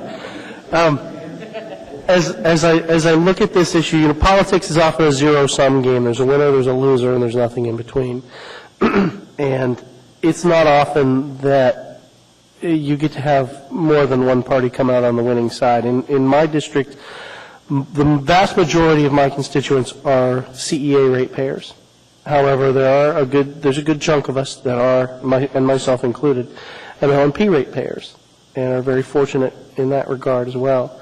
And I think that both sets come out ahead with this joint venture. It's important, I think, to keep in mind that as far as MLNP is concerned, and Chugach as well, this generation capacity was going to have to be added or replaced in some fashion eventually anyway. Equipment wears out. Equipment is less efficient. We have new, far more efficient technology that's going to be used in this particular venture than what's currently being used, and everybody's going to save a lot because of that. We have the opportunity to either do it on our own or to work cooperatively, and I think the famous phrase that's often used and perhaps misused is and I think the utilities are going to start to understand this, either we hang together or we hang separately in this issue. It wasn't that long ago, as the mayor pointed out, the idea of having MLNP and CEA and perhaps MEA all cooperating together on a venture of this magnitude would have been at best laughable. And now it's a real possibility, because I think everybody understands the benefits to everyone and that each can come out ahead. I enthusiastically support this. And it's not perfect. Clearly, it's not perfect. There are some issues that we're going to have to keep an eye on, and I think we're willing to do that. But I think it's a good deal. It's a good step forward for both of these utilities, certainly, and perhaps a third, should they choose to join in, and I hope they will. And again, I'll be happy to support this. Thank you. Thank you, Mr. Gutierrez. Ms. Grojax. Thank you, Mr. Chairman.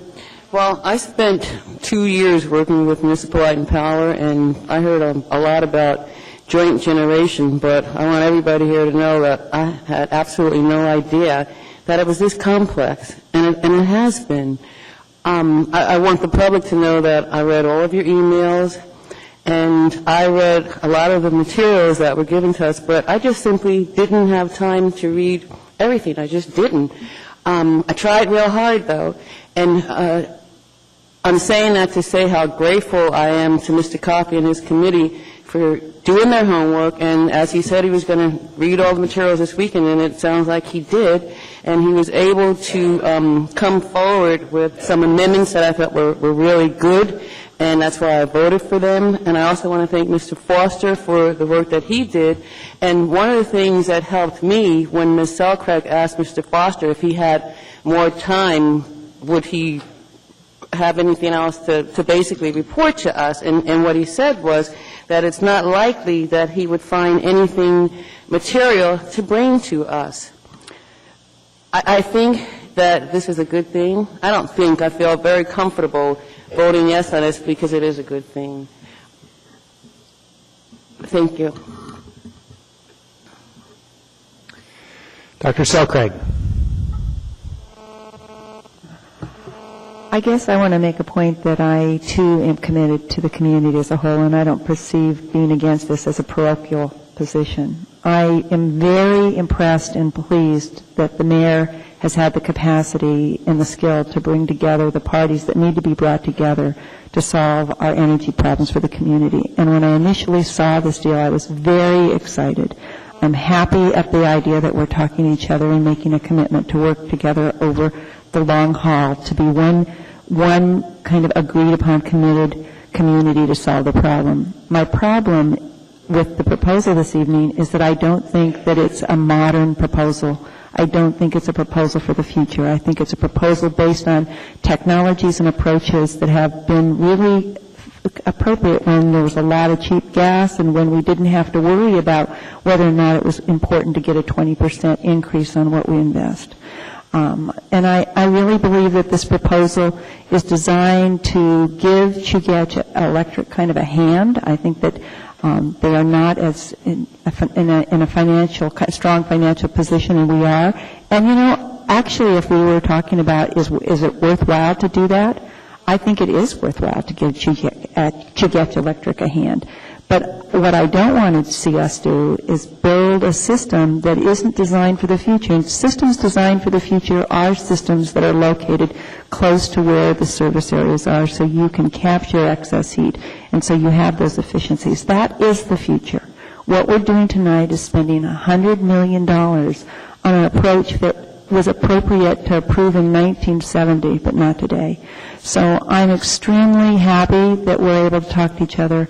I look forward to our joint work together with MEA and Chugach Electric and MLNP. But I think, lastly, I'll say, you know, this came to us. We had to approve it in 2 weeks because we could get a good deal on the turbines. It had to be done. Chugach Electric Board wouldn't do it. There's been a lot of pressure in the last month on this, and it seems to me that we would have benefited from a year of careful evaluation about all of our decisions. And my hunch is, based on Mr. Foster's report, there's a possibility that we might not have chosen this path. So anyhow, I will be voting against it. However, I am grateful for the framework that's being presented tonight. Thank you. Yes, Mr. Birch, go ahead.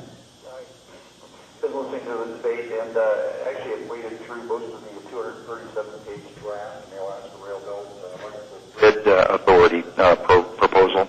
And I too have concerns about the basically the rush with respect to this project. I sat through the Navigant and participated actively with the Navigant study. There were hundreds of thousands of dollars proposed for joint operational savings that look like low-hanging fruit that have not been realized. My concern with the proposal here this evening, it looks like it's the first step in a $368 million investment, which will ultimately be, if I read the item pointed out by Ms. Drummond, would end up being a municipal-owned asset.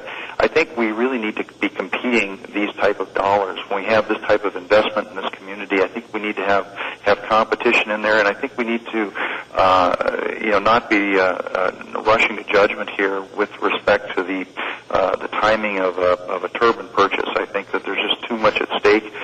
There's a lot of concern about fuel sources and fuel options.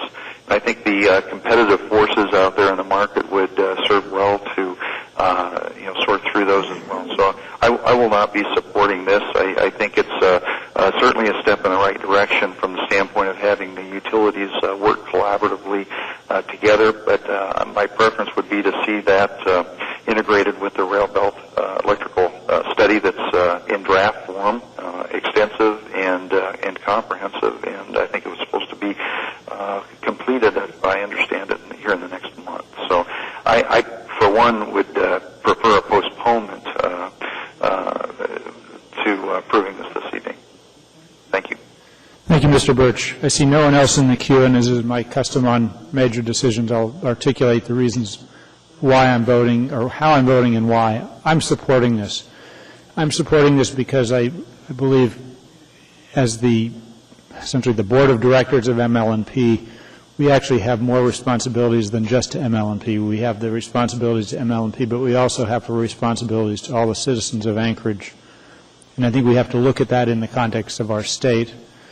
I'm cognizant that the governor and the legislature are in the process of distributing $1,200 per person for fuel assistance, and And by my read, that would be better invested in projects like this and not given individual households. But that's just one person's perspective. And I see this as an opportunity to move forward towards being more consolidated in how we produce electricity and move forward in being more consolidated in how we distribute that electricity. And this is a step in that direction. I think, as the folks from Chugach have already explained, we're already doing things together, but I think the direction we need to head as a community is doing more things together. I have been greatly encouraged by Mr. Foster's analysis. He really spent an enormous amount of time. He had a number of preliminary issues and questions, and last night he communicated those with me, and I got together with him late and people from the administration as well as Mr. Coffey to hear more of his views, and that was actually very helpful in producing the amendments that we have today. He's spent more time analyzing utilities in his life than I will ever spend in my life, and that gives me confidence. And based on the confidence I have from his work with the Institute for Social and Economic Research, and I think the good this brings to our community, I'm going to vote in support. Does this mean we're done and there's not lots more to do? No, there's a lot more to do. This is just one step, but it's a very positive step, and I'll be pleased to support it. And with that, I'll ask the clerk to call the roll. Mr. Coffey? Yes. Ms. Johnston is excused. Mr. Flynn? Yes. Ms. Osiander? Yes. Ms. Drummond? No. Dr. Selkirk? No. Mr. Klayman? Yes. Mr. Birch? No. Ms. Ray Jackson? Yes. Mr. Gutierrez? Yes. Mr. Starr? Yes. That passes 7-3. That brings us next to item 14A.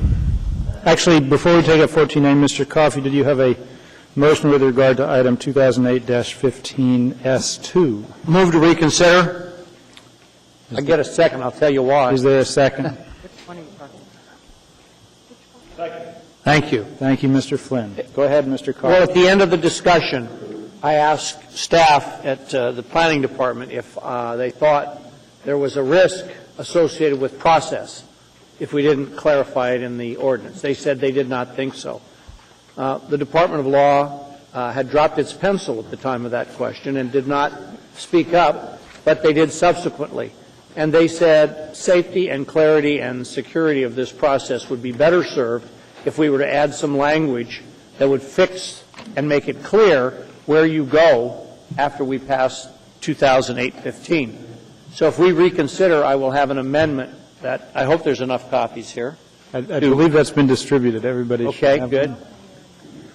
No? If This not, is the I could UDC amendment. Maybe get This is the UDC. Department of Law to make enough copies or someone. But the point is if we reconsider, then we can talk about how to fix this potential risk. Thank you. I will ask if there's any opposition to the motion to reconsider.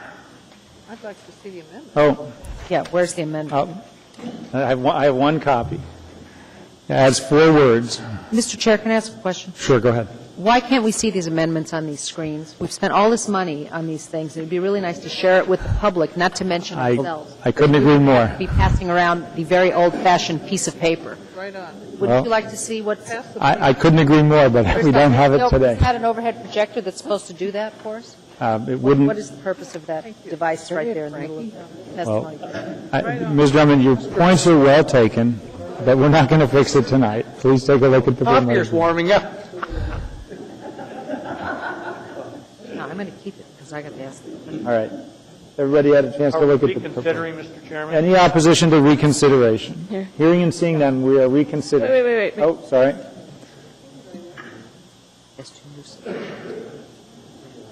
I think we thought the copy machine was working earlier. I apologize for that. I should have asked for 20 copies at the time.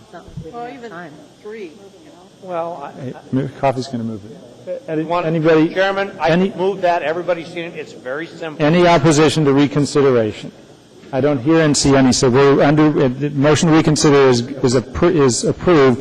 Mr. Coffey, go ahead. Move to amend 2008-15 as per the typed amendment prepared by the Department of Law to clarify the problem. Second. And into your mic, Mr. Coffey. Speak clearly and use the machine. Yes. I thought I talked loud enough as it is. It was moved by Mr. Coffey, seconded by Mr. Starr. No. Mr. Gutierrez, I apologize. I knew it was from the right. Could it have it as B? Mr. Gutierrez, click second, please. All right. So I don't think I need to add anything. It makes it clear where you go. And that avoids anybody challenging the process. So I urge support for the amendment. All right. Mr. Birch, go ahead. The words, I'll read the amendment to you. It adds to Section 4. Section 4 reads, "This ordinance is effective immediately upon passage and approval of the Assembly." That's how it read, and it's adding the 4 words, "as to new submissions." So as amended, this ordinance is effective immediately upon passage and approval of the Assembly as to new submissions, which would mean old submissions would not be subject to the amendment. Thank you. Ask if there's any opposition to the amendment. Hearing and seeing none, that is approved. All right, now that brings us to item 14A. Mr. Chairman, do we have to approve the whole ordinance again? Oh, actually, you're correct. Okay, I would urge approval of the motion of the amended 2008-15. Actually, we have amended it and we've already approved it. Do we need to approve it as amended? I thought you approved the amendment. There's a nodding, so we'll go ahead. I move to approve the amended 2008-15. Moved. Is there a second? Second. Second by Mr. Flynn. Any opposition to the amended version of 2008-15S2? 15S2. Hearing and seeing no opposition to the amendment. That amendment is approved. We are done with that. Now, thank you, Mr. Chairman. Thank you for your courtesies and your direction. That brings us now to item 14A, item AR 2008-112, a resolution confirming the assessment roll and levying special assessments for services on property specially benefited in the Downtown Business Improvement District, Special Assessment District 1SD97, setting the dates of assessment and providing for assessment billing, payment due dates, application of payments, delinquency penalties, interest and costs for delinquency and enforcement. Thank you very much. Anyone wishing to be heard on this, please come down. Welcome. Thank you for your patience. My name is Lisa Rogers. I am the sole owner of LMR LLC, a company that owns Roll ID 139, Original Town Site, Block 82, Lot 12. I wish to voice concerns regarding the properties and dollar amounts included on the assessment roll. I also have objections because inequalities exist in the assessment roll. I sent a letter to the clerk, which hopefully you all received, and so I'll cover my points as briefly as possible. I believe that the assessment methodology is inequitable because each property in the business improvement district, I believe with a value of less than $10 million, is assessed at the same rate, but each property does not receive the same level of service. I believe that the downtown business district assessment is an unfair tax.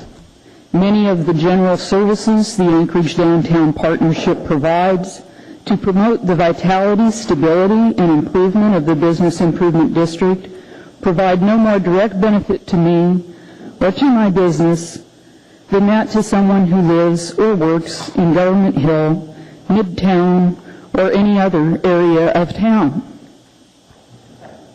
But I pay a premium of over 10.43% of what other taxpayers similarly located but not in the district pay. I believe that a current poll is in order sufficiently prior to the 2010 sunset of this business district in order to determine what the support really is for the district today, because I believe it is probably quite different from when the district was created, and what is going to happen at the sunset. Do you simply pull the plug and shut off the funds to this corporation? I believe some properties not in the business improvement district should be included. Many of the wealthiest property owners were excluded from the district when it was created, so that when the property owners were formally balloted, the requisite 60% approval rating was achieved.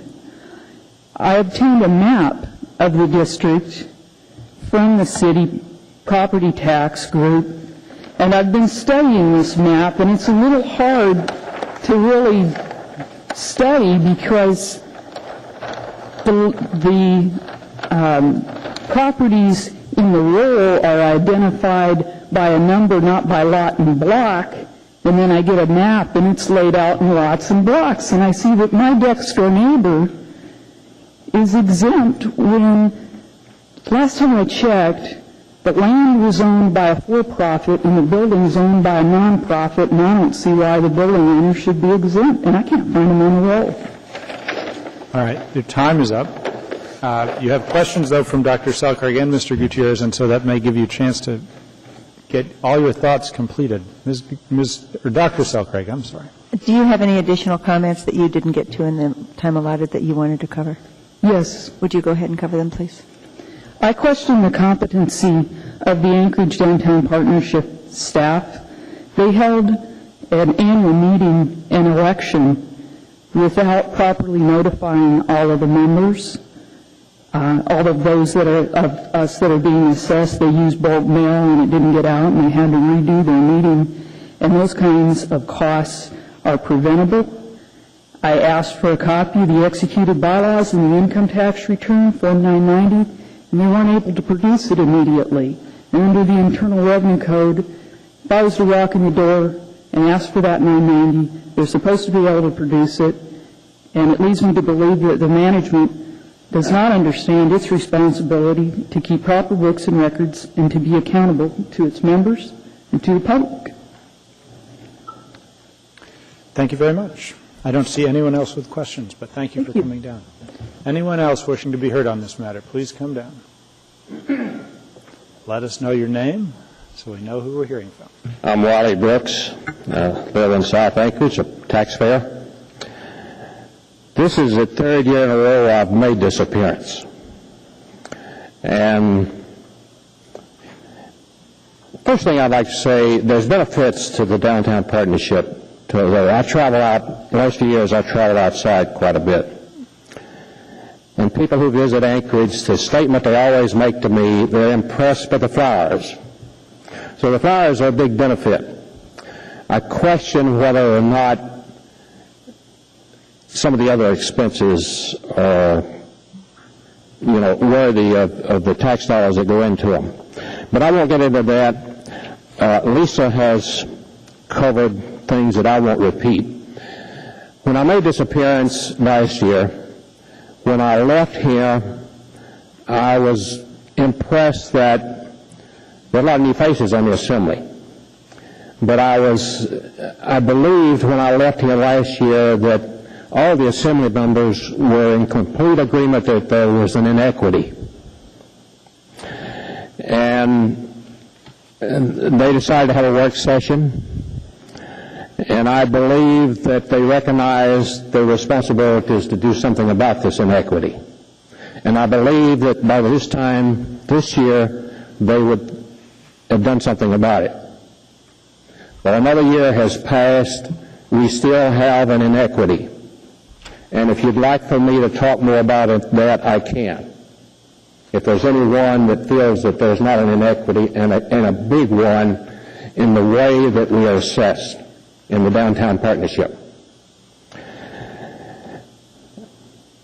I would like to have an explanation. If there's not anything you can do, I'd like to hear that explanation as to why you can't bring about equity in our assessments, because it's not there. One thing I looked at that you may or may not be aware of is what's happened to our assessments. Now, I know we've gotten a lot of help in the residential properties and property taxes because of the revenue sharing by the state and the amount of the state put into the municipality that in some cases, many cases, our taxes on our homes have gone down. Not happened in commercial properties. I have two properties in the downtown partnership.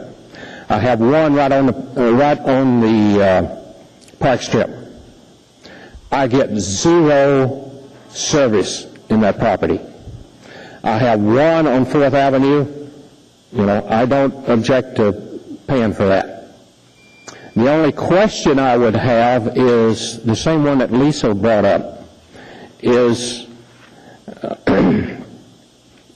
that why is having flowers in the downtown district and impressing tourists more valuable to me than it is to someone who lives on Hillside or someone who lives in Muldoon? All right, actually, your time is up, so I know Mr. Gutierrez has a question, so I'll let him ask his question. That may get you an opportunity to finish.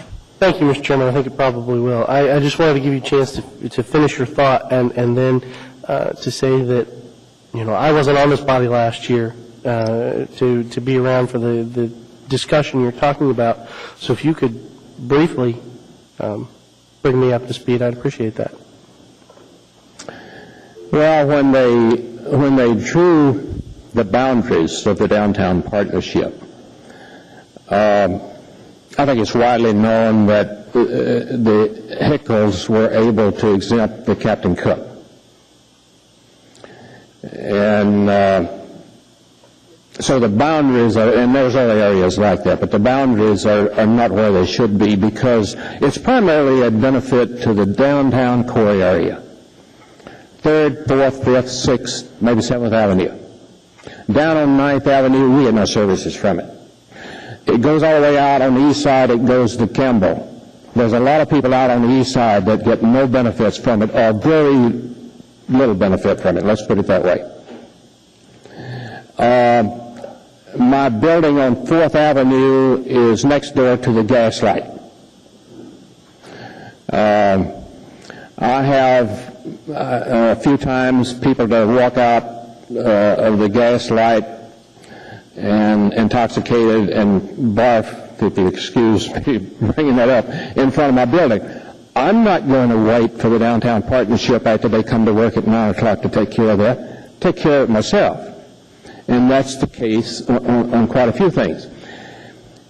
We have a streets department to take care of the sidewalks and the streets downtown. Why can't the service that the downtown partnership provides be provided by our streets people? And there are other things that are duplication like that. Let me give you some figures. I want you to be aware of this. The building I have is a small apartment building on 9th Avenue. In the last 4 years, my property taxes have gone up 17%. On the one on 4th Avenue, in the last 4 years, the property taxes have gone up 68%, 17% a year. Now, it's true the building did go up in value. There's reasons for it going up substantially, but I don't think commensurate with what my numbers show. My special assessment for the downtown partnership on the Park Strip property in the last 4 years has gone up 32%. My assessment for the building on 4th Avenue has gone up 90% in the last 4 years because it's based on the assessed value.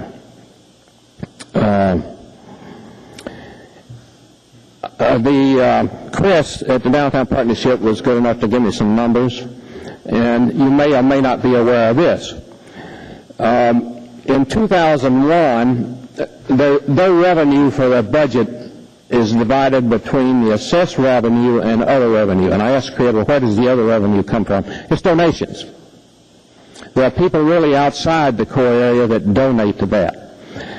Percentage-wise, in 2001, the amount paid by the assessed revenue was 29%, and the other revenue was 71%. And that held pretty steady through 2004. 2004 is 27% was paid by assessment revenue, 73% by other revenue. That started changing. In 2006, it was 41-59, 41 assessment revenue, other revenue 59. It went to 50-50 in 2007, and then this year it's 58% cut from assessed revenue and 42% from other revenue. Now, there's reasons for that, and there's probably multiple reasons. I'm going to actually, I know Mr. Gutierrez has a question, but it's not an invitation to go endlessly. Can you wind up in about 15 to 30 seconds? No, I think I made that point. I think I'd just like to know if the Assembly has some answers as to what we do about the inequity that we are faced with right now. I'd like some answers from the Assembly on it. Last year it looked like it was unanimous. They believed that, they accepted the fact that there's an inequity, but nothing has happened. Mr. Gutierrez, you still have the floor if you have any other. Thank you, sir, but the gentleman answered my question. Thank you. Mr. Flynn. Thank you, Mr. Chairman. Just to briefly answer the inquiry, as the representative for the downtown area, I do attend some of the Anchorage Downtown Partnership Board meetings. I've made the specific request that the membership committee make an effort to reach out to the oddly shaped western border constituency and seek to include them in the potential renewal of the Downtown Business Improvement District, which would occur in 2010. Thank you. That's all. Ms. Gray-Jackson. Thank you, Mr. Chairman. The gentleman here who just finished testifying, he said a couple of times that something happened last year with the body, and I wasn't here last year. I was paying attention to a lot of things, but this was one that I was not paying attention to, so I'd like to know if anybody can tell me what happened last year. Thank you. Ms. Osiander. Well, we did agree, and we were frustrated. I remember the first time I heard testimony on this, I looked at the maps and I thought, what the heck is that? Why is it drawn that way? We've had 2 work sessions that I know of, and at the time we conferred with legal. We specifically looked at, are there sections of the map that we could take out? But there were such significant concerns about process that the body basically said, well, at this point, the best thing is to wait for the reballoting. The best summary, I think, could come from Mr. Boness, who's not here, but maybe legal could summarize. We had some significant work sessions on it, and I truly, I apologize because I agreed. I was extremely frustrated with the process, but the burdens and the hurdles to do something about it proved significant. So I don't know if you're on top of that, Rhonda, to know. It was Mr. Boness that briefed us at the last work session. And I would just actually briefly share. Just hold on just a moment. We actually still in the midst of public hearing. And I think it's reasonable for us to respond and explain this, but I really think that if we have other people who wish to be heard on this topic, I'd like to give them a chance to be heard first. If somebody has questions for these speakers, you will all get a chance to comment later. But anybody else that wishes to be heard as to the Downtown Business Improvement District, come on down. Point well taken. My name is Glenn Reed. I represent 3 properties in the Downtown Improvement District. I'm actually a big supporter of the Downtown Partnership. We are in the East Downtown area, which a lot of people claim get absolutely no service from the Downtown Partnership. We found that, although that formerly was true, once we reached out to them and pointed out the deficiencies in our area, they've really stepped up and provided a wonderful service to us. Along with daily cleaning and general maintenance of the area, one of the biggest concerns in our area was the security of the area. We're only a small business, we don't have a large budget, and we couldn't afford to hire private security staff, additional staffing to do it. Our current assessment's approximately $5,000 for the properties, and for this they've worked with us to provide security, which has reduced. I have some statistics here on our police calls. When I took over one of the properties, we had 344 police calls within a year. And we've successfully, in a 2-year period, taken that down to 95, which is a quarter of what it was. The other property is far more impressive. It had 192 police calls the last year before I took over. We're down to 6 for the last year. This is basically due to their involvement with us. and that $5,000 that we pay is well worth the success of something like that. So we simply cannot afford that on our own. Because of the reputation of the area, the police department, the city had very little interest in dealing with us. And now, because of the success of things like this and the support of the Downtown Partnership, we're having great success with city departments on our side, police officers on our side. The whole view of the East Downtown area is changing to an area that is safe to live in, safe to visit. Just their general presence makes all of our guests feel safe and all the residents in the area feel safe. And now the other businesses in the area are looking at investing significant millions of dollars in the area because it's now improving so much. That's all I was saying. Thank you. Thank you very much. I see no one with questions, but we appreciate your coming down. Anyone else wishing to be heard?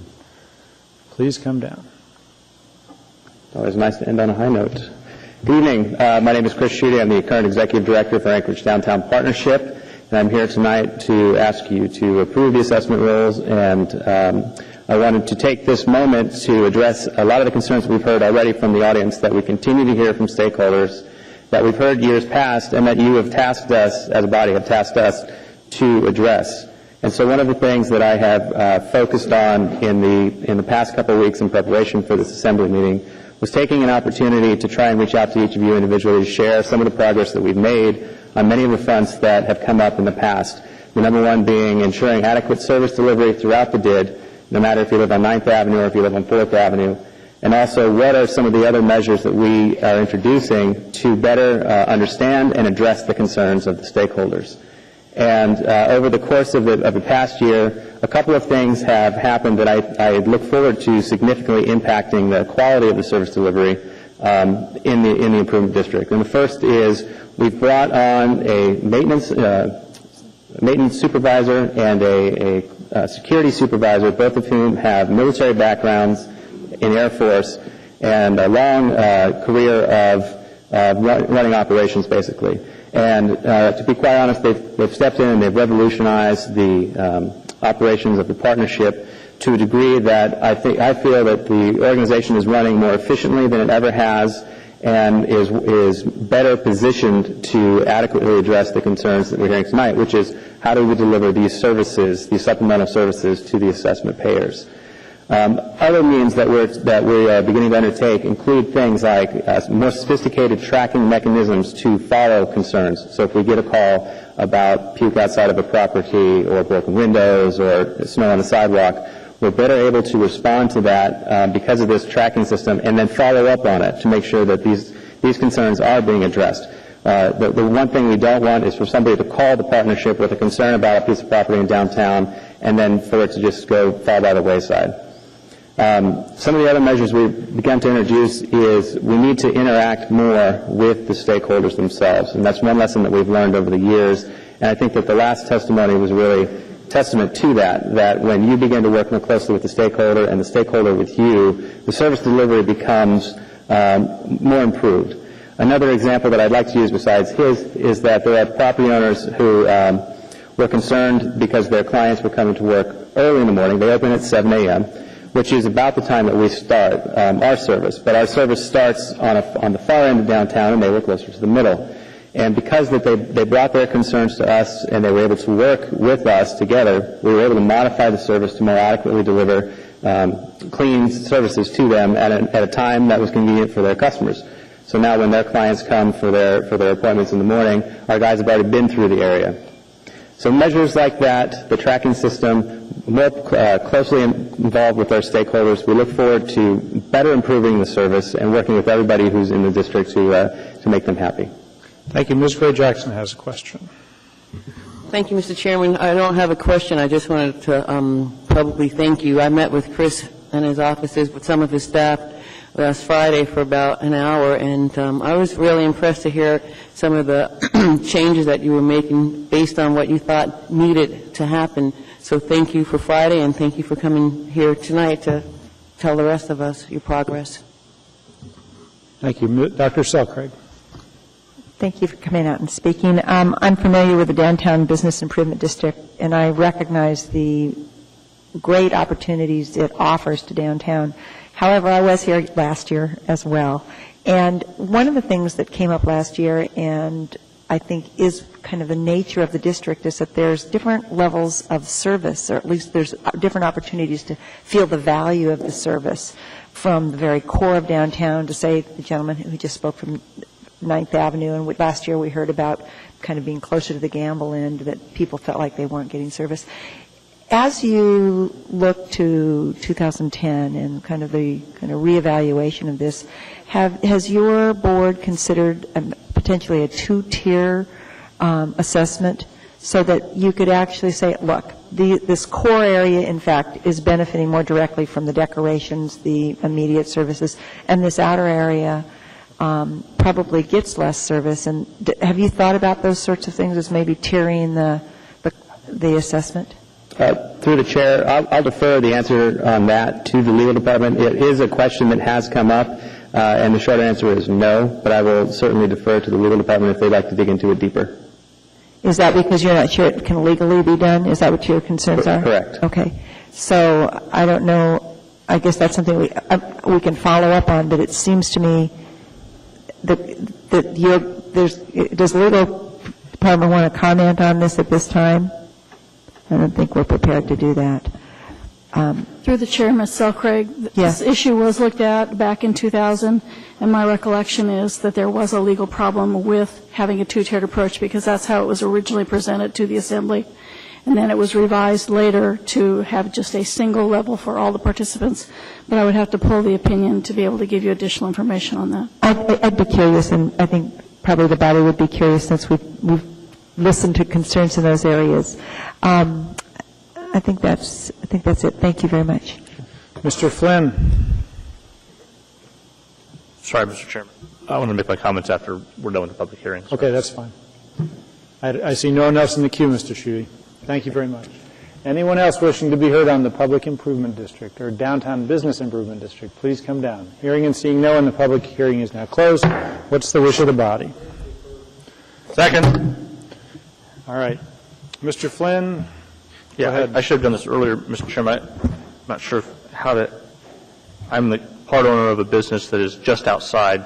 It's on that weird western border of the Business Improvement District. And so while I'm not affected by this one, I'd be affected by the efforts to ameliorate the concerns about inequities.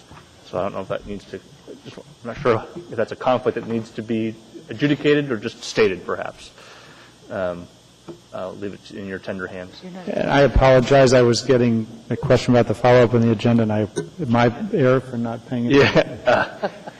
I have an interest in a business that is just outside of the Downtown Business Improvement District, and therefore will be affected if we are successful in amending the oddly shaped western border. Right, but that's not on the. But because that's not on the. Okay. That's not in the zone. Have that on the record. And the business is the cafe, right. Snow City Cafe, that you're a part owner in. Right. And I appreciate you reminding us of that because that your business will not be affected in any way by this vote. I don't find that you have a conflict. If anybody has objection to that finding, please speak now. I hear and see no one objecting. Okay. Anything else as to this? Just that I appreciate the concerns of the folks who came to speak to us tonight. I can assure you that the staff and the board of the Anchorage Downtown Partnership, whom I have met with extensively on this and other topics, are cognizant of those concerns. I believe that Ms. Osiander is correct. Our first opportunity, our real only opportunity to address that is at the reballot, which occurs in 2010. I think it's appropriate to stretch the western boundary at least to L Street, not to have that jog. And I have asked that, as I said, the membership board go and talk to the owners of the Captain Cook Hotel and others and try and bring them along. And if they won't, maybe we'll just try and force them in and see how it goes. The risk is if you force them in and you don't get 50%, your Downtown Business Improvement District is gone, and I think that's would be negative. So we're going to work that as carefully and appropriately as we can. And that's all I have to say, Mr. Chairman. Mr. Coffey. I recall seeing Mr. Brooks about this time last year, I believe, and others. But What Microphone, please. what I recall from that time was the difficulty of adjusting the luck roll based on considerations of maintaining the 50% plus and all of the difficulties, and we were reminded that there was a vote that put this thing in place for the 10 years. And so we tried to figure out a way to fix the inequities, or at least make sure they were real and address them, and frankly, we were stumped. And so my conclusion then, and I've heard nothing that would change it, is you're going to have to wait to the reballoting. I don't know how else we can do it. So, and then finally, I just want to say this. I'm not so sure I'm in favor of any of these kinds of special districts. I mean, they looked at it in Midtown, and, you know, if it's really an important service, let's put it in the city budget and pay for it. You know, it's difficult otherwise to hit people up for extra money for some private, semi-private entity to try to provide what are essentially public services. So if I'm here in 2010, God willing, then we'll have a chance to address those. Thank you. All right. Thank you, Mr. Coffey. I see no one else in the queue. I will just note. Go ahead, Ms. Drummond. You weren't in the queue before. No, sorry. Thank you. Make it quick, please. We're trying to get through the agenda tonight and get back to Title 21. Thanks. I'm realizing that there are hundreds of beneficiaries to this downtown assessment district, and the fact that I've only heard from 2 or maybe 3 of them led me to believe that there was general satisfaction. I agree that if it was balloted in the first place, it needs to be balloted when we do the changes. On the other hand, we have lots and lots of assessment districts that we deal with that are much smaller populations, and that we hear from a large number of those folks who are affected who don't want to be included at a much larger rate. I appreciate that the Downtown Association is working hard to reach all of its beneficiaries, just hasn't quite gotten there yet. I, too, watched the results of the Midtown balloting, and that failed miserably, and it could have been because of the experience, the observation that they've made on the downtown partnership success. But I'll be supporting this for now, but we'll be looking at what happens in 2010. Thank you. I will ask then, seeing no one else in the queue, I'll ask if there's anyone that has any opposition to approval of item 14A. Hearing and seeing no opposition, that is approved unanimously. My first thought was we would go back to 11A, but I understand that the next 2 items in the 14s are likely to have little comment and move quickly, so I'm going to take the chance that we can move these quickly through and then go back to Title 21. We'll go to 14B, Resolution of the Municipality of Anchorage, or it's item 2008-156, a resolution of the municipality. Thank you very much. The public hearing on this matter is now open. Anyone wishing to be heard, please come down.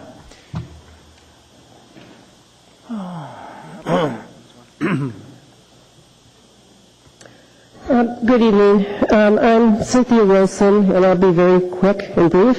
I'm here with my husband, Paul Wilson, and we're the owners of 201A Snow Raven, and I'm acting independently. I am also asked to represent another couple that's there, Sharon Welch Webster and her husband, Doug Webster. They are owners of Unit 301A Snow Raven. We understand completely that the AWWU completed and improved in good faith, and that the AWWU needs to be reimbursed for the work that was done at Snow Raven. However, we request additional time to resolve the manner and time of payback of this assessment. The situation is somewhat unique in that the service was installed in full for a build-out of 5 buildings at 14 units per building. That's 70 units total.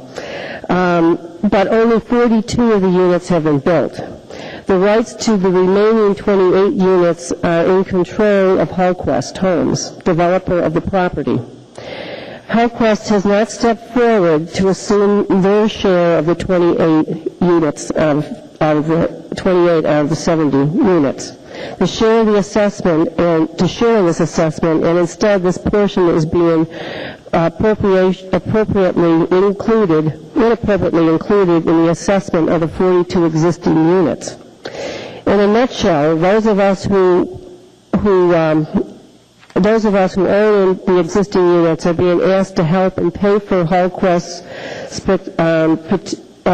speculated phantom units. Despite the inherent inequity of this situation, Snow Raven Village Condominium Association has been attempting to secure a loan and to pay for the first assessment in full, so the titles to the individual units can be kept clear. The idea is that HomeQuest will eventually pay back the association when they build and sell the additional units. The homeowners' vote and loan process is taking some time and has not yet been resolved. So we respectfully request that if there is within your authority and ability of this assembly to delay the action on the assessment to allow the association time to complete the arrangements that are needed to secure a loan. And I'd like to thank you very much for this consideration. Is there any questions? Thank you. Dr. Selcraig has a question. How long of a time do you anticipate that to be? Well, we are supposed to start payment as of November 20th of 2008, so possibly of the following year. Or, I really... And so, what, the condominium, is it a condominium association? It is a condominium association, yes. And it's going to seek a loan to pay it off and then assume that the second section of the development will be built and you'll be paid back. Is that correct? Not exactly. We don't know exactly when they'll build the other 28 units, but we're being assessed instead of originally we were supposed to be assessed individually for 70 units, but because only 42 exist, us 42 units that exist are being assessed for all of the 70 units. 28 of those units have not even been built. So if you secured the loan, you would pay off the entire amount? Exactly. Thank you. Okay. Mr. Flynn. Would you kindly elaborate? You said you're having some difficulty making the financial arrangements. Can you elaborate as to what the difficulty is in obtaining the loan, the financing? I probably should be the one to express that opinion. Pacific Rim is a management company. But when I asked if Dean Moore would be attending this meeting, he said no. So I thought, as an owner, I should go and represent ourselves. I don't know the particulars of that. They have tried, and I'm not on the board either. So they have tried to secure a loan, and for some reason this has been very difficult and has not happened. And they being the executive board. Sure. Okay. So I'm guessing that if I asked you the question, say we set an effective date on this for February 1 of 2009, you don't know if you'd be able to have that financing in place or not? No, I don't know that for sure, no. Okay. Thank you. Welcome. Thank you. I see no one else with questions. Thank you for coming down. I'm sorry, Dr. Selkirk has a question. If we postpone this for 3 weeks, postponed action on this for 3 weeks, would there be representatives available to come forward to speak about this in more detail? Being that I'm not on the executive committee and haven't been invited to those sort of discussions, I look at the general notes from the general meeting, I can't actually answer that. I'm thinking that seems like a little bit too soon, since we've been working on it for a lot longer period than that. Thank you very much. No one else has questions. Anyone else wishing to be heard on this matter? Please come down. Okay.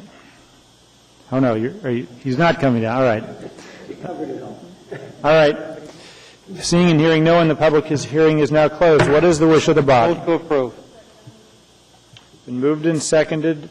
Mr. Coffey, Ms. Osiander, Mr. Flynn in the queue. Mr. Primo, help us out. Through the chair, Mr. Flynn. A little background and then maybe an offer of what we can work with them. This is a project that was completed in 2005 by the utility. Since December of 2006, we have been having discussions with the management group for the condo associations, try to work with the condo association to resolve their situation, which is real simply put is that the condo association in the developer's mind has the potential for 70 condo units. There are 42 condo units built to date. And if you look at what's called the Horizontal Regime Act, which identifies how condo associations are built and how assessments are done, state law is very specific, is that we bill to the property that's been built. On the declaration for Snow Raven Village condo units, there are only 42 units. So there are only 42 units to build. The other 28 units don't exist. And state law is very, very specific in that the assessments have to be levied on the condominium property. They cannot be levied on the property, common property. Therefore, we don't have the ability to levy the condo association. So the levying action has to be against the 42 units, and does have to occur that because the other, obviously, 28 units don't exist. We can bill anyone, but we have to receive payment for the specific unit, and the payments have to be identified back specifically to the unit. So what the individual stated was totally correct. What the condo association has been trying to do is to arrange a loan to pay off in total, and then it's up to the condo association. We're blind, the municipality is blind to that action for the actual payment. We would like to continue working with the condo association to acquire a loan, and we'd be willing to do that. My request to the Assembly, though, is that they put a reasonable time certain on the ability for the condo association to acquire a loan and then move forward at some said date. I would recommend that you look no farther than sometime the first quarter of next year.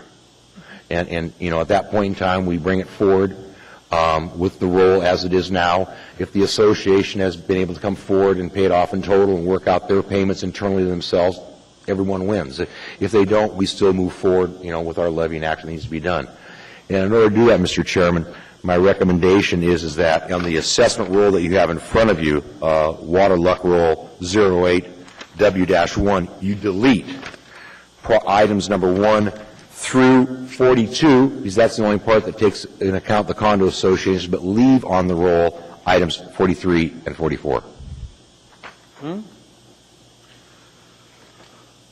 Mr. Chairman, if I have a follow-up on that? Yeah, go ahead, Mr. Flynn. Okay. So, Mark, I think what I heard you, sorry, Mr. Primo, what I think I heard you telling us to do was let's go ahead and make our assessment for the unbuilt units, which is what lines 43 and 44 equate to? No, excuse me, I wasn't clear there through the chair, Mr. Flynn. Items 43 and 44 are separate properties adjacent to the condo association and are not related to the condo unit development. Okay. So perhaps is there maybe a slightly simpler way to do this and say that for lines, and I'll try and couch this as a motion, Mr. Chairman, that for the luck roll attached to this ordinance, lines 1 through 42, the effective date would be 1 March 2009. So that's a motion to amend that. You do that. All right, moved in second in March 1st, and the intent of it would be that if they haven't gotten a loan by that, they're just going to have to start paying. Oh, yeah, you got it. March 1st, 2009. Seconded by Ms. Osiander. Go. Yeah, go ahead, Nate. She was the second. All right, very good. All right, it's been moved and seconded as to an amendment to this. Mr. Coffey, or actually, Mr. Starr, you're in the queue as to the amendment? No, to the greater question. Okay, Mr. Coffey is... Yeah, I'm on the amendment. Okay. When does interest start to run on this? Effective date? The interest will start running the effective date of the assessment, Mr. Coffey. So in other words, we'll carry them for, under this amendment, for 6 more months or 7 more months on our nickel, because we paid for it. That is correct, Mr. Well, does that mean the existing ratepayers have paid for that? Well, it'd be 6 months of interest of $110,000 at approximately 4.8%, whatever that works out to be. No. It's not a large amount of money. No. They've been being carried since December 05, as it is right now. Okay.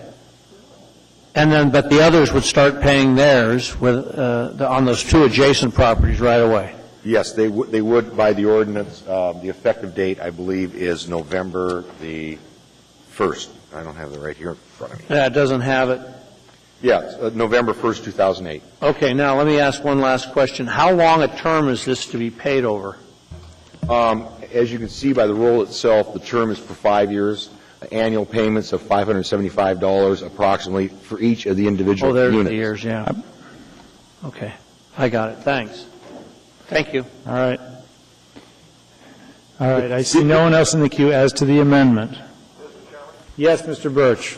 Yeah, I would speak in support of the amendment, sort out how best to resolve this. I think that seems like a very reasonable approach. Dr. Selcraig, is that all, Mr. Birch?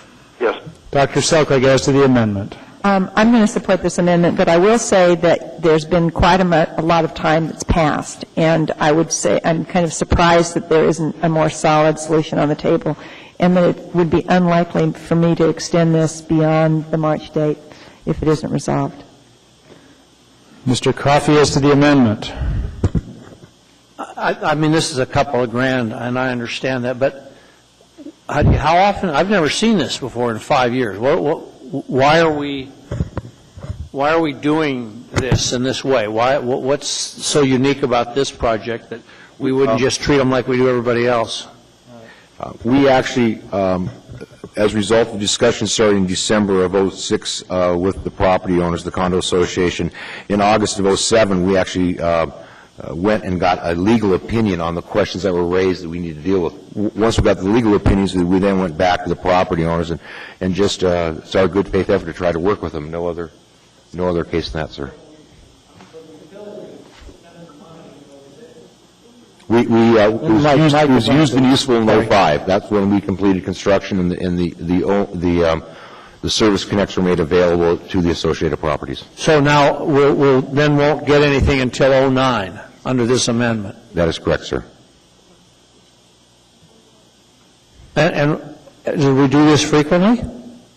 No, sir, we don't.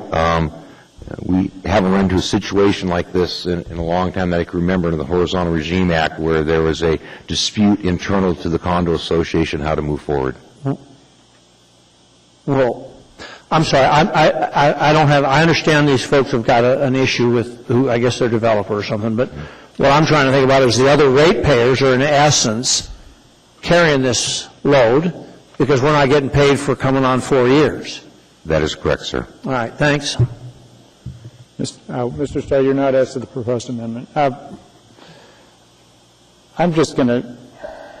I'm troubled with this. It seems to me that I really appreciate you folks coming down, but I'm also troubled. There's a condo association that doesn't seem to take the same view.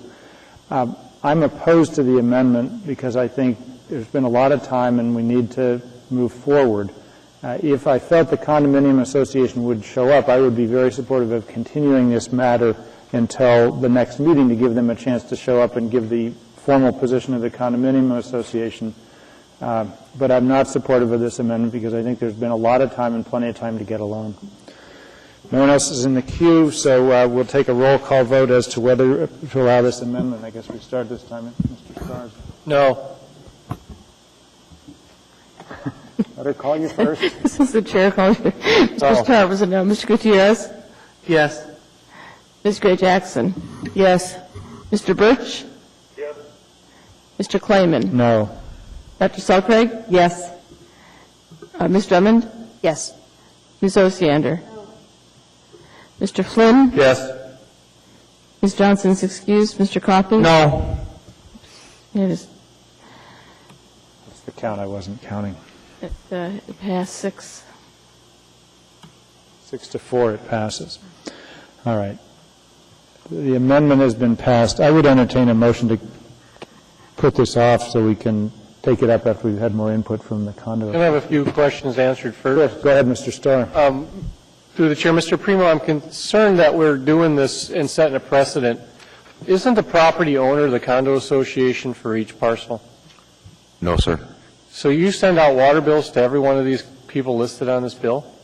No, we sent out one water bill, but you asked who the property owner was. The property owner is the individual tenant in each of the units. The land on which the condo is built is identified as common property. So it's a cooperative ownership agreement. It's ruled by the Horizontal Regime Act. Okay.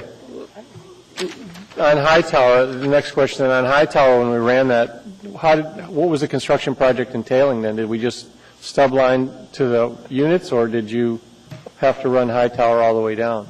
It was a job in connection with a greater municipal job for service in the Hightower area. And so the condo unit took advantage of that construction job to provide service to this parcel of land. So adjacent properties across the street, for example, also benefited, but they're not being charged? They were I can't remember if there was it's a customers or not at rhetorical the time. question, but they basically are Never mind. Thank you. No one else is in the queue. Now before us is 14B as amended. I see no other discussion. We'll call for a roll call vote, or actually I'll ask if there's any opposition to approval of 14B as amended. Hearing and seeing no opposition, that is approved. I would note, because the clerk has raised the question, in light of the amendment, I don't want anybody to move for reconsideration, but she's raised some questions about what needs to be fixed on the legal form, and so I would just ask that we don't need to act on it tonight, but submit this to the Department of Law and make sure that they're comfortable how it's amended so it is correct, and if need be, we can take it up at the next meeting. Through the chair. Go ahead, Mr. Primo. We'll work with the Department of Law and amend any of the documentation in accordance with the amendment that was passed tonight. All right. I have a question for Mr. Go ahead, Primo. Dr. Mr. Primo, would it make sense to have legislation at a state level that would hold the property a large, I mean, what we've got here is a property owner that isn't paying up, and he's the developer. Is there some way, do we need some sort of state change, a legislative change that would actually put us in a position where we would be able to recoup from the developer? Through the chair, Dr. Selkirk, let me restate your questions. I think there's a little misconception of what's being talked about. When the condo units were first originally proposed, and if I'm wrong, please tell me so, it's my understanding that 70 units were being proposed. The developer still has land to build out to a total of 70 units. However, only 42 units exist. The other 28 units are just that, a plan in a developer's framework. So now it's time to assess the property for service they've received. Under the Horizontal Regime Act, we can only assess per what's called the declaration of the condo association. Their declaration states there are only 42 units there. The other 28 units are just that, a plan.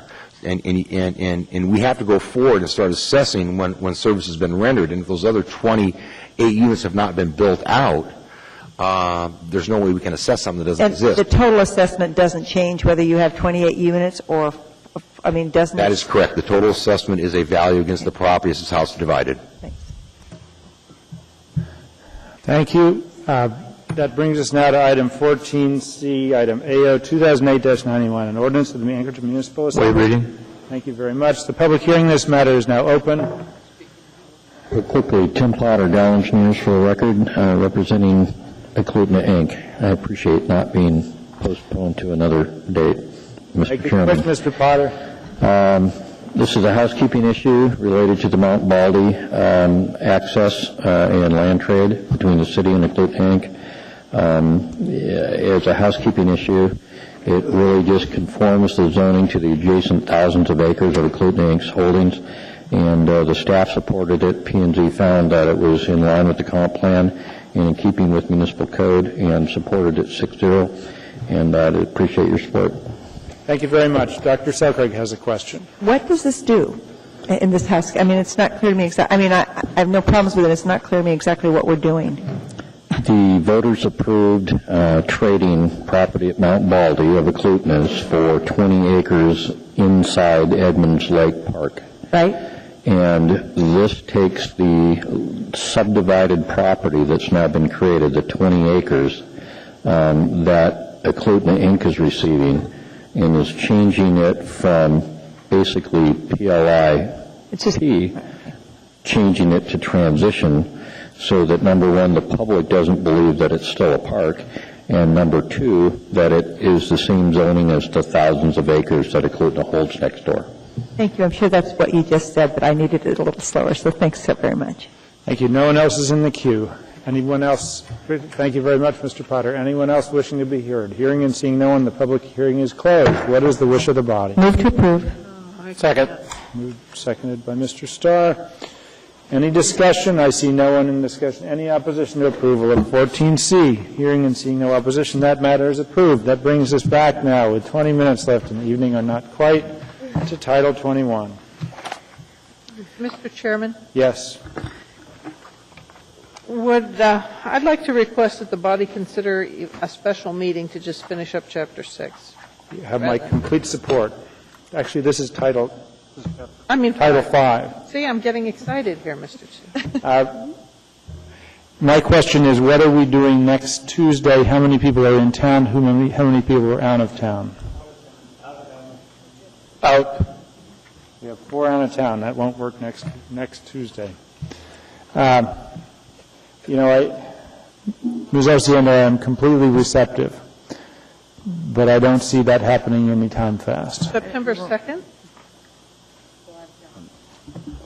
How many people are out of town on September 2nd? 1. And the staff. And the staff. Planning staff is out on September 2nd? Correct. But there's a retreat at the day after Labor Day? You don't have to answer. That was rhetorical. All right. Mr. Chairman, then my only other request is, next time since they had to sit here all night because of the breakup, if we could just do it all together. You can rest assured next time we will push through and everything else will just have to wait. Okay. I believe we would move almost everything tonight much faster than we moved it. And I'm surprised, but we need to have discussions, and I acknowledge that. Okay. Through the chair, won't this be treated as old business and it'll naturally come up first till we're complete? Is that how that's got to process anyhow? It is, but I have deferred and let other things come up. I see. On the belief that they would move more rapidly. Well, there's a motion, though, on the floor, so that's different than the last time you did it, though. This one actually has something that we have to continue, so right. My point is that it's going to get dealt with next meeting. Well, we can always push past 11 tonight if there's enough votes. No. I don't think there are. You ready, Ms. Burke? Ready. Go ahead, Ms. Osiander. Move attachment C. And if I could explain, as you look through the columns here, basically this shows which uses are allowed in which zoning district. On the first page, for instance, if you look at rooming house, there's different colored letters. Basically, the black lettering is what was in the public hearing draft. The blue lettering is what came from the Planning and Zoning Commission. The green is what came from the Assembly Committee, and the red is what came from staff.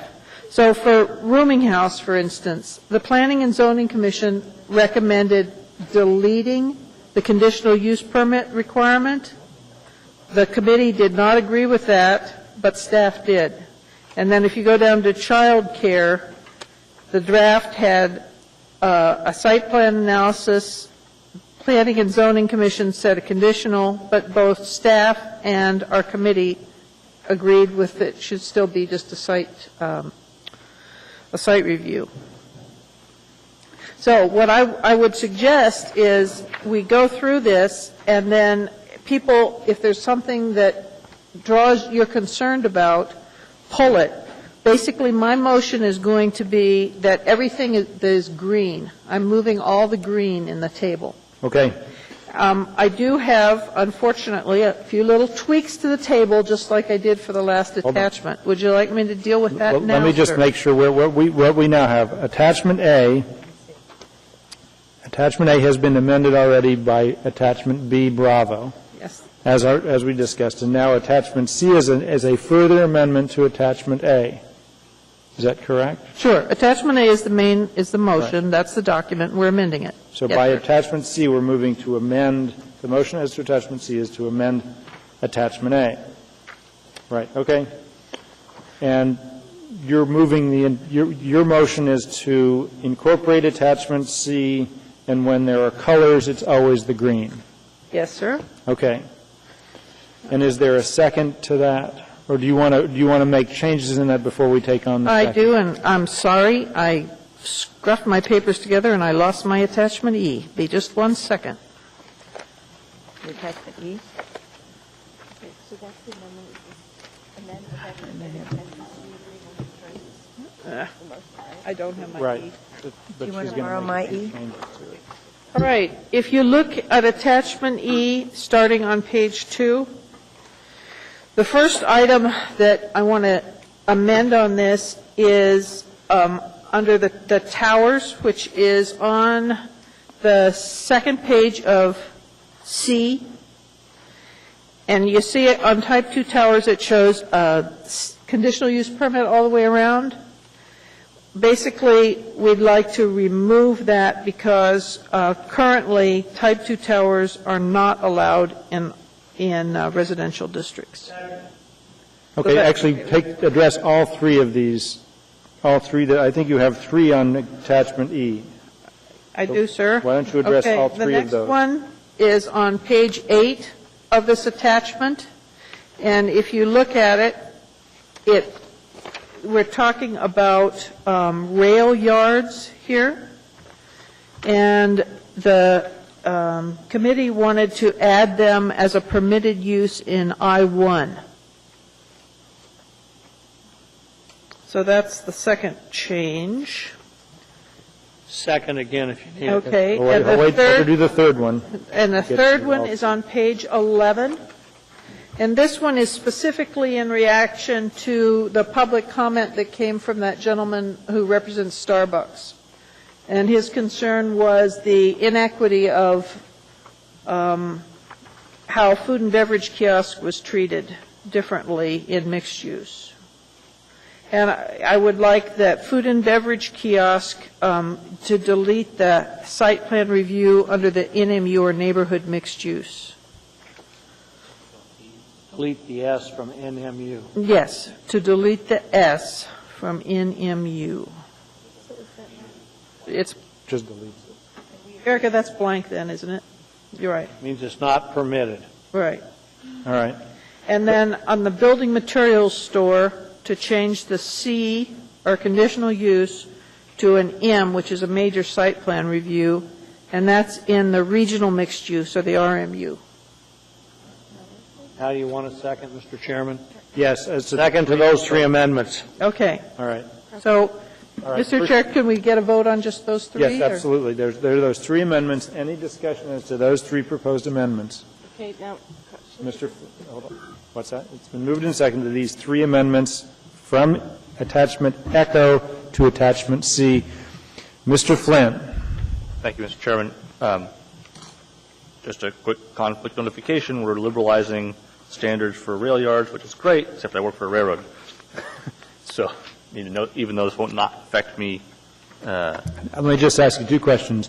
Do you have any financial interest in this personally? No. And can you set aside your interest as an employee of the Alaska Railroad and vote in the public interest? Yes, I can. I'll find that you don't have any conflict that prevents you from participating. If there's any objection to that finding, please speak up. Here and seeing none, you'll participate, Mr. Flynn. Thank you, Mr. Chairman.